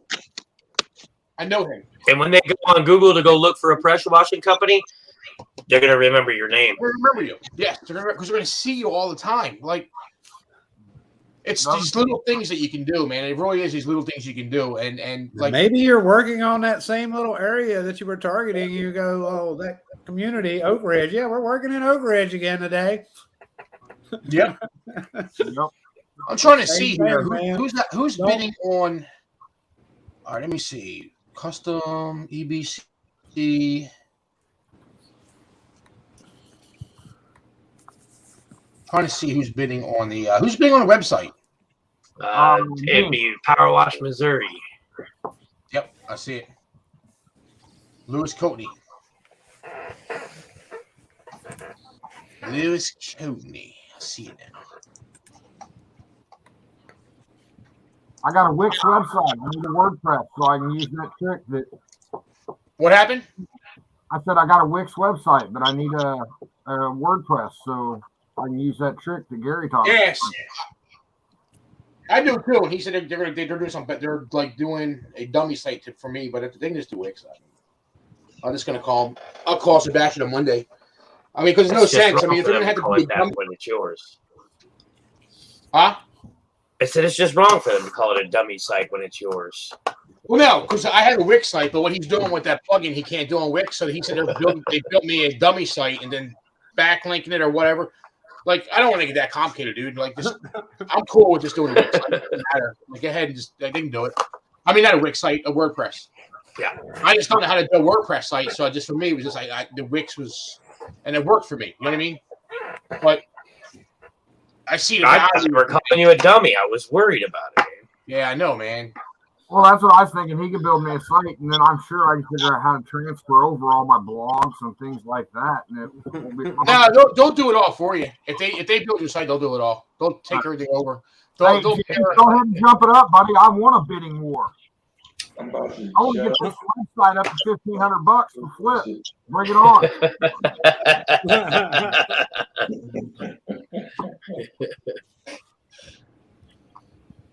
Disruptor Manufacturing. Yeah, that's who's that's AC. I can't click a link though. Well, I can't. I'm not able to click a link. Yeah, not here. See what it is. I mean, I know that's where that's who. How can I? No, I have no way to do that. I can't click it. Maybe I can click it on my phone. Copy and paste it. I can't. I tried. Hey, you know what I'm doing? Yeah, that's AC's group with the hose reels. Dude, that one that has the accumulator built in, that thing is pretty, bro. Yeah. Mm-hmm. It's pretty. I'm telling you right now. It looks like a Ronco oven. Yeah, and anybody that's bidding on them hose reels too, AC said if you want to buy one of those and you want an electric, he'll trade in the actual value of the actual cost of the reel towards an electric reel. Yeah, yeah, yeah. That's super, man. And they're guaranteed for life. That's like the Stinger. Yeah, that reel is like that hose reel is nice, man. That's huge on an electric reel. Yeah, lifetime warranty. Yeah, everything. Solenoid, motor, everything. Chain. I don't know. I guess that's their chain drive or gear drive. I don't even know. I don't know. I just know it's pretty badass. Yeah, there's no doubt. I had a hose reel go down on me, and it wasn't even a year old. I mean, I'd love. Yeah, trust me, I'm definitely watching them. I just wonder if AC would hand deliver them to me. Yeah, I've got about. No, if you're driving to the expo, you can pick them up there. Huh? If you're driving to the expo, you can get them there. No. Kenny? Yeah, I'll go ahead and hit the other one real quick then. Yeah, you can pick him up there. All you gotta do is tell him, "Hey, I'm picking up the expo." He's cool with that. AC's he don't live far from there. He's a pretty easy guy, man. To he's pretty easy like that. Yeah, how many guys are going to the expo in Orlando? A lot. It looks like a lot. Okay. Yeah, I just put a bid on that. I usually wear a lot. A couple hundred is usually what we do, and that's what we're looking at. We kind of, it's actually starting to get a little bit like crazy though, because it's getting like, I don't know, it's gonna be fun. Just a lot Gonna of get 1,000 people, bro. No, we will not. We will not. Stop that. So next year, man, we got the plans we got for next year. Next year is going to be huge, though. And next year, the date we already decided a date for next year. It's February 23rd, 22nd, 23rd, and 24th. 3-day show. Already signed in Orlando. Doubletree by Hilton. It's by SeaWorld. Same venue. Signed. We signed a deal. So we're going to start working on that now. But that's going to be. We have some special plans for that one. It's going to be pretty unique. So I'm looking forward to it. It's going to be pretty cool. Yeah, I was only able to go to one show that was, I think Power Store held it. And I think that was in Orlando back maybe 2.5 years ago, maybe 3 years ago, maybe. And that was the first time every year. I was able to get away from Whisper Wash. That was actually nice. I enjoyed doing that, Yeah. Yep. Was at the Hilton, the Doubletree? I think so. Yeah. He's back. He went away 1 year to something else, but he does. Yeah, it's the same place. Yep. Yeah, I couldn't make it to Panhandle to theirs or to Marco's having one. I think it is in Texas. Yeah, Marco's having his in Texas on the next week, actually, coming up. He's having his, and then Mark will be at ours. Yeah, I see that. He's the speaker. Flip's the speaker too, I think, right? Yep. Yeah. They're really coming for the karaoke, though, honestly. That's it. It's all the karaoke. Flip's gonna show up, sing his karaoke, and be gone. No, I got that. Mic drop. Yep. That's it. He's gonna mic drop and walk off the stage. That's it, man. Damn. I mean, it's dude, it just I don't know, like it kind of like this Orlando event, I mean, was just kind of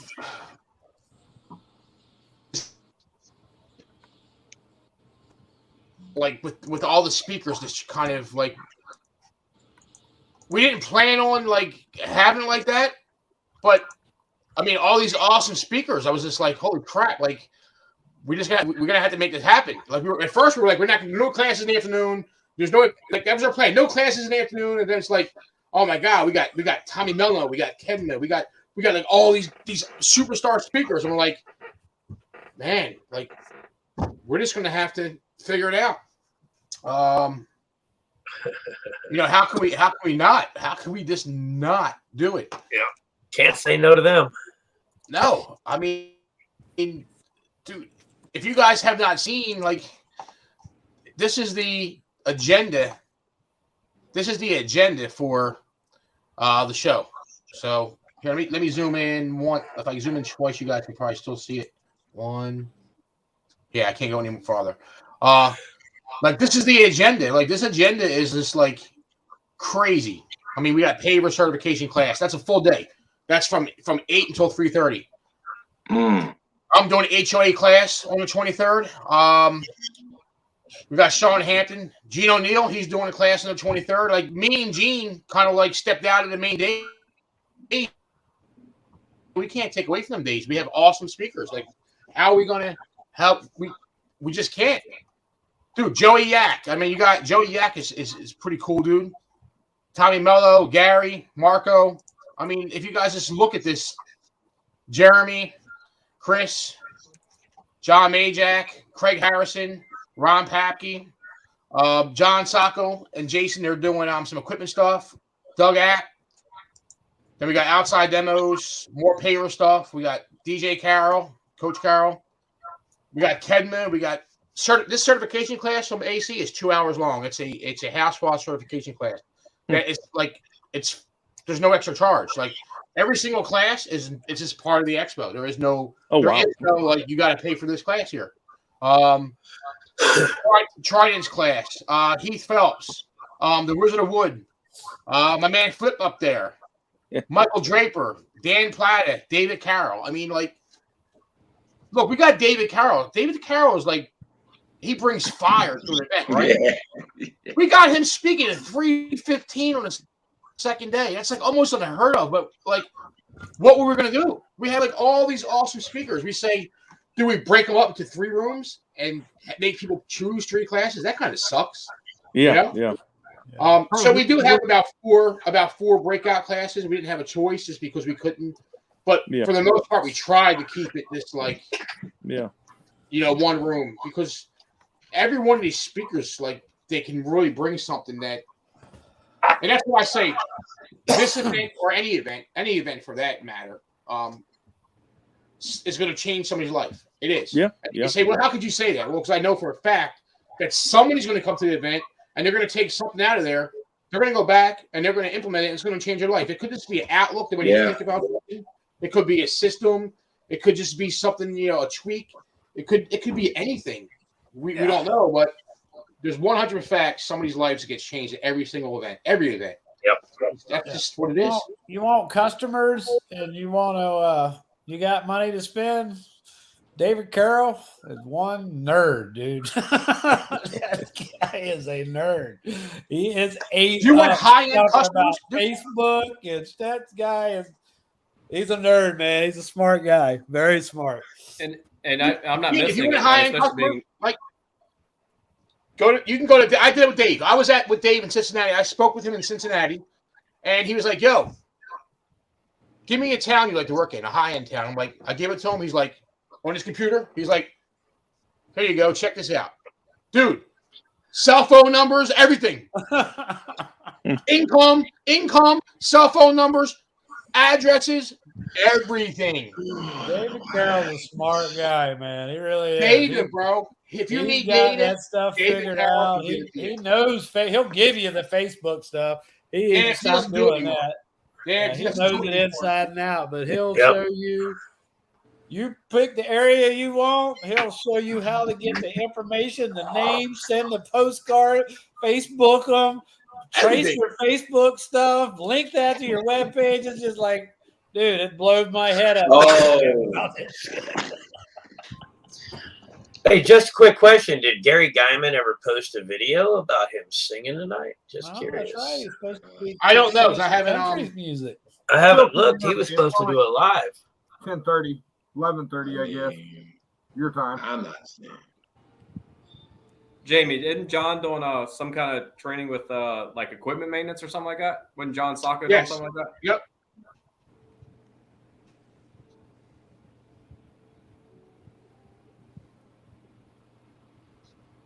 Yeah, he's got a big class. He's resting up for it already. Yeah, I mean, again, that's stuff that just guys take for granted, especially just running one machine, man. I'm fortunate enough to have 2 machines on my trailers, so we can swap over to another one. But I mean, that stuff is just crucial when a machine goes down, especially busy season, and it's usually something stupid. That's the reason we're having this equipment class here, because I thought it was really important we have a class like that here, because I was at somebody's shop, man, one of my buddy's shops. He's a vendor, and he had this young kid pull up, man, with a nice trailer, nice, man. I mean, nice pressure washer. It wasn't like he had a big, nice built system, right? And he's like, my surface cleaner's not working, right? I can't do any jobs. So they're like, did you check to make sure the tips ain't clogged? And he's like, how do I do that? Oh, jeez. And guess what was wrong with the surface cleaner? Guess what was wrong? His tips were clogged. This dude had to pack up his stuff, leave a job because he had clogged tips, man. Come on. So that's why I was like, we gotta have this kind of stuff at the event to show these guys like these small things. You can't teach them how to rebuild a motor there, obviously, right? But these small things, man, how to check your O-rings, how to check your your surface cleaner tips. All these small things that they should be able to know on the road. Especially them O-rings. Better have them. Oh, that blew my mind, man. Like, that blew my mind. But then when I thought about it, I'm like, well, not really, because it blows my mind because I do it. So, but maybe if I was brand new and didn't know it, I'd be like, well, how do I do that? Yeah, O-rings, hoses, all that stuff that can shut you down.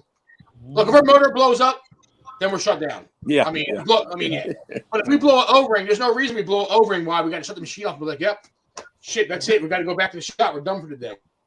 Hey, like that kind of stuff should not be happening. I've been doing this since 2005, and we still forget sometimes to put like extra oil on the truck because the generator will run just slightly low on oil. Shut off. Yep. It's just these small things, man. It's a small things that can matter. Truck checklist. Have a checklist, man. Checklist to check the checklist. That's the problem. Yeah.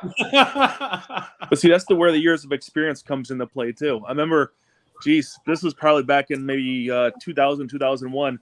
We're outside testing our machines out, and all of a sudden, as soon as we energized it, had a full flow. Then all of a sudden, it just kind of bogged down, and we're finding out that our supply hose was collapsing. That's what it was the whole time. Was you energize it, it got power, it's got plenty of pressure, and then it starts to dissipate. And the machine is like starving for water. Why is that? Hose was collapsing, and that's even to this day. I know a lot. That's a lot of things out there you got to go over with somebody. Hey, why is my surface cleaner not working? Make sure your hose is not collapsing. Oh, It's just something simple like that. Yeah, I mean, if you get new equipment, especially the new guys, I got a new trailer. It showed up in January, and I started cleaning my house, and I had 2 breakdowns with brand new equipment before we ever went to the first customer. Wow. And working those things out were crucial. and figuring that stuff out, because again, you got to get the gremlins out. Just because it's brand new doesn't mean anything. Yeah. Oh yeah. Then you get into all the, when people start throwing stuff together and building like the proportioner things and have no clue what they're doing. And even some of them that are sold and they're not built right. And next thing you know, you're spraying water on somebody's landscape and you're thinking you're spraying water, but the reality is there wasn't a check valve on your mixing system and all your bleach dumped into your water tank and you're out there spraying chemical, and it can happen just like that. And it's because, you bought something from somebody that has no idea what the hell. Oh yeah. Oh yeah. And I mean, more and more of it every day. And somebody earlier mentioned, I know that somebody's probably still on here too, was worried about like messing up or a failure. You just put certain things in place. So if those failures do happen, like a bleach spill or something like that, do you have neutralizer? Do you have anything to try to hurry up and fix that mistake as fast as you can and minimize it and then deal with it with the customer? I mean, at least you attempted instead of just throwing your arms up and walking away. Yeah, you're going to make mistakes. I hate to say this. Absolutely. 100%. Yeah. It's going to happen. As long as you learn from. As long as you learn from. Yeah. If you're not killing a plant every now and then, you're not washing enough. Yeah. Sorry. Yeah, let me see if I can find some damage. Just stuff stay away going from those on. Japanese maples. Yeah. Water keys, yes. Water keys, yes. Absolutely, water keys, man. I had that issue. I had that issue where my guys were supposed to have a water key in the truck, and I took the truck one day, and guess what? Where the hell's the water key?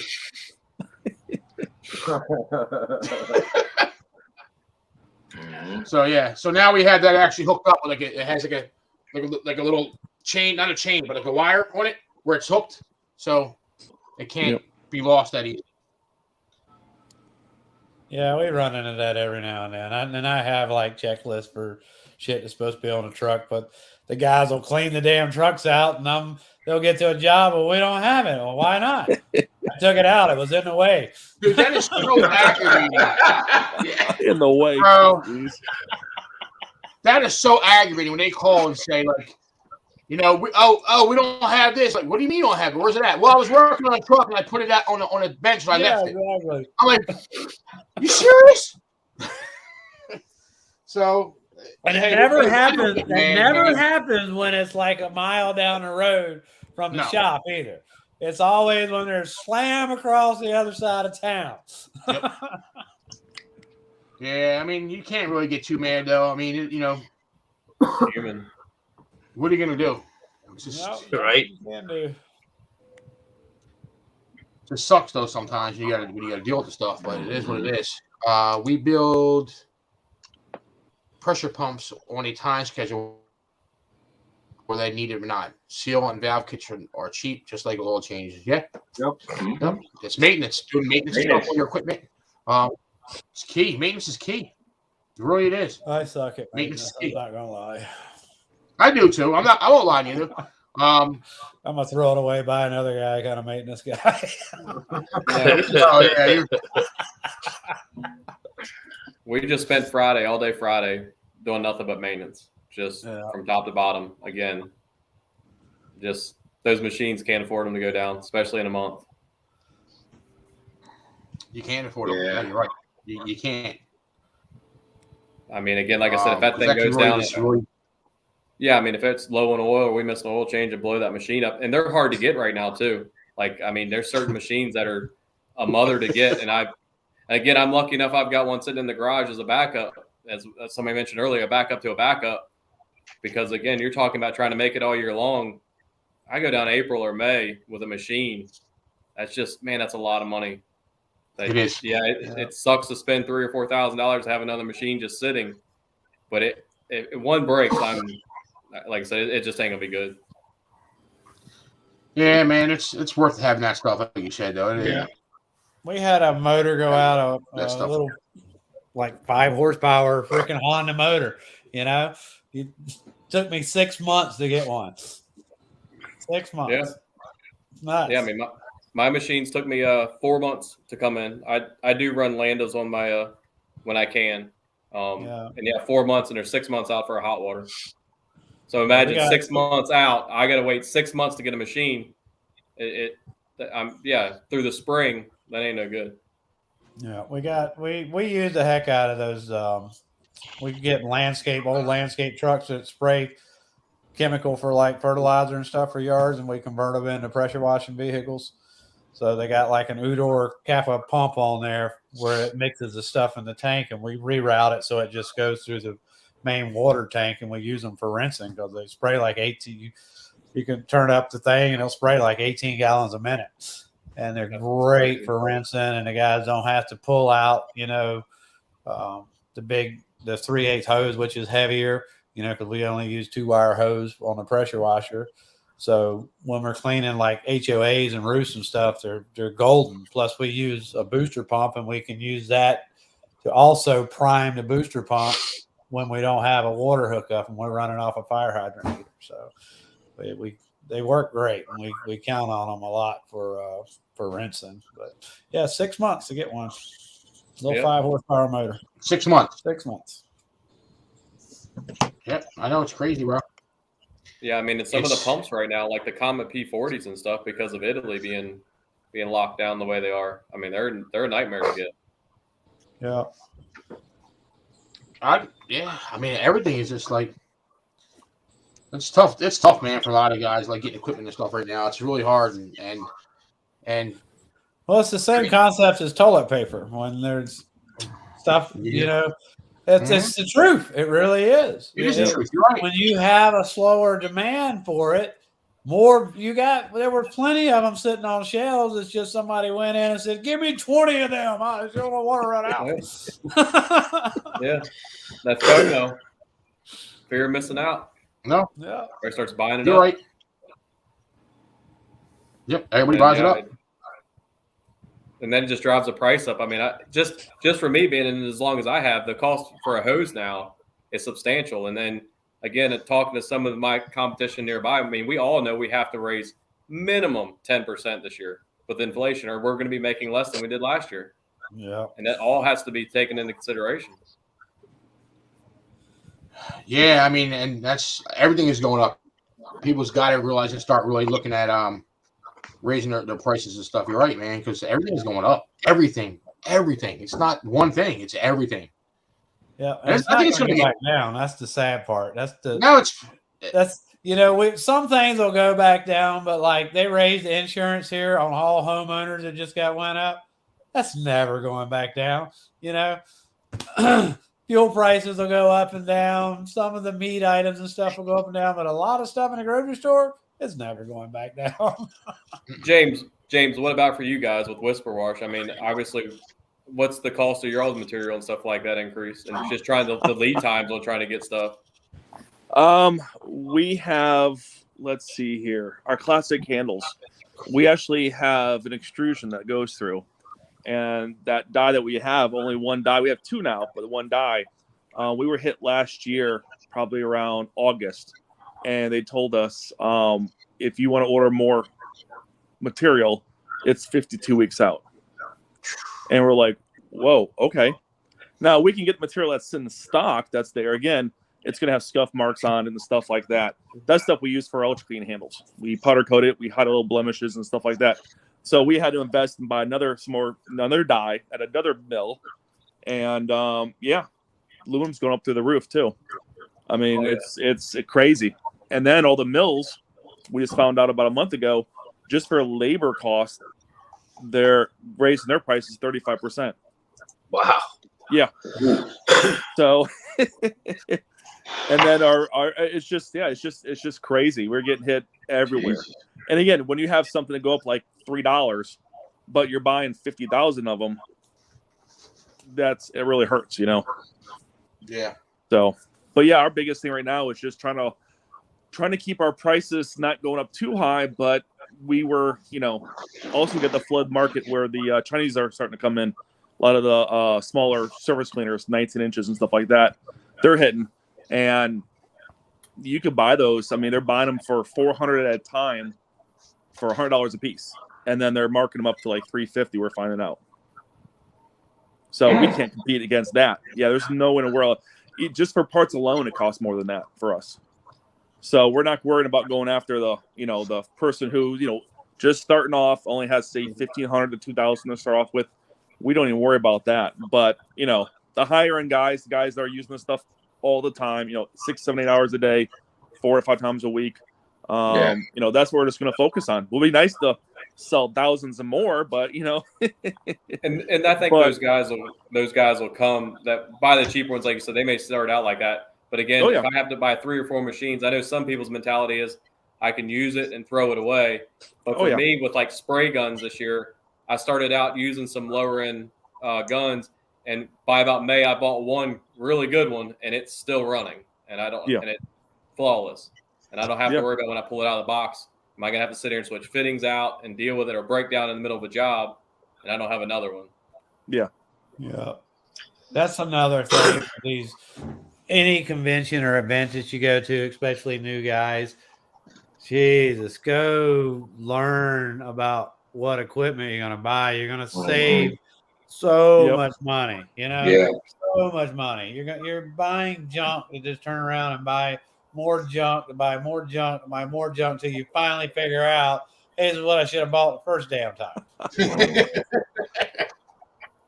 And it may take time, but you've got to reinvest in better equipment. You just have to. I mean, like I said, I've learned over the year of what I could save on and what I couldn't.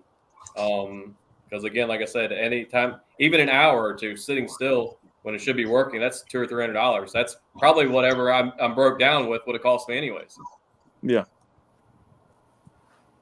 But yeah, getting stuff. It's I started probably ordering stuff. June of last year, and when I ordered a blanket of stuff. It's a whole year, so everything that is coming in for this year, if we sell out, then we sell. That's what happened last year. We ordered enough stuff, we sold out everything by October, and since then we are just trying to do catch up right now. We still have orders through some of our distributors that we are finally getting to that they ordered back in late October, unfortunately, just because we just don't have that stuff in. So it's stressful because you want to get the stuff out. We have people reaching out to us saying, I had to rent a service cleaner for a month because I was waiting for my big guy to come in, Right. Wow. I appreciate the loyalty, but it's like, geez, wow, okay. Yeah, we use the gold booster pumps, and they've had 6 price increases. Gold hit our supplier up 6 times this year alone. 6 times. Tough, man. Oh yeah. Tough. No. 99 is not going to go, well, how come it's so much? Yep, 99 is not going to cut it anymore, man. Unfortunately, fellas. No. 199. 20%. Just have to, yeah. Absolutely. And your clients will get it, man. They see it. They see the grocery stores. They see like everywhere they go. They see it. Look at cars and stuff. Like everywhere they see it. I'm getting a little pushback though. Our prices are up, but I can feel a little pushback. Uh oh. Good night, guys. He got his count. He's done. That's it. He's got to follow the commission. Oh no, I'm here. We got some. My back can't take that out on the chair anymore. All right, we got a really bad feedback again. Yeah. How are you? Hang on. Coming from Lewis. Oh yeah. Oh, he's watching on the Is that thing. better? Let me see. Is that better? Yeah, I think so. Yeah, I can hear it. We can hear it faint, but yeah, not like it was. It was really loud. Cool. Dude's gonna go sit in his couch. I don't know about that, man. Right now, bro, I probably would not make it. I'll tell you that. I ain't gonna lie. That's why my wife said, "Why don't you just do it at home?" I'm like, "Nah, No way. I'll be doing like John Sacco. He's been asleep since 9. Yeah, like I said, he's definitely been gone. So he'll come on, like he'll jump on here, like, no, man, I was on my phone doing something. Nah. I was in dinner all this time and drinks. I had an emergency. Yeah, we don't be lying to us. Wait another 45 minutes or so, and we flip the feed again. He'll have to get a link to get in. I know, because this feed's gonna be done soon. Yep. But 1 more hour, isn't it? Yeah. Well, a little bit sooner now. Yeah, that's right. Yeah. It's crazy, man. It's crazy. Definitely. Y'all go get another cup of coffee. Let's go. We're up to 76.90 on there, man. 7,690 and 95 cents. I still want to know who did the. I wish there was a way like TikTok doesn't work on a computer like that. Just like now they're all starting. Here comes all like the live videos. Like all these idiots will be on here like getting free money. It like literally will entertain us for the rest of the night, but we can't. It won't work doing that way. Like to watch these guys, man. Sometimes I was watching this, like you just laugh, man. Like it is funny. Me and Gene's gonna do this shit, man. Me and Gene's going there. We're gonna do some battles, man. Let's do it.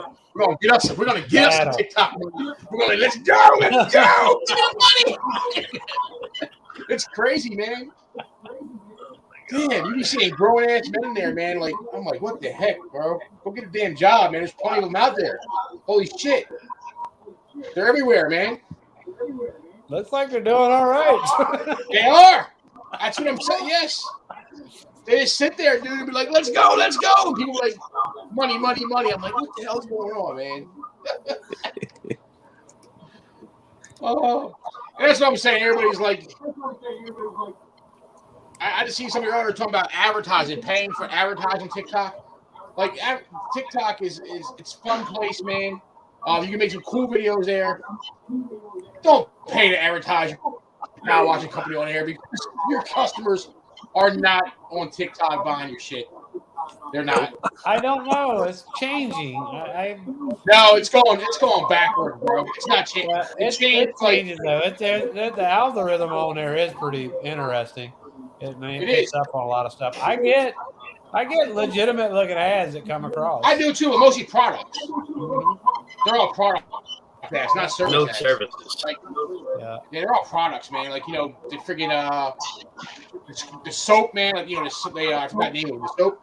Like that shit. Yeah, but I don't know, man. It's a cool platform though. It's fun. Maybe that's what we do, Jamie. We'll go. I'm going to. He's not talking anyway. So if I just mute Lewis, there you go. Now that's gone completely. 100%. Yeah. So what we do, Jamie, is we do, green wave pressure washing and clean by Gene, and we do the battle. We do the battles, right? Yeah. Yeah, we do the battles. Then there better be a TikTok video at the crazy karaoke. Yeah. There's some dude in there, man. He's in the battles. He has all these farm animals inside of his bedroom. He has like goats and shit. He like rescues them and stuff. He's got them in the bedroom, bro. And he's like, they go in there for money, man. It's crazy. Oh yeah. Yeah. We pimping out. And then you get the grown man. You get the grown man doing a video, dude. They'll be doing a live video, like these grown ass men, like talking like they're in the bathroom, hungry and stuff. And he's sending them money and shit. Like, dude, you're on a damn cell phone. Ask somebody to send you money. Like, come on, man. This has got to stop. What has happened to the world? It's got to stop. I don't know. I don't know what happened. I don't know. Is somebody gonna stop? Just say that's enough. Shut it off. Shut it off. Shut off the world. Time out. Time out. They'll do that. That one time Facebook crashed when I was at the police department. They blew 911 up. Dude. I mean, really? Ain't that the truth? Ain't that the truth, man? Yeah, like, okay. Down. Oh my God. I bet Facebook is down.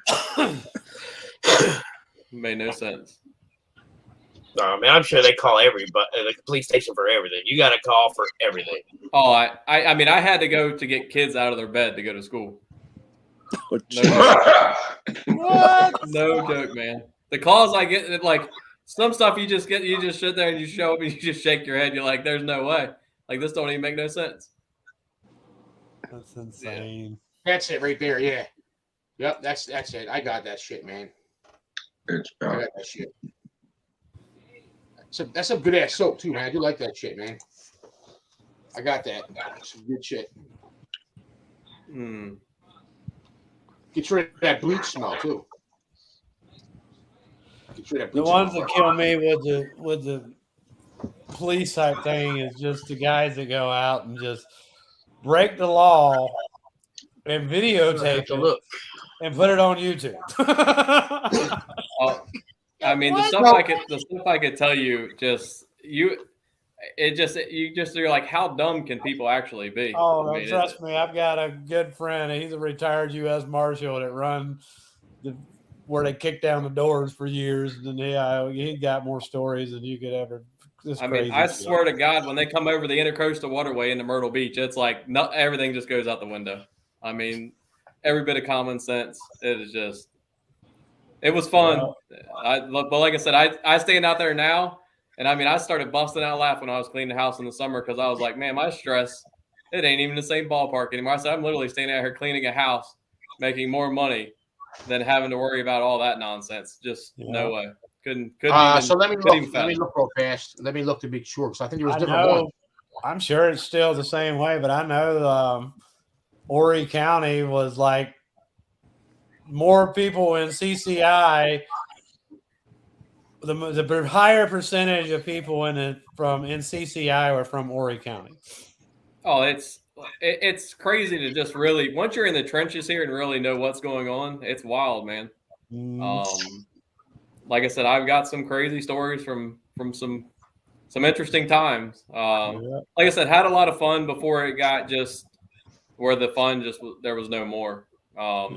When you have to walk, and again, I can't speak for every officer, but I mean, you got to realize if you're going to really curb crime, you got to get out ahead of it. Like you got to, just like anything else, you got to be proactive.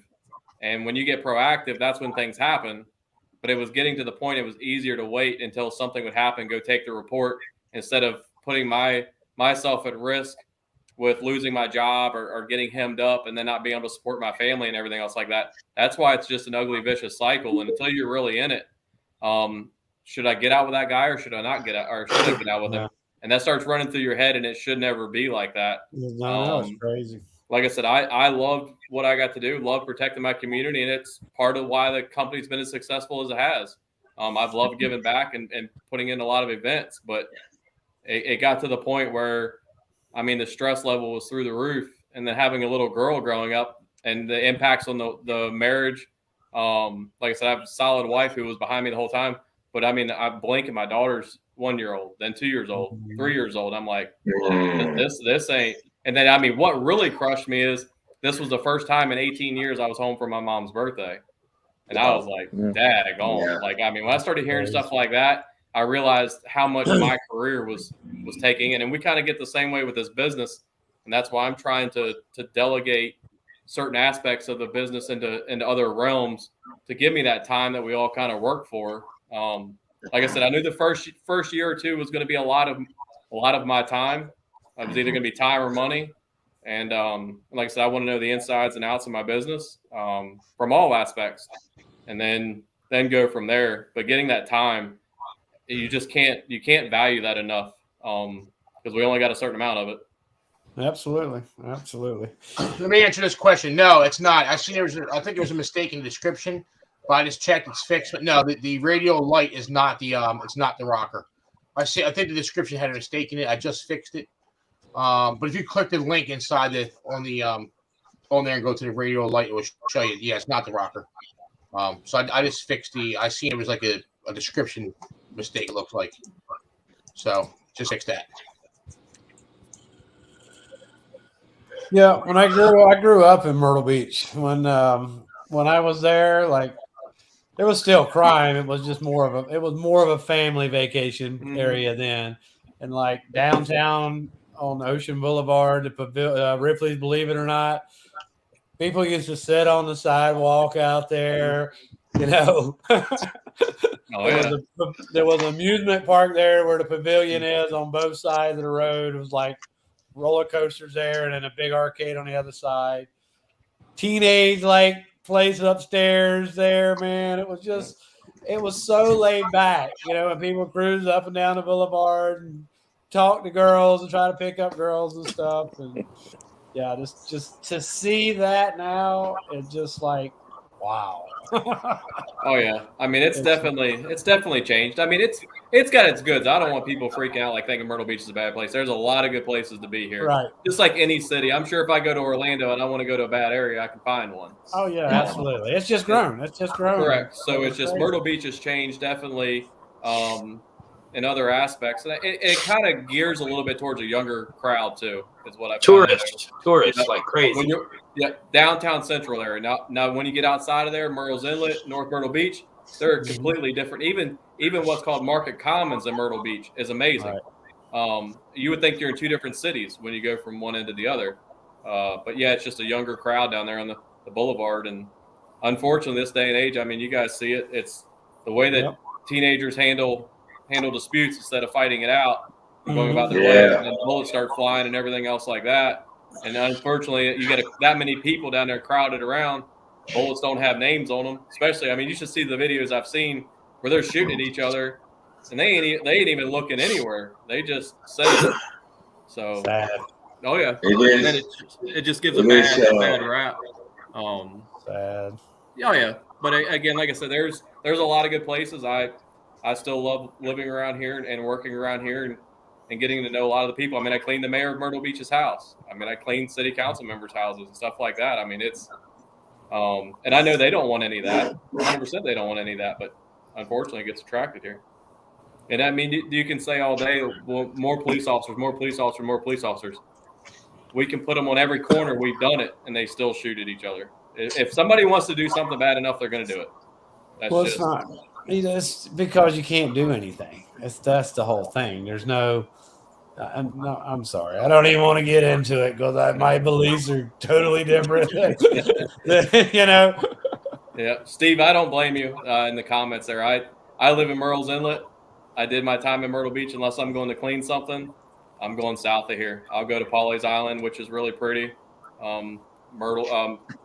Myrtle's Inlet down on the Marsh Walk or something like that. I mean, like I said, there's a lot of great pockets here. You just gotta. Myrtle's Inlet's great. Yeah, flounder fish in there. They are, but they've definitely put some better regulations on them. They've been beat up pretty bad by they say the giggers, but there's been a lot of reasons for the fall off of them. Right. So, but yeah, it's definitely a neat place. Christian, to answer that question, you're in Jersey, and I can say if you can get that, more power to you. But I can tell you, man, I'm not that far south from you, and ain't no way in hell we could ever get close to 50 cents. Let me square see. foot per house walking. Wow. Right. So 3,000. No way in hell. 50 cents. Yeah, that'd be great. So, for example, he's saying. Is he talking about linear foot or? Right. No, square foot? No, you can't be doing linear foot because that would be no. Right. So that's like saying like $1,500 for 3,000 square feet. Yeah. No. It'd be nice. Be nice. Yeah. Now I will say our goal is that, but that's with other services and packaging. You know, that's with packaging. Yeah. So if you're talking about that, yeah. If you're talking about like gutter scrubs and different stuff like that, absolutely. If you're talking about house wash. Just the egg side of the house, probably not. But if you're doing like driveways and other stuff with it, for sure. Yeah, others. Yeah, if you're doing other stuff like complete property, yeah, absolutely, you can. Yeah.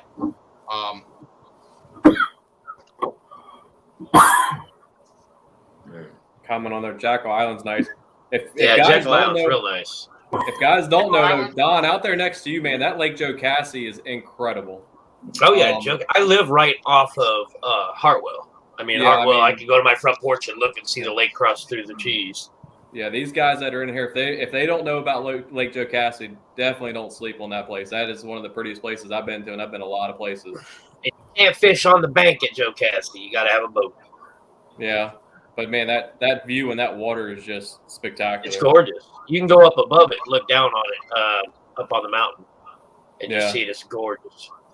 Gorgeous. Yeah, that's one of the neatest places I've been. And like I said, and actually, I think they voted it one of the top 50 places in the United States to visit. Yep. Yeah, it's definitely incredible.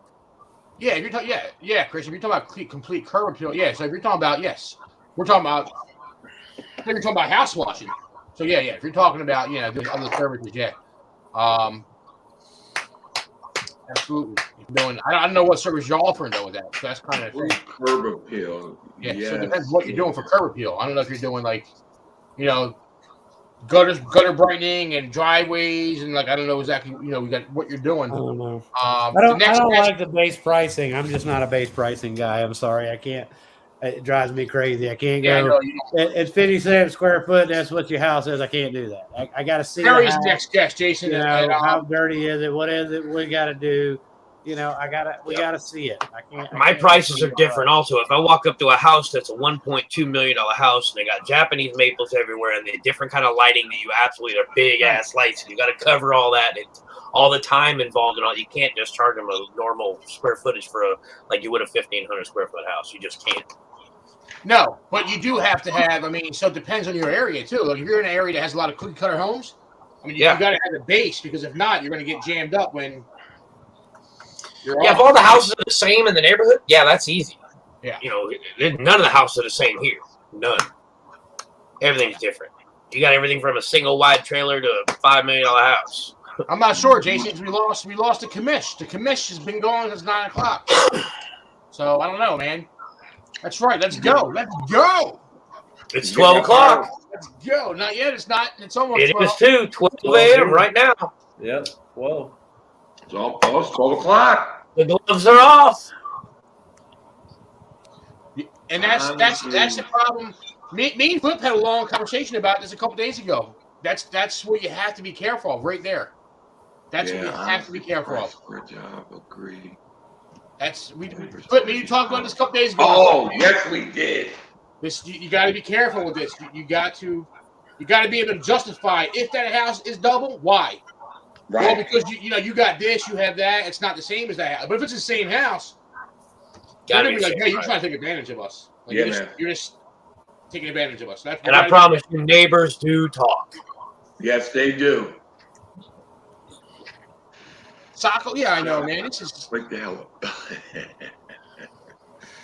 Sacco, man. We're gonna when we get him on here, we're gonna tear him up. To say what Gene was saying, I do have specific pricing, base pricing, but according to what I have to do, the more pain in the butt the house is, obviously I have pricing for certain things if I have to do a lot more prep work because it's just me and my wife. So if I got one guy here, this guy has all this elaborate stuff on the outside of the house got to be taken care of versus this guy got the same kind of house but doesn't have all that stuff outside. The landscaping's different, the lighting's different, and not as many plugs you got to tape up, all this stuff.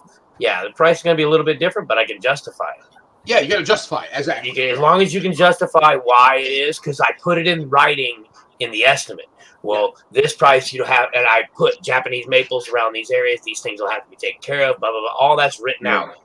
That's how I do it, at least. So, when they show their neighbor the estimate, you can see on there why the price is this much because all the stuff you have to do. When this guy gets his bit next door, it's a little bit cheaper. All that stuff isn't written there. So we got if you guys had just tuned in or whatever, we're doing this as 24-hour live. This is our second segment because you're going to go 8 hours with Facebook. They don't allow you to go past 8 hours. So we have about 40 minutes left on this feed. And what we'll do is I'll go live on the other feed and leave this feed running, and we'll put the link because we tested earlier in here. You guys can hit the link and just go to that new feed, because we can't go live 24 hours on Facebook. You got to do it at 8-hour clips. Yeah, we're not cool enough for that. Yeah, they don't like us, man. No. We found out the hard way last year. We did our 24-hour live. We were on there, and all of a sudden it just went bloop. And we're like, "Yo, what happened? We're down."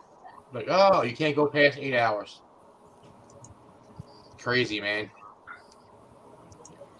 I don't know why. I I don't know what the difference if you go 8 hours, 10 hours, 5 hours. I mean, you guys ever notice? See, I don't know how you guys all price, but like some people walk up to the house and say, "Okay, this house is going to be $400." I'm real weird with that. I always like to add some change in there, 48 cent, 49 cent at the end of my. Every time I do this on purpose. Well, and I know there's some mentality that goes into that. I never really got involved in it, but I never every really customer. more about it. It works. I know there's some certain numbers supposed to trigger. Yeah, I do know that certain numbers are supposed to trigger responses, but I don't know. I never looked into it. Yep. 97 cents is a great number. 98 cent, 99 cent, and then you can say, "Yeah, you're just under that." Just under that. Yep, you're under this much money, and they don't realize it's only a penny, but it's still under. In their brain, they're like, "Yeah." Property managers say, "Oh, we have to be under 20,000." So okay, all right, like 19,000 and 90 is good. Yeah, all right, cool. Yeah, yep. It's under the budget. Under the budget by a couple bucks. Cool. Yep. We'll be happy with that.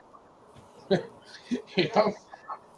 Yep, got to get under And that budget. So we got this really weird thing in Jersey. I do some work for the county. We've been doing it for a long time, man. You guys see the videos. And then last year, like, purchasing says we need this stupid. It's not a license. It's like some kind of stupid form that says it's like usually it's really made for construction companies. They're doing municipal work, right? But unfortunately, because of technicality, we fall under that. And because of COVID, I put it in the application, and they were like, response, I will get back to you in months because we don't have anybody working. It's just nothing's happening. So the county basically said, hey, well, if you can cut your invoices up under a certain amount, we can pay without that. So if you can just cut your invoices and invoices at different times, yeah, sure. You can send an invoice every day that way. It's crazy, man. It's some stupid stuff. It's like stupid stuff like that. I don't know. It doesn't make any sense, man. It's just like stupid rules. Jason says 74 cents is a magic number. Yeah, I know there was some mentality into psychology and all that stuff, into numbers and stuff. You're saying 74 cents is the magic number. I have heard 97 cents like Don because it's a clearance number at most of your retailers. Yep. 99. As long as $99 guy better double his price, at least double his price this year. They're going to be done. They think they've done before? They're going to be triple done. There's no way, man. No way. Goddamn gas will cost them more than that now to get to a job. 100%. Job. Yep. It's crazy. Cost of living, man. Everybody talks about the cost of living in Myrtle Beach being so much cheaper. It is not anymore. I get it. It's not Jersey prices, but it is at least almost tripled down. From when I bought a house in 2010 till now, it has tripled in value. In Myrtle Beach. Yeah. Yeah, because it's growing so fast. It's all the these people coming from up north. Yeah, fastest growing area in the nation.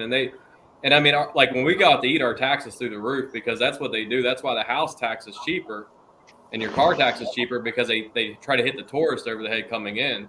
That's when your sales tax is through the roof. Yeah. And your hospitality tax. And then even my business license, I can't speak for where you guys are. And I know, like, again, not so much worried about what the competitors are doing, but I make sure that my customer knows I have a business license for their area because I have to have one in North Myrtle Beach, Surfside, Georgetown, Horry County, Conway, all these different. And that's like when I worked for the city, my salary came from business license. So now the business license went up again. So yeah, the cost of, gas is the same price down here it was in Northern Virginia where I grew up at. Yeah, we can't get a license in South Carolina for the whole state. You have to have a license in each city you work in. Yeah, and I laugh. I see guys talk about, they're licensed, and I know darn well they're not carrying all the license. They're getting Horry County license, thinking they can work throughout. Yeah. But I know they get popped in the city. It's $1,100 fine. That's it. Well, if you bought a house here yesterday, it probably went up $100,000 by tomorrow. That give you indication of how it is here. It's insane. Yeah, you're right. Yeah, Steve, you're right. I mean, the Chinese actually bought up a lot of the golf courses also. So yeah, but when I say building down here, it is. I grew up in Northern Virginia when the boom was up there with the .com, and then down here watching it right now. It's I can't even explain it to you. That's what I mean. There's no way I could wash all of them. I couldn't even keep up with cleaning as many of them as they're building if I did post construction. There'd be no way. It's crazy, and they're way overvalued too. And that's where, like I said, being a numbers guy and talking about that crash, that's where I really think a lot of that stuff's going to start coming from when it finally does go. That and vehicles. Like I need another truck for the company, and the truck prices right now are unbelievable. Yeah. Oh yeah. And people are going to be taking on these loans that are expensive with vehicles with high mileage. Well, what's going to happen when that vehicle breaks and you got to go buy another one, but you're still upside down in this one, and now you're going to have to buy another one. So you got to really, man, you just don't back yourself into a hole. You're gonna file bankruptcy. That's what you're gonna do. 100%. Yeah. Foreclose on your house. My truck is worth more now than when I bought it. It's got almost 14,000 You miles think the on it. government's buying them out now? Just give it a little more time. Be buying the banks out too. Yeah, it's crazy right now with the prices of stuff, man. That's I mean, I not literally right. look at trucks every day, trying to add another truck. I won't take on that massive debt of $90,000 for a truck. That is just insane. No. Yeah, I'm too old for that, man. No, I'd rather spend $80,000 on a $2,000 truck any day of the week. Come on now, we just saw you with $80,000 boat out there getting blown in the wind. There you go. Hey, that same thing. I think I bought that boat. Believe it or not, I did have a nicer boat than that, a bigger boat that I paid a little bit more money for. But that boat there, I didn't actually pay much money for it at all. I probably got 20 grand into it now, but I didn't pay much for that boat at all. And 20 grand ain't shit for what that boat is. I couldn't buy a boat comparable to that right now for less than $100,000. Yeah. Then what? Wow. Wow. Yeah. Boats went way up in price. It's Yeah. sickening how much. Pontoons are 30 grand now for a damn one. It was like 12 beginning. grand. This was the beginning of the bay boat. It wasn't even classified as a bay boat back then, but now it's been popularized, and it's just like it's the best of both worlds. It'll run in a foot of water, and it'll go offshore in 6-foot seas. It's got an 8-foot beam on it. It's what you buy that now. It's $100,000. It's $100,000. Wow. We got James on here. We should take an outboard and get like a handle and put like a whisper wash thing on the bottom of that thing and just stretch right across the parking lots, man. Some guy Like did that. You know that? 60-inch blade on that thing, man, and just eat it. Yeah, we did a Pressure contest. washer on it. That would be awesome. We did a contest, I think it was maybe 2 years ago, and some guy did a picture of him. I guess there's some kind of lifeguard island out in the middle of this big pool. And he took a boat out there, and it shows him sticking the surface cleaner in the water. Like he's using it as a propeller. I like it. I like the idea. I like it. But no, you're right, man. Home prices in our area over here in St. Petersburg area, Clearwater and stuff like that. These people are coming in there buying these houses for about maybe 95, 100,000. They're just dumps, just horrible looking. They go in, they fix them up, and they're selling them for 350,000 now. Yeah, 1,000 square feet. No garage, not a carport, just 1,000 square feet, and they're wanting $350 for it. So I got a daughter who's 23 years old, and she just told me that her rent went from like $1,240 a month to almost $1,800 a month. Yeah, and that's a lot more here. Yeah, that's so strange because like you would think Clearwater Beach, more tourism type area would be more money, but right here, right now, it's the average home sale in Palm City is $475,000. That's a median listing price. Yeah. $475,000, and they're gone. There's nothing on the market. I mean, when they come on the market, they're gone. They're paying over it. Bidding wars over it when they come up. Yeah. And you couldn't rent a 3-bedroom, 2-bath right now would cost you about $3,500 a month to rent. Yeah. Yep. Yeah, you can't even live in Palm City for less than $2,200 a month. And that would be like a 1 bedroom, 1 bath efficiency. It's California, man. It's turning into California. You know, a lot of our employees, they're telling me how much they're paying for rent and stuff, and I'm thinking they're paying more for rent than I'm paying for my mortgage right now. Of course, I got my house, about 12 years ago, but still, it's like, geez. I don't know how they're doing it, man. I don't know how either. Yeah, people are making it. I really don't. Yeah, that's even going on with that's going on with shop space. Like eventually, I know down the road as this thing keeps growing, but I've already started trying to figure out 3 or 4 years down the road how much I got to start setting aside because I just can't fork out $3,000 or $4,000 a month. Oh yeah. When it's to pay for a shop when I can go have my own and at least have, even if I got to rent a bay or two out. Yeah. And at least have that room until I get caught up. But I mean, sometimes you just got to think that mentality of how can I make this asset make money at the same time and not take on $3,000 or $4,000 for a shop. It's just no way.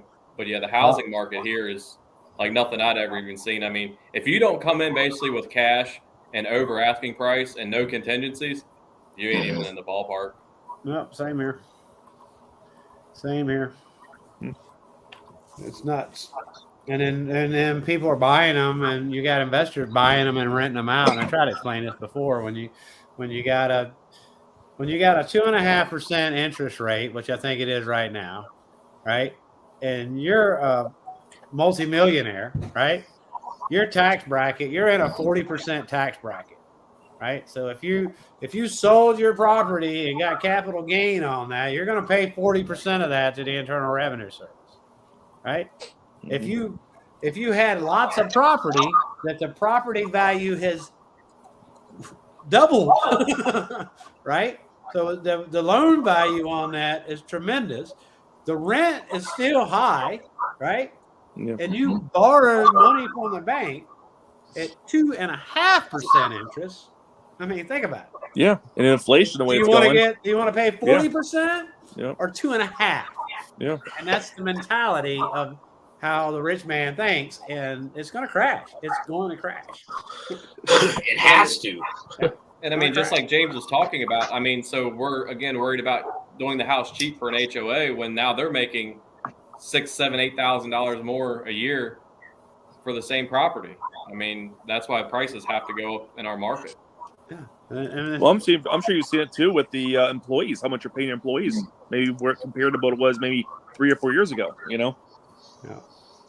But the thing is, you can't keep raising everything, and the income price. People aren't getting paid more here. It's not like you're getting paid more. The work class hasn't went up that much. It really hasn't. And cost of food's going up, cost of living's going up, and basically when that person is borrowed all this money from all these houses and he's renting them out, and the people that bought the house they're pulling out money and going, hey, let's buy a new boat and go to the Keys and take vacation, and then all of a sudden they have to pay them bills, and they can't rent the house out for what they were paying it because nobody can afford it. They have no choice. They file bankruptcy. But the rich guy didn't file bankruptcy. This is how corrupt the system is, because he doesn't own anything. He owns a corporation that's an investment firm. They don't care. He's like, go do it again. And we pay the money. We pay the tax dollars on it. And it's a never-ending cycle. Never-ending cycle. 10 to 12 years that is going to happen. And it's going to continue to happen until I'm dead and gone.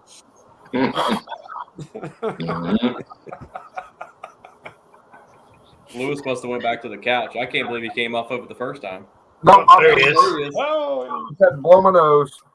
I don't know if I've never done any G-scale on boats. I don't know if anybody else has here.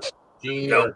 I don't. Well, I did. I have cleaned boats. I cleaned maybe 2 in my lifetime, and they were basically sitting in a dry storage area. Needed to sell it, wanted to get the barnacles off the bottom of it, and that's about it. I don't mess with boats.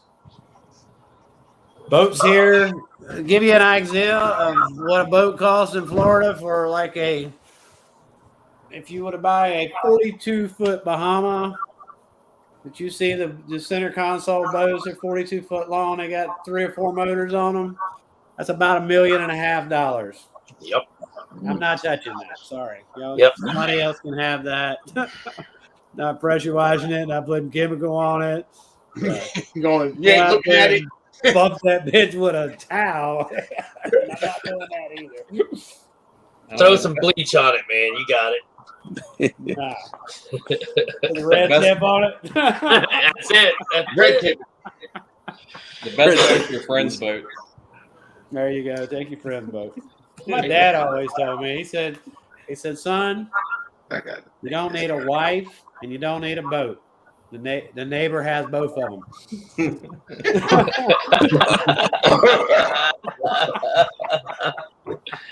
Oh Lord! I can't believe that's true. Gene is a trip, man.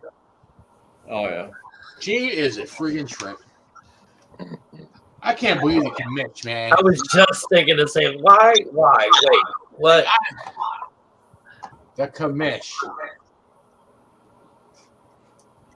Funny.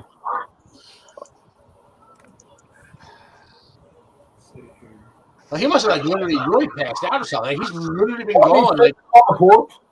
Huh? Wasn't he sitting out on his porch? Yeah, dude, I don't know what happened. He's probably off smoke. I hope the gator didn't get him or something, bro. I hope he's okay. He'll have he's gonna come up with some crazy watch. He's gonna come with a story. Oh yeah, yeah, story, man. It's gonna be a big ass story. No, we don't want to hear it. We don't want to hear it. Out of fiber. Yeah. Yep. We don't want to hear it, man. And he ain't gonna have the new stream starts in like a little 20 more minutes.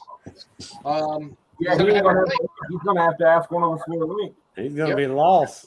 He's gonna be lost. Where they at? Where'd they go? Yeah. That's what I've been saying. Y'all kicked me out. He's still active on Facebook. At least his messenger is. Yeah, because he just fell asleep in his phone outside. His phone's probably screaming us. Hey, he's a trip, man. Let me see. Wait. Let me look at this thing. 7 more minutes on this one. Huh? 7 more minutes, huh? Yeah, it says we're at 7:37, 7 hours 37 minutes on this one. Yeah, so the next feed is scheduled for 11:55. I just looked it up. 30. Okay. 30. So we're gonna actually cut off at 12:55. I'm sorry, 12:55. which means we'll be cutting off at 8:55 in the morning. 5 minutes early. Dude, so that's gonna be. We got one more 8-hour stretch when we hit that button. That's it. That's the middle of the next stretch, though, man. I ain't gonna lie, it ain't that easy. I already see you getting tired. It's past your bedtime, old man. Oh, yeah. What's up, John? John. Uh-oh. Responsibility. Can you hear us? I can hear you. Oh, cool. We can hear you, too, now. Yes. We are in business. John, can't you set up something for we have like we can automate this? Yeah. So Can you automate this for us?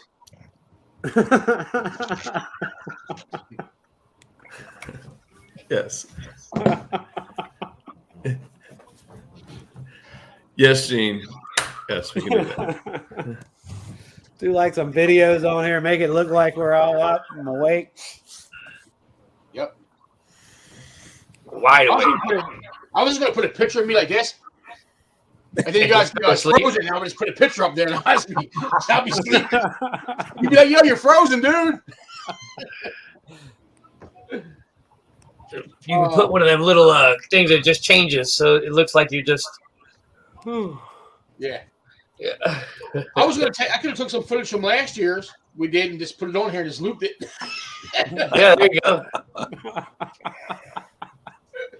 I could have put the John Eder interview up. That would entertain some guys. Eder and the Squeegee Life, guys. That's 8 hours right there. Yeah, that would be 8 hours right there. That'd have been 8 hours, man.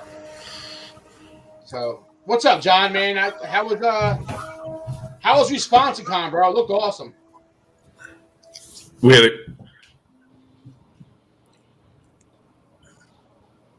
We had a great time. We had a great turn. Yeah, it was a lot of fun. I landed in Phoenix and learned I was going to MC the event. So it was not planned. Lucky you. I seen you doing the skits. I seen you doing the skits with Kurt though. They were pretty cool. Yeah, the commercials were a lot of fun. Yeah. Well, that's Kurt's a lot of fun, but that was interesting. We kind of made those up as we were going, but we had a lot of fun doing it, and we had a great time. Yeah, it looked like an awesome event. I was watching some of the live. I guess it was. I don't know if you were live streaming it, but somebody was live streaming Brandon Vaughn. I was watching some of that stuff, man. Some good stuff. Really good stuff. I've seen the hacking rooms. I seen the video for next year's. I'm like, man, that looks amazing. Kurt was excited, man. Kurt was like, the planning already started. We're ready. Yeah, new venue. It's a brand new venue. Yeah. Yeah, it's going to be Tim. Yeah, I mean, if you bought one of those memberships inside the auction, absolutely, bro, because all the money's going to the donation. So yeah, absolutely, we would just change your date from your renewal a year. Absolutely, we would do that. Yeah, man, I was bumming it. I wanted to make that one. I couldn't make it. I was like, crap. I wanted to make that responsive con, man. I'm like, damn. Responsive con, man. It's look like a really good time, man. Systems and the hacking. Everyone was pretty well behaved until we showed the bundle features, and people stopped behaving once we showed the bundle features. The hacking rooms grew from 5 seats to like 35, 40 people. It was it was a lot of fun to watch. A lot of people collaborating in a room. Anytime you have that many people collaborating together, magic happens. Absolutely, man. Yeah, that bundle feature is pretty legit. It's legit. I like it. Now I'm just waiting for the next. I'm just waiting for the auto, the for the addresses, the auto fill thing. I know it's coming, so that'll be awesome too. Yeah. That'd be awesome. Google autofill. Yeah, it's coming. Yeah. Yep, I know. Welcome to 2022. Yeah, we're finally getting there. Yes. Let's go. That's funny that you talked about the Google autofill. My girlfriend, she moved in. She sold her place here, and her brother built another place that's like a duplex, right? So when the builder pulled the permits or something, he didn't have it set up right or whatever, so it never got put into the property appraiser's address thing right. So one of them had a number for like one unit, but there's 2 units there, so she didn't have an address. Like, you couldn't go and order something, it wouldn't accept your information. Like, it was not there. So a lot of places she go to order something and it wouldn't accept it. It's just like, no, this address doesn't exist. Isn't that crazy? Here, I changed that so that way John can be seen a little easier. I changed it to minimal. He's got such a long name, man, with the responsibility. It was like he was gone. He was hidden. Yeah, I thought that was nuts, and it took a long time to get that straightened out. Did it? Yeah, it's dude, hey, some exciting stuff, man. 2022, there's like all kinds of stuff coming out. It's pretty cool. Like, loving 2022 so far. Excited. Let me see. Oh, we're still getting that feed. John Sacco's still asleep. Oh, this guy. He fell asleep. During 24-hour live. And he fell asleep at 9 o'clock. It looked like he fell asleep at like 2 in the morning, 3 in the morning.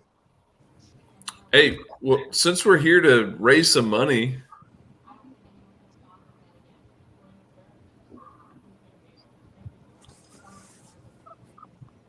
we're waiting for the suspense. Drum roll. We're waiting for the suspense. We're trying to raise money. What's up? What's happening?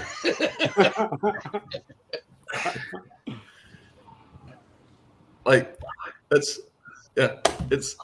late. Let's raise some money. That's why we're here. Let's throw in.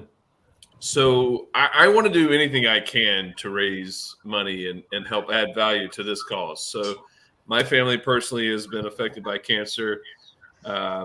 I'm a member and a corporate sponsor of Cleaning for a Reason, which donates free house cleanings to cancer patients and their local communities. I think cause marketing is a phenomenal way to support your own business and to support a cause that is important to you and your family. So, Flip, I love you. Thank you for everything that you do. I feel you, and my heart goes out to you and your family, and anything that we can do to support you or anyone that's struggling in their community.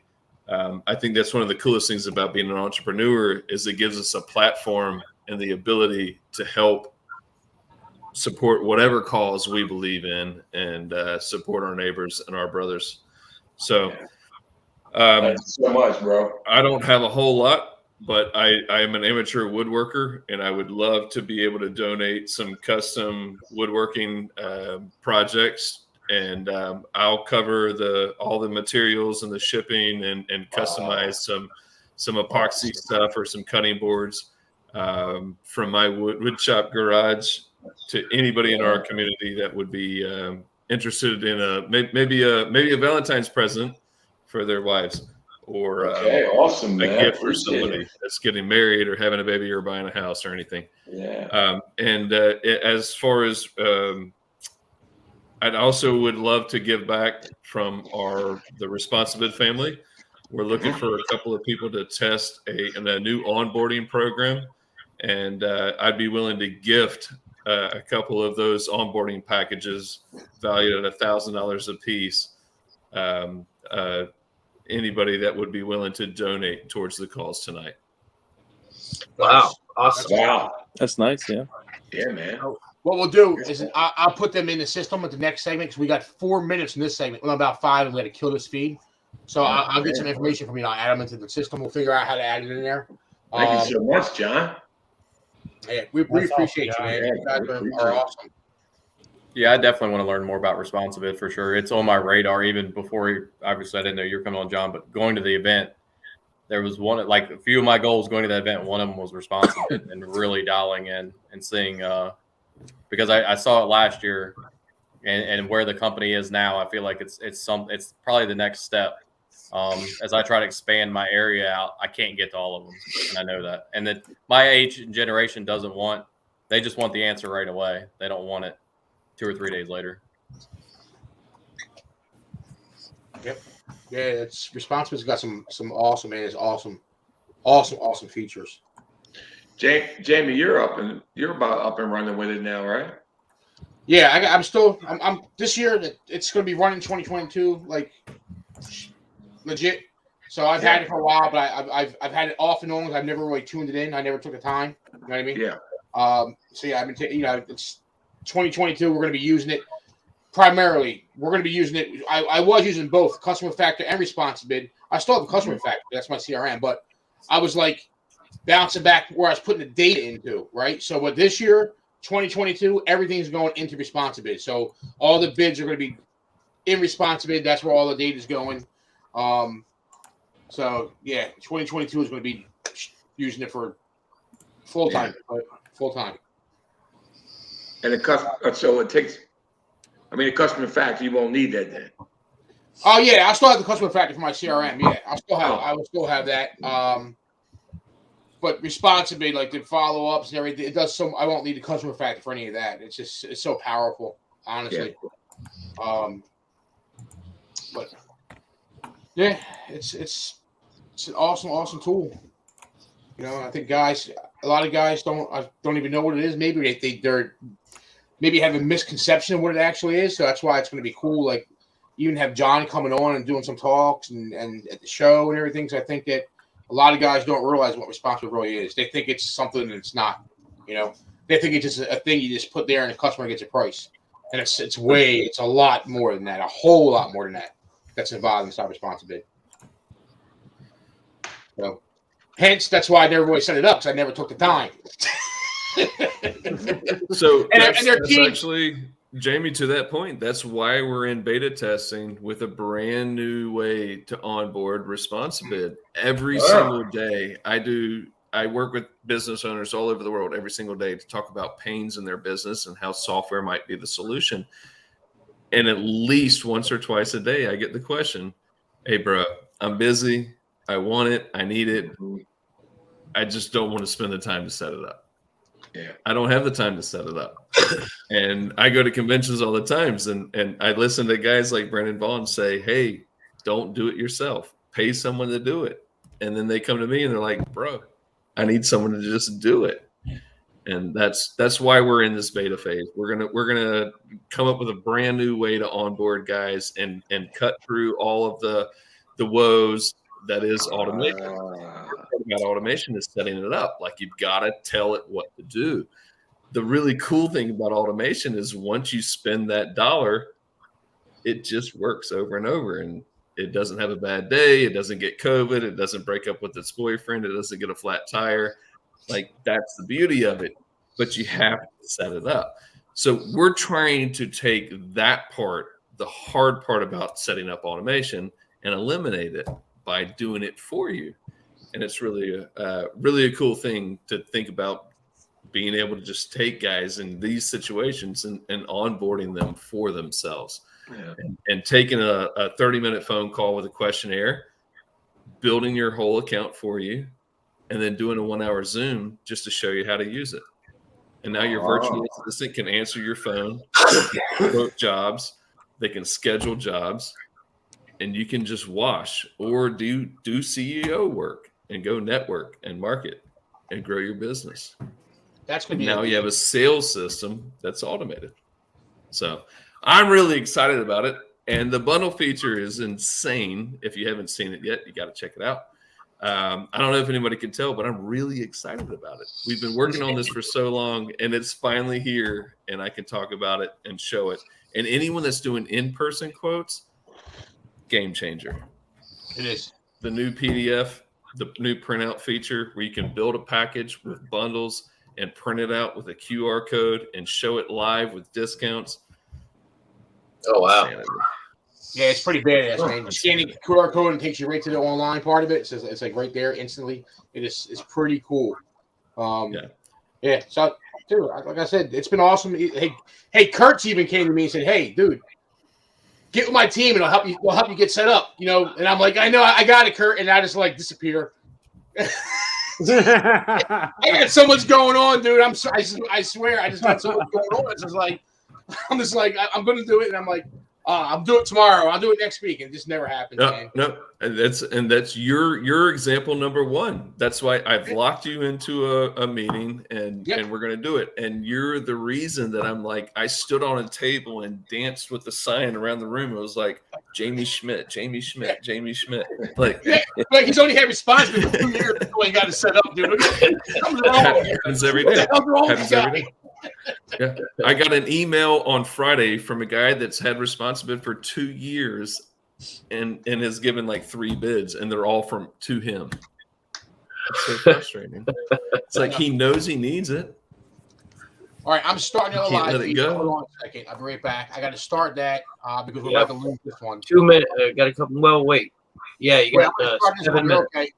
We're mute. Let me mute this. All right. Enter studio. Go live. Mute this.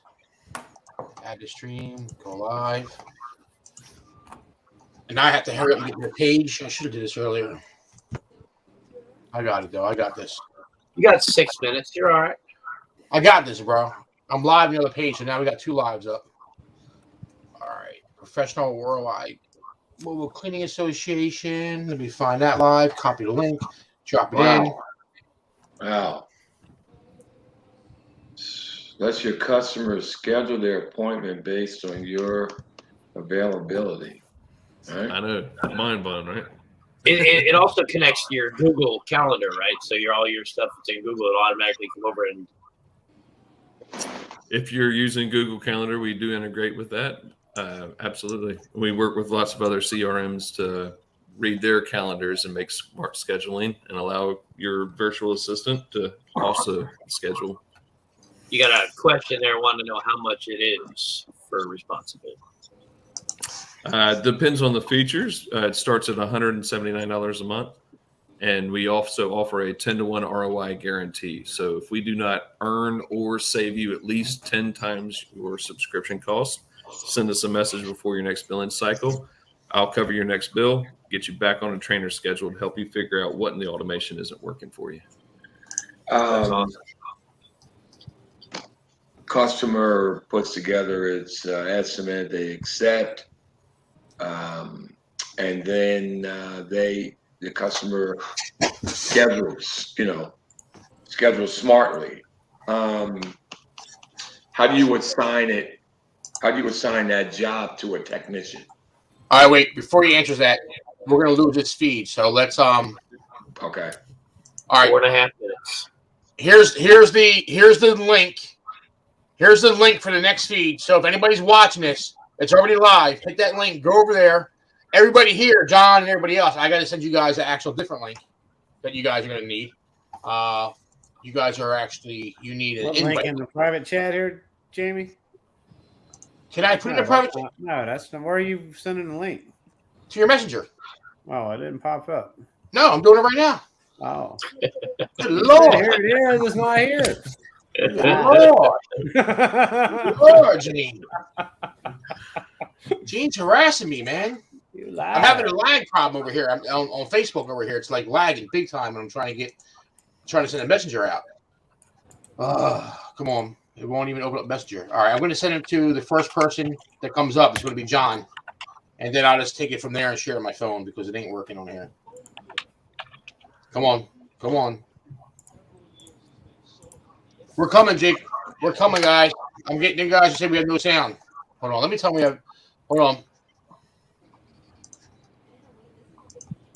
Yeah, guys, I got the sound off. It's coming now. I'm getting other guys in here, so I apologize. We're just transitioning from one feed to the other.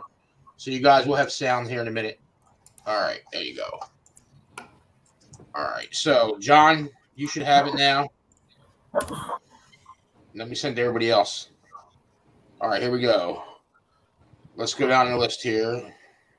Who is Courtney? Bam, it's coming to you. Got it. David Flipping. It's there. Bam, it's coming to you. Don Root. Blam, it's coming to me. Bam, it's coming to you. And lastly, Gene O'Neill. No, not lastly. We have two.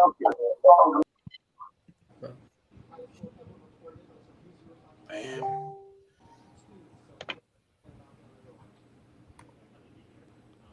All right.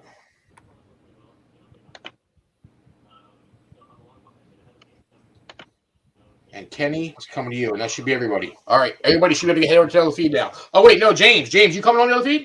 I think I'm gonna go ahead and call it a night, man. All right, we appreciate you, though, brother. Thank you for the donation.